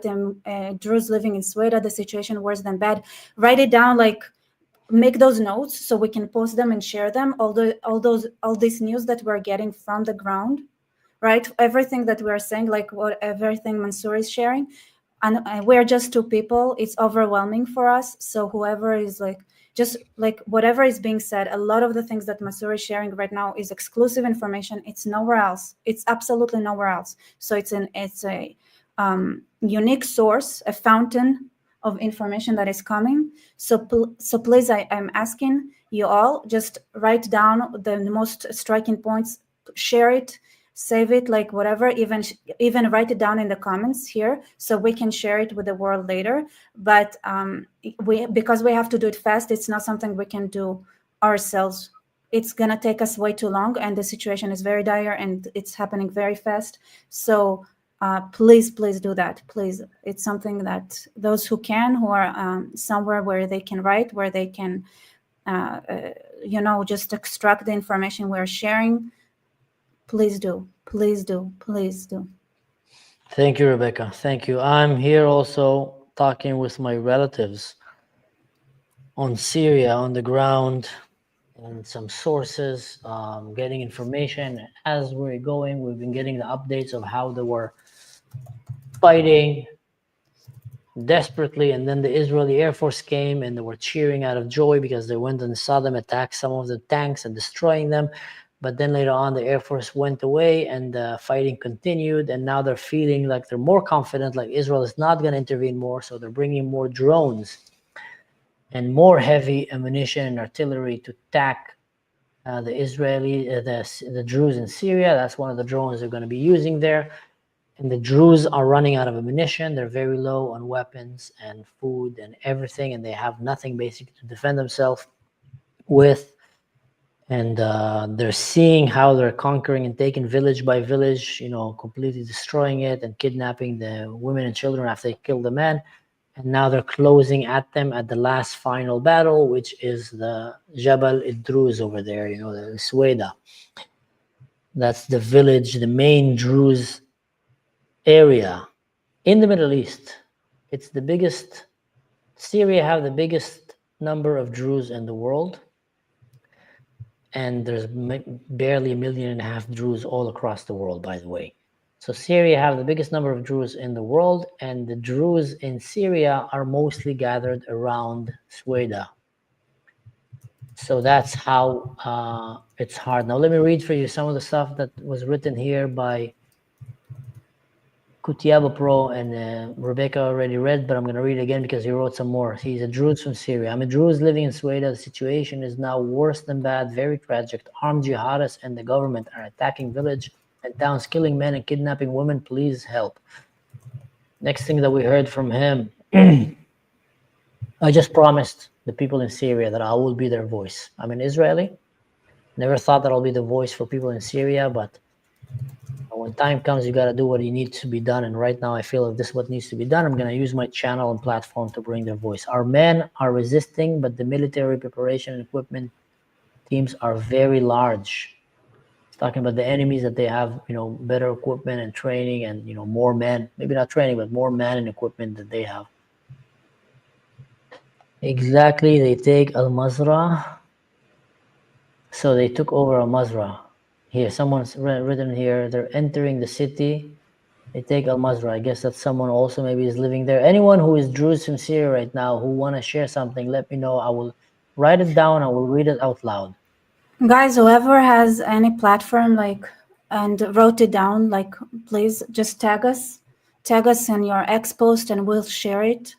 X post, Instagram post, just tag us, tag our handles, and we will, Mansour and I will share it. It's something we can do while we are live here, because I keep speaking with anyone, everything and everybody I can about the situation that's going on who has a platform, and they also need this data. So if you guys can help us out this way, tag us, please. This is one of the things that we have an advantage, being a rather smaller accounts, that if you tag us, we're going to see it. And this is why it's so effective if you guys can even share all those the information that is adding up that is not yet out there. I'm saying just assume it's not yet out there, because we're getting literally info from the ground. So. Yes, thank you, Rebecca. Aren't there American troops stationed in Syria? No, well, there might be still a few, but they started to take them off quite a while ago. Now, what is Kutiaba Pro saying? There are foreigners who attack, such as Chechens and Uyghurs. How do you say that word? Uyghurs. Keep finding out. There Chechens and Uyghurs? The Uyghurs, yeah. That's how you say it, Uyghurs? Uyghurs. Yeah, Chechens are the worst. They're what I always said? That my family is from, so my dad is from Georgia. And you know what he used to say? What? He used to say, next to the Kafkaz, the Arabs are cute. Wow, that's a big thing. Yeah. So, and then when October 7th happened and my grandpa looked at the news, I was like, why is anyone surprised? It's normal. Yeah, some people were not surprised. I wasn't surprised. I wasn't the Syrian surprised media either. is lying and transmitting bad news, and all the Syrian people have come to view the Druze as terrorists. So basically, they're trying to portray the Druze as terrorists there and the terrorists as the good guys. Mm-hmm. We've been in that movie before. Yeah, this is exactly something I touched on before. So like I said, if there's anyone If there's And they anyone that want to believe it for their peace of mind. they believe so many lies, it's insane. If Mhm. anyone have anything interesting to share, here military jihad, drawback now. Okay, I just shared the post that you made, Rebecca. Thank you so much. I appreciate that. I just collaborated on that. Someone asked, Mansour, you're an ex-soldier. What do you think is Israel going to do? I guess something soon or not? Why are they so slow on giving help to the Druze? Why are the Druze who cannot go by the border with Israel? So let me try to break this very good question, by the way, into small pieces so we can answer every one of them properly. Let's start with the border. The Druze in the border with Israel are actually safe. They're the safest in Syria. Whatever Israel, conquered right now and is holding a territory in Syria, all the villages under it are the safest. They have medical care there. They're allowed to receive, humanitarian support aid, Starlink devices to get internet. They're sending their children, wounded people into Israel to get treatment, and they're being treated by the Israeli military doctors that are there. And also Israel is helping them establish their own hospitals. So basically anywhere that Israel goes, the Jews, and etc., it's a blessing. People are safe and happy and things are good. But as you will see here in the media picture that I'm going to show you, if you can see El Suwaida in the middle, and then Dara, that's the area of the Bedouins there. And then you have, Israel. So the Druze that are next to Israel, you see the Druze star on the left top corner, they're safe. They're very well. The Druze that are in the middle, in Suwaida, they're stuck and cut off, and they're being attacked by ISIS, by Daesh, by the government, by everyone possible that is there trying to kill and annihilate them.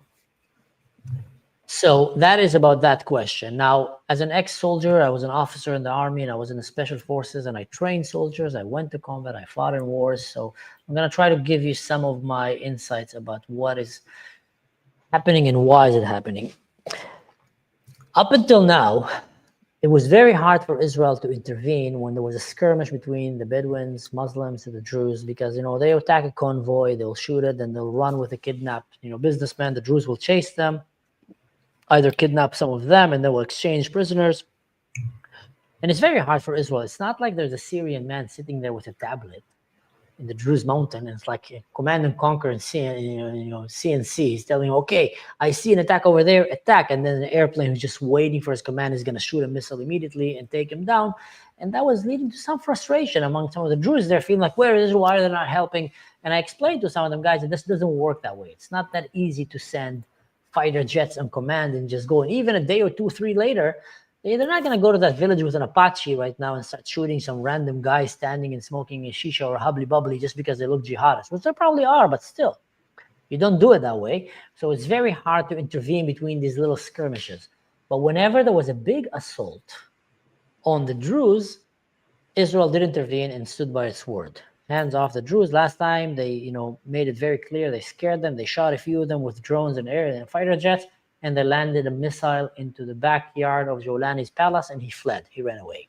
That was a big message for him. Hands off the Druze. Stay away from the southern area of Damascus. Don't go down to the border with Israel, because they don't want to have also an opportunity for another October 7.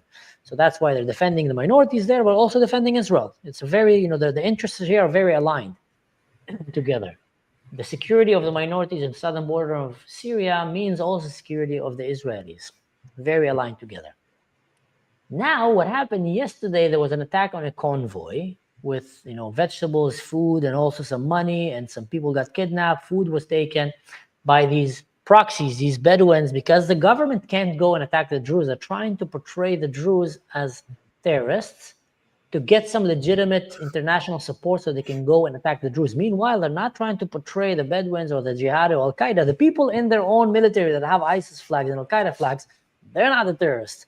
Terrorists are the Druze who are trying to defend their family, women and children.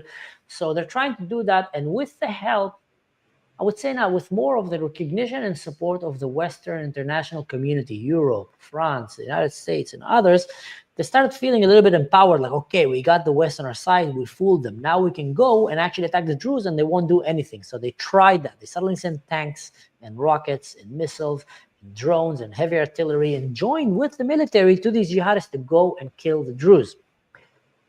The Druze start fighting back. Now what happened is they didn't go to the mountain because they knew if they go to the mountain, they're going to get stuck. Their casualties are going to be larger. So they said, we're going to attack these little villages around the Sweda. And when we attack these villages, the Druze are going to come out to the open and we can kill them. So they started that war. And then the Druze, basically that's when I started getting contacted fiercely by many of my friends and relatives in there, telling me, listen, something crazy is happening. I even called a few of them and I feel very bad for doing that. I called a few of them and I said, listen, man, can you please give me as much information as you can? I don't want to cry wolf, wolf. I want to help you, but I want to know if this is another skirmish between the tribes or is something bigger. And he told me it's bigger. And that's a very trustworthy source. I know him. He's very serious with his job, with his background, with the things that he's done in the past and doing now. Very talented young Druze man who got to work all around the world, and now he's in his home with his people trying to fight for them. And he told me, Mansour, this is big.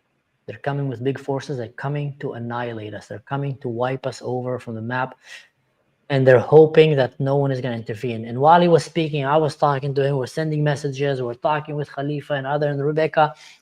And then Israel went, and as he was talking to me, I have like a voice audio recording when he was telling me how dire the situation, suddenly his voice break out of joy. And he tells me, I hear fighter jets in the air. I hear fighter jets in the air.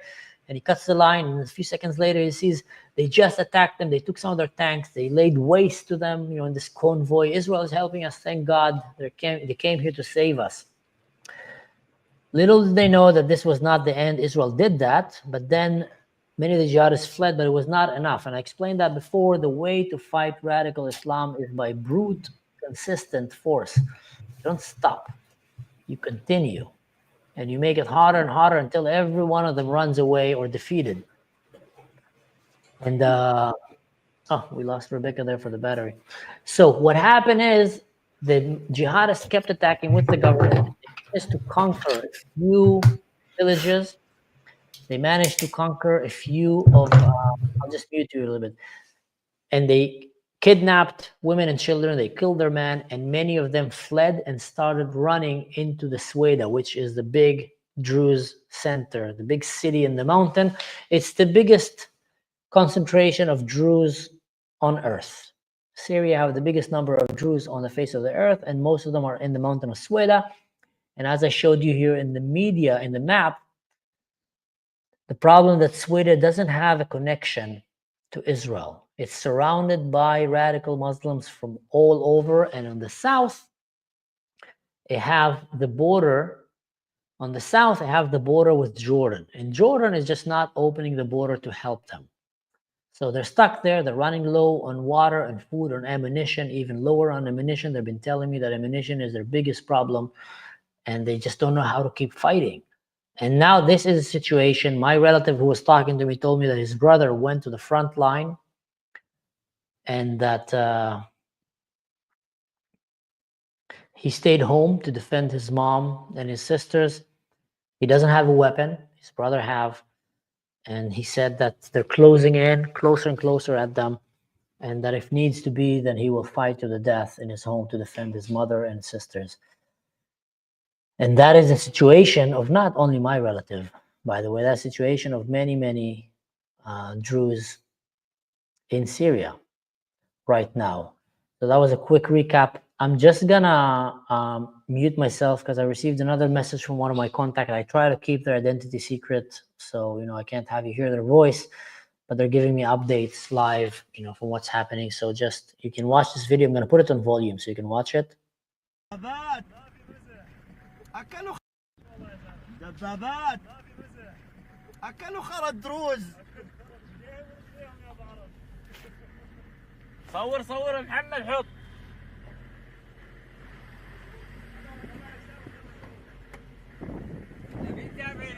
أمن العام السلام عليكم الله أكبر الله أكبر الله أكبر من قبل وزارة الدفاع. الله أكبر See, they're saying this is the Ministry of Defense, Syria, the army. They're sending military tanks and etc. to go and الله أكبر attack and disarm these Druze. الله أكبر يلا توكلوا على الله يا أسود أسود الجيش السوري. These are the Bedouin proxies and jihadists that are in the streets there. They're ambushing Druze who are trying to get out of the village to help.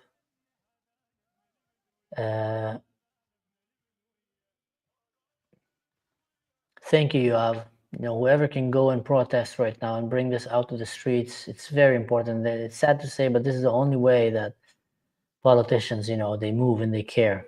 When they see that the people that are going to vote for them care, then they care.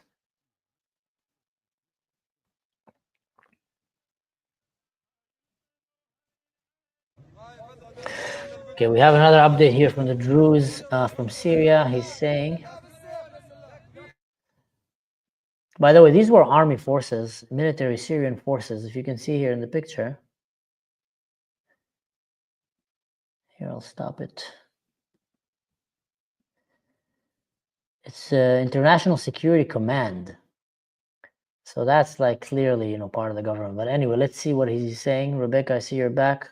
I'm going to unmute you. Kutiaba Pro, he's a Druze from Syria, from Sweden, apparently, allegedly. I don't know the guy, but that's what he's writing here, and I'm going to take him for his word. I'm now leaving the live, but will share the latest development. Currently, the attackers are getting closer to the city at Sweden. Update, not development. Nora, I can text you on Insta with images, but keep my account private.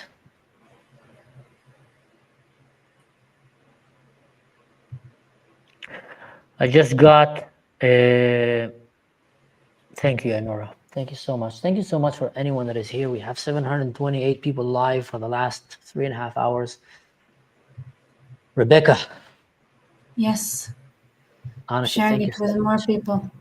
Next time when I'm in Israel, you get shawarma on me, or vegan tofu falafel, whatever you choose.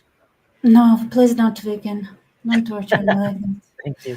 No, I'm just saying it to my friends. And here, for example, like my friend Israeli, yeah, she was like, "What's happening in Syria? Like, what's up with the Druze? What's happening? Like, so hard to get information. This is what you do and what we do. It's like the reality is that it's hard for anyone to get information, even like journalists and anyone. This is insane. It's insane.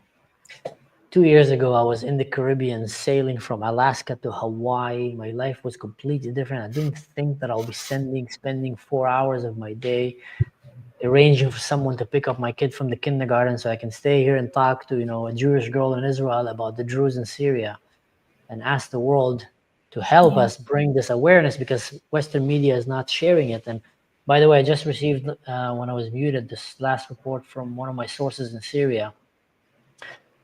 And he was outside with the men. So I think he was trying to impose morale, push morale among his colleagues and his friends. And he was saying, we are standing strong. We are getting ready. Today is going to be the final battle over Sweden. We are proud. We are strong. We're standing tall. Thank you so much. And we pray that Israel or anyone will come and help us. But we are ready for them. And that was the last message that I got from him. And these are the young, brave men and women in the West. I'm sorry. Though I asked you all Westerners, please, we need to make land capture and takeover a norm ASAP. ASAP. That's the only way. Like, I cannot, like, these moral standards that the West has, people are dying because of it. And nobody's fighting it. And nobody's willing to say that sometimes you need to capture land to make sure that the people there are safe. And sometimes you need to, just whatever, like Israel expanding is not for Israel. It's for the world. And I don't say that because I think Israelis want to go there even. I'm pretty sure a lot of Israelis would be angry and mad about it. But sometimes it's like, what? How about instead of saying what sounds good, let's say what needs to be said.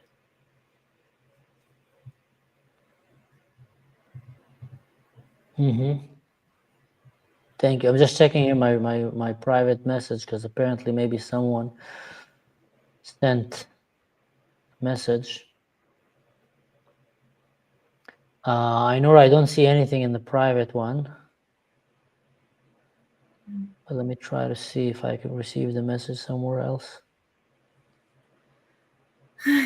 Just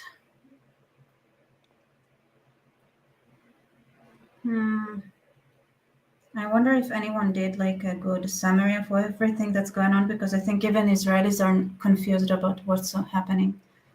It needs to be written like in points as much as possible. Thank you. Traveling Clat, he's a legend. I love this guy. Tal. Yeah. Did text you? Yeah, he just shared the video as well, a picture, you know, praying for the Druze and bring it to the awareness. Bye, Kutiabo Pro. Stay safe, brother. We are here with you. Any way we can help, let us know. I made a promise to the Druze in Syria that I will let them use my channel as a voice while Western media is trying to silence them. I know my channel is small. I don't know how many followers do I have in YouTube even. Let's check. How about I share this stream with some of my friends? Please. Yeah. So yeah, I have 46,000 subscribers on YouTube and about the same kind of on Instagram. So I said I'm gonna use every bit of my voice to help them, to be a voice for them. And that's why we've been And it here. works. Don't minimize your contribution. You do a lot. We just need more help. That's it. And I think. Oh, can you give another update about, like, can you give a rundown of everything that, like, when it started, how it started, what, how many cities were captured, what happens when a city is captured, and what is the situation right now in Sweden? Yeah, Maybe we should I should start open now? that up again, I think. Yeah, please. All right. For those of you who don't know and who just joined the channel, there was an attack on the Druze community in Syria, orchestrated by the government, along with their proxies, which are the Bedouins living in the area around the city of Sweda. That area is isolated and it doesn't have a border connection with Israel. So they're on their own. They've been under a siege. And Israel made a very clear statement, hands off the Druze, and told Jawlani and his forces, you come down from Damascus, you break that treaty, we're going to attack you and stay away from the Druze, which are kind of a line of defense for the Jews in the south. These Bedouins started attacking, kidnapping Druze. Druze went and started attacking and bringing back their kidnapped people. And then the government used that as an excuse and started mobilizing what you will see right now as the video. I'll put some audio so you can hear. These are military tanks going down to the border with Sweda to attack. There's heavy armored vehicles here, anti-aircraft, including artillery. That's, for example, I think maybe that's a tank or artillery. That's an anti-aircraft vehicle, anti-personnel. These are military people. They're even asking them, which faction are you from? And why is that? You need to understand. In Syria right now, the government is built out of jihadist factions. We are the people of Al-Qaeda. We are the people of this guy and this guy and this guy. And some of them just have uniform, basically. And that is the government.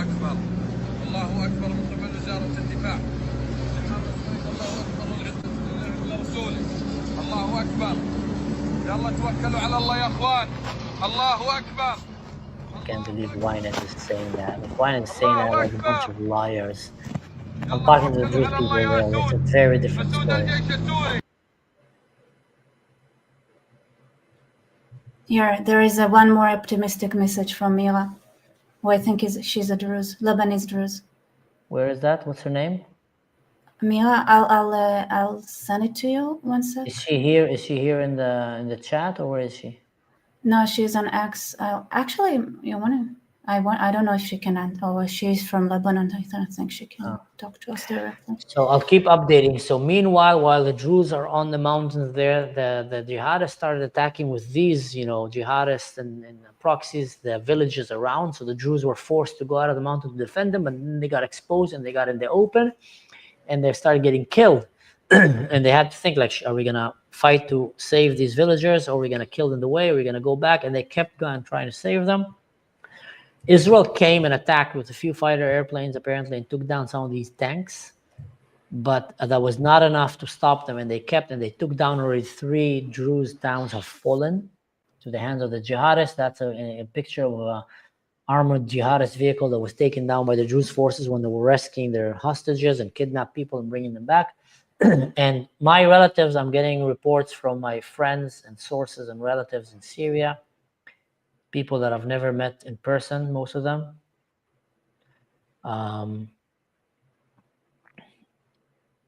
Here, Kanakir is back under Druze control and are in Mazra. What does that say again? That Kanakir? Kanakir, I don't know, is back under Druze control and are in Mazra. In Mazra, okay. Here you're seeing images of religious Druze men. That's a drone that they attacked them.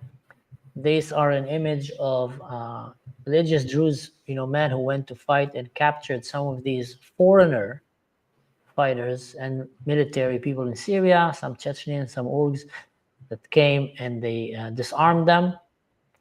That's an image of a Christian brave man who died alongside the Druze. Something good. Let me send something. Tommy Robinson answered me, so he's gonna just send good things. I'll send it. So okay, who's Tony Robinson? He's the British guy that was in jail right now for some time. Oh, he answered you? Yeah, that guy is very, very known. Yeah, he's very famous. Didn't connect. What does he have to do with the Druze? I said, hey, please share things. Like I said, please share, and he answered. You are a legend, Rebecca. Yay. I hope he does. But I feel like I'm so bad at having good information that is precise. Yeah. So Khalifa here just said also the videos, that doesn't seem to be the case. Villages are falling, tanks are swarming in. Things look really bad for the Druze in Syria. As you can see here, so the green areas, that's the villages under the mountain that the Druze had to go down and try to defend. And they're being killed. And my relatives, as I was speaking with them, are sending me reports that, they're closing more on them. Yeah. And if you can see, I'm just doing a run through here for the people who just came. So I'll read you some of the reports I got in the morning. This was warnings that was sent in the Druze communication system in Syria. Ministry of Interior spokesman Nordin El-Baba. Interior and Ministry of Defense Forces entered Suwaida in the early hours of the morning. We expect the situation in Suwaida government to be resolved by the afternoon. They thought like that. Outlaw groups who rely on using civilians as human shields for their own deployment. The recovery of the kidnapped is a matter of time, and anyone who wants to join the state operators can come in. So they're calling for civilians to come and help them save the kidnapped. Before initiating the security deployment plan, we communicate with all active parties in Suwaida. The outlaws groups must, and then comes the next part. Urgent statement. So close to the camera now. What is that? Sorry. I just noticed I'm super close to the camera, and I was like, oh, freaking mad. Nostrils are in the camera. Yeah. I was like, oh my God. Too intimate. Sorry. No, you have nothing to be sorry. Thank you so much, Rebecca. Honestly, forever grateful. A statement issued by the spiritual presidents calling for international protection. Here at number 2, we are categorically rejected the entry of any security authorities into the area, especially the general security and the commission. You see, they're pretending to come as the police, the government, asking, let us go in so we can help you. And once they're in, it's a Trojan horse. It's a Khaybar ya Yahud. They go in and they start killing people. And that's what happened. Last night, police security personnel number 3 entered our administration borders under the cover of protection, but they bombed our border village and supported the Takfiri gangs using heavy weapons and drones. So they did the Trojan horse, came in as if the government official to help, and used that to bomb and kill and let the gangs go inside, plunder and kill. That's, what Islam has been doing for a very long time through the jihad, through the Hudna and etc. We have stories of Khaybar and other, stories of massacres of the Jews in the Quran. where this is exactly how they tricked them for a ceasefire. They opened the gates, they went, killed the man, and enslaved the woman and made them sex slaves. We hold the full responsibility. Number 4, we hold the full responsibility for anyone who participate or seek to bring public security into our areas and for all those involved in targeting our people and our land. Number 5, we repeat our urgent request to secure immediate international protection in order to protect the blood of our people. God help, and we will not hesitate to defend our dignity in our land, all by legitimate means. So this is just a quick recap of what's happening. Let me try to see if anything here in the comments.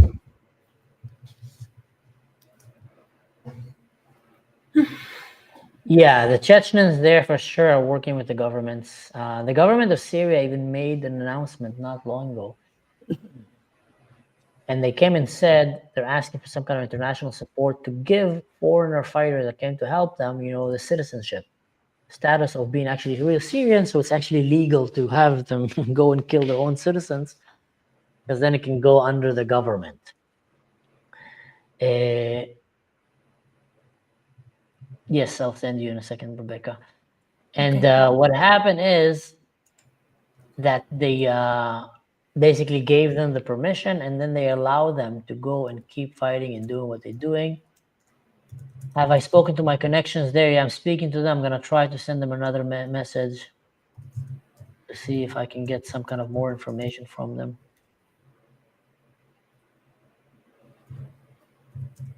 If there anyone consider helping them that is not in Israel, you know what, guys? That's a very tough question. What it looks right now, looks mostly like Israel is the only one helping. If anyone can get me to go and talk on any news platform, I'm being very serious right now, I'll do it. I've cleared all my day to come and try to bring this out using my platform. So the Druze needs our voices right now, and any way that we can do that, guys, we'll highly appreciate. To bring another update, the Jihadists started mobilizing Grad missiles, rockets. These are very heavy rockets. You don't use these ones to shoot on a village. These are a clear threat to Israel, guys. By the way, the chances that they're going to shoot them on Israel is probably higher than they're going to shoot them on a Druze village. Let's be honest. They don't have bomb shelters in these Druze villages. Their houses are made of very simple materials. It would literally flatten the whole village. One missile like this lands in the middle for 100-meter radius. Everything's going to be flattened, or hundreds even. So it's not like an Israel where it lands in Tel Aviv, and then bomb shelters can absorb the damage. This is very serious. Hezbollah had this threatening Israel. Iran was using that. These are very serious weapons. Rather Russian weapons, and they're not to be joked with.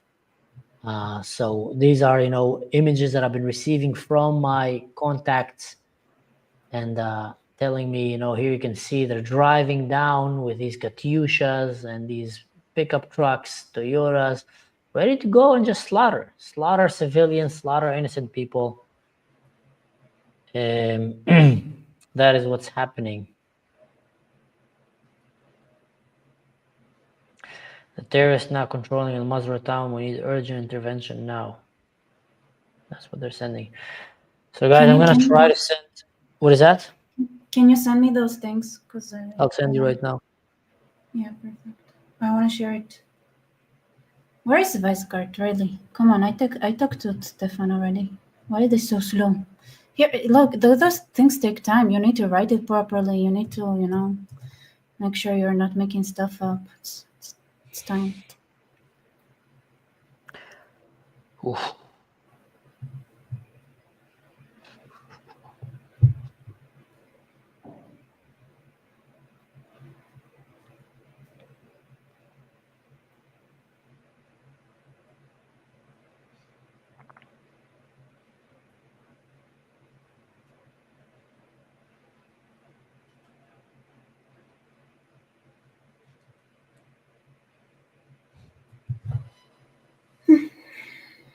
Let me send you the pictures, Rebecca. Yeah, okay.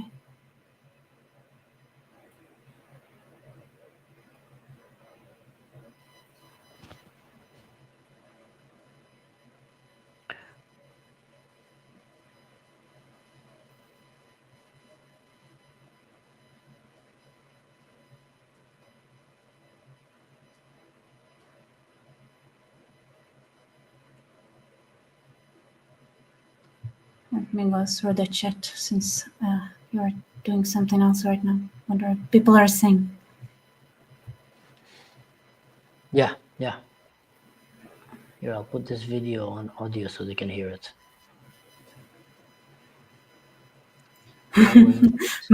People are like, where are the updates? It's so funny. I'll give you an update in a second, guys. Sorry, just doing things simultaneously. Oh, nice. This one is a good one. Friends, please pile on Ynet and Jerusalem Post with spreading the two-faced Jolani narrative. How do you say Viseguard? Viseguard? Visgard, I think. Viseguard.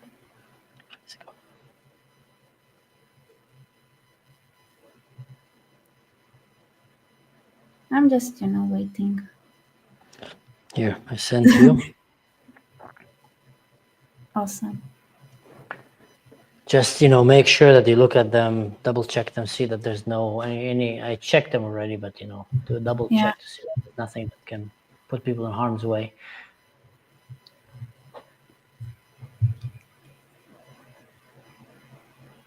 You sent me one that is one-time watch. Is it on purpose or by mistake? Oh. Do you get them? Yeah, no, I got them. Okay.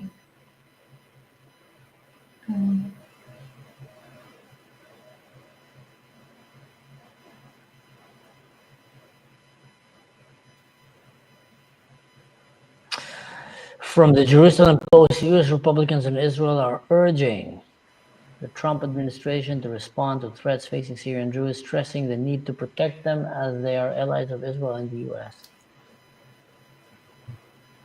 Nice. Did it happen already? That's beautiful. Beautiful. It didn't happen. He said that they're urging him. No, but did the Jerusalem Post write it? Maybe, I guess if he said that, maybe. I mean, unless he made up that title, and then it's very, very sad. I don't think...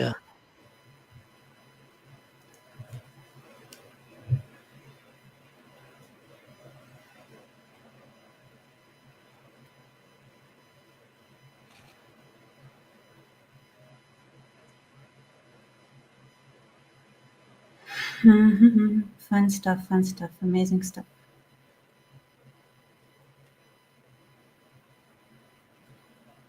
Did anyone do I feel like I'm alone. Am I alone? Okay. Did anyone do a good military style up a list of whatever happened? I'm not so sure. Israeli accounts that do that. So where are they? Once they're good with it. Here's something that I read, a message that I just got from a Muslim in Syria, former Muslim, but he can't really share that because he'll get killed. Because he's a liberal, open-minded person. That's what they do for people like that. And yeah, the radical Islam of the Middle East. So he said this: thanks you for being live and talking about what's happening in the south. Our Druze friends are in real bad position. That's a Muslim from Syria. Yeah. And you can't understand the hatred this new government is spreading. I have a schoolmate in Sweden. He's been offline for the last 30 hours. I'm not able to share the link here. I want to share the video of the jihadists raiding houses and breaking in stores, stealing and destroying everything in front of them. Oh, So even can you the share this text with me so we can alter it from a Muslim in Syria, like a message from text from them?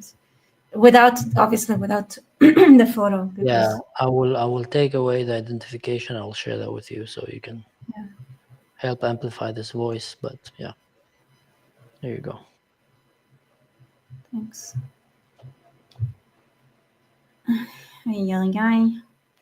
Yeah.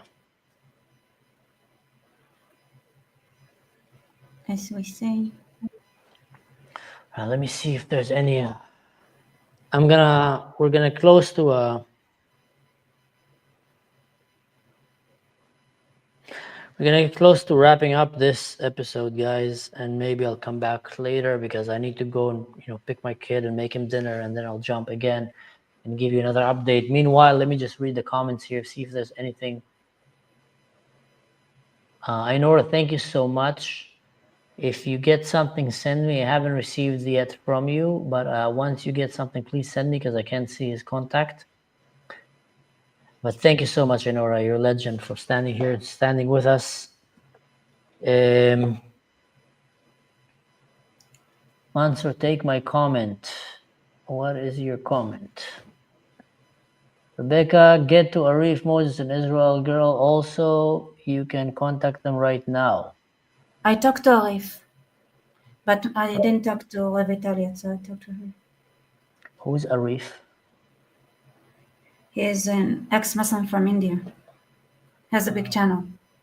Good. And good. he knows already, so thank you. Like I talked to him. Like I talk to people while I'm here. That's why I'm like. Mhm.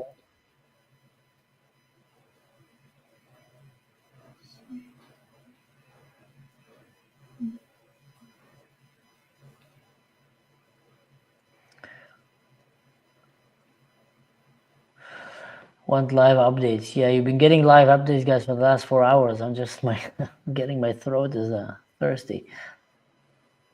What is the nationality and the religion of the Druze people? So the nationality depends on the country that they live in.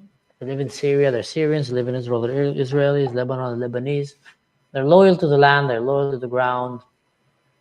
And they're basically the best citizens you can ask. They have no intention of converting you. They want to support, pay taxes, work, just be left alone to practice their faith. The only place, sadly, they can actually do that is in Israel. The rest of the places they don't, and they have to fight for their life. The religion is a Druze religion. It's a mix of all religions together. It's like a new age, ancient, old, new religion. 1,000 years old, new age. They basically came and took all religions, said they're all right. They all point to the same God. And different ways pointing to him, and they respect and tolerate all religions: Christianity, Judaism, Islam, Hindu, reincarnation. They kind of say everyone believe what you want to believe, as long as you make your people focus on becoming better version of themselves, and we will tolerate and accept you and anyone who comes to our village. That's why if you go to a Druze village, they don't care which religion you are. Actually, they're going to get excited and want to hear more about your religion because they tolerate all religions and they love all religions. And I'm not so sure who is Alex Tessilid 8. He can probably I refer know you him, to. but I don't know how to contact him. So, guys, if you have anyone that you think that I should talk to and you can connect me with, I'll be more than happy. I promise the people in Syria that I will use my platform to amplify their voice, and that's what I'm doing.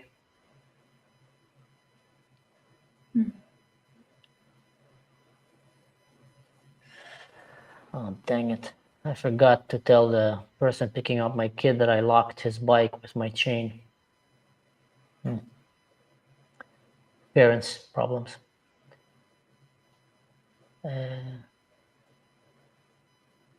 Opa, what's this? Thank you, Rebecca and Mansour. I'm a Syrian Druze. We need to become part of Israel right now and split our land from the Stairs Jordanian regime. Go back. Yes, to become part of Israel. Amen, inshallah. Honestly, I would wish anyone in the Middle East to become part of Israel. Anyone in the Middle East that becomes part of That Israel are is good going to people. win. Yeah, the bad ones are just going to end up like the Yeah. Palestinians.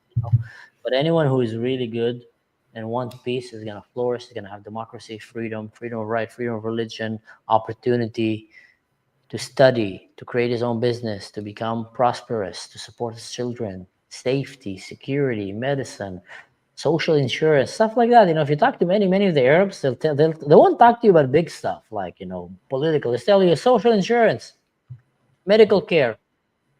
My mom is ill. She can go to the hospital. They'll take care of her. My daughter, stuff like that. They care about the small things sometimes. The people just want to live, and they get that in Israel. So I really pray that they will get that chance.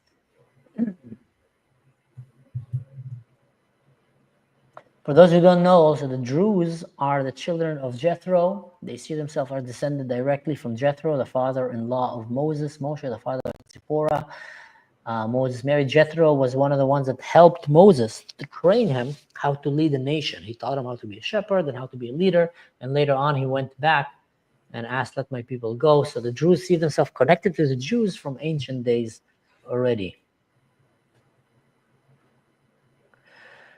I'm just going to go through the comments here to make sure that I answer everyone, and then I'm going to take a break.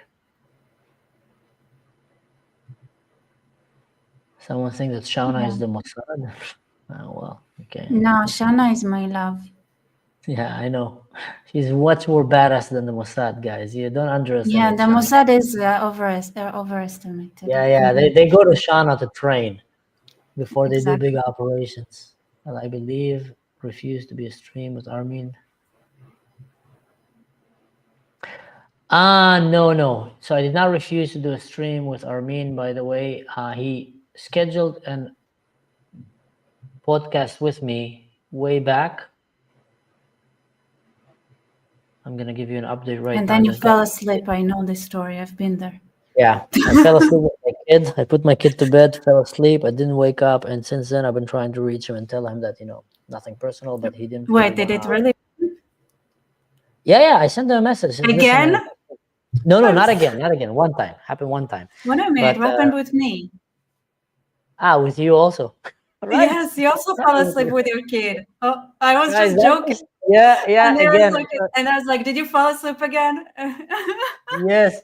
So it happened with him as well. So that's what happened. The story You of being really a father, did fall guys. asleep You read again. your kid the bedtime story and he puts you to bed. So I missed one with him, and then I missed one with you, but I was able to jump out of bed, remember? And I came with like red eyes, and we did a podcast. So with him, I told him, but he never replied to me. So if anyone can pass on that message, it was nothing personal. I literally just fell asleep with my kid.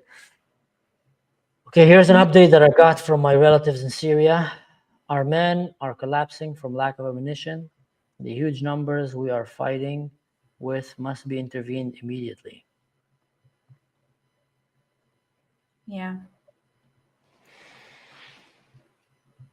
Okay, you Yes, send so it to me? I'll send you that. I'll send you the talks with him. That's a very good one to share. Yeah.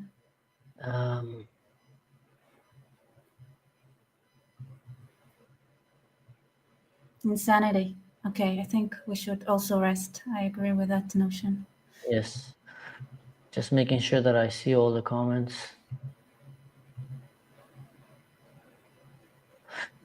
Yeah. All right, Rebecca, I will send you that message. Everyone who came, it's been 4 hours of reporting this. I'm going to have to run and get my kid, make him dinner. And then I'm probably going to come back again in the evening to give you more updates of what's happening. Yeah. Please don't forget, share this, share everything that you heard here. Help the Druze have a voice out there. I thank anyone who came and stayed with us until now. There's 747 people live with us listening. That just shows me that the people do care. This is a live video that was made like this. We didn't put like a update, and people came. So people care about the Druze, people care about the Christians, people care about minorities, the Alawites, the innocent people in Syria, the Muslims who are trying to live peacefully there. And when Western media doesn't care, at least I know that people do care. And that's why it's important that we help share these things, because that's the difference between us, small channels, to the big, covered propaganda news outlets out there. They have, government funding. And they will push a narrative even if it's not true. We are actually trying to give you the truth from the ground, and hopefully can bring people to understand what is happening with the Druze right now in El Sueda, in Syria. I'm going to keep you updated to the Druze right now in Sweden. If you're watching this, stay strong, stay brave. We're with you. And hopefully Israel will intervene very time soon and help save you from the hands of these jihadist radicals. I know you're fighting with everything that you have. I know you've lost some friends and some dear ones. And I know that you had some of your members kidnapped. You brought some of them back. You were able to go and fight back. But right now, you're all being closed right now into the last stronghold of Sueda. Stay strong, and I pray that we manage to bring you as much attention and the support of the West. I'm going to use my channel, my voice, as much as I can for you guys to be your voice. So if you have anything, reach out to me on Instagram, or some of you might have other ways to contact me, and share with me whatever you think is important to be shared with the world, so we can let your voice go out there. That's my message to the people in Syria, not only the Druze, but the Christians, the Alawites, and the peace-loving Muslims who want actually a better future for themselves. If you want, you can choose my platform right now. I'm going to put it out there, and I'm going to share anything that can help bring stability to this region. God bless you guys. Stay safe. Rebecca, thank you so much. Thank you, and may the Druze and the Jews have a better future ahead of us. We just have to fight on, fight, and please, guys, support us. Yes, we're never going to give up. Rebecca, stay with me. I'm just going to stay to close the stream here.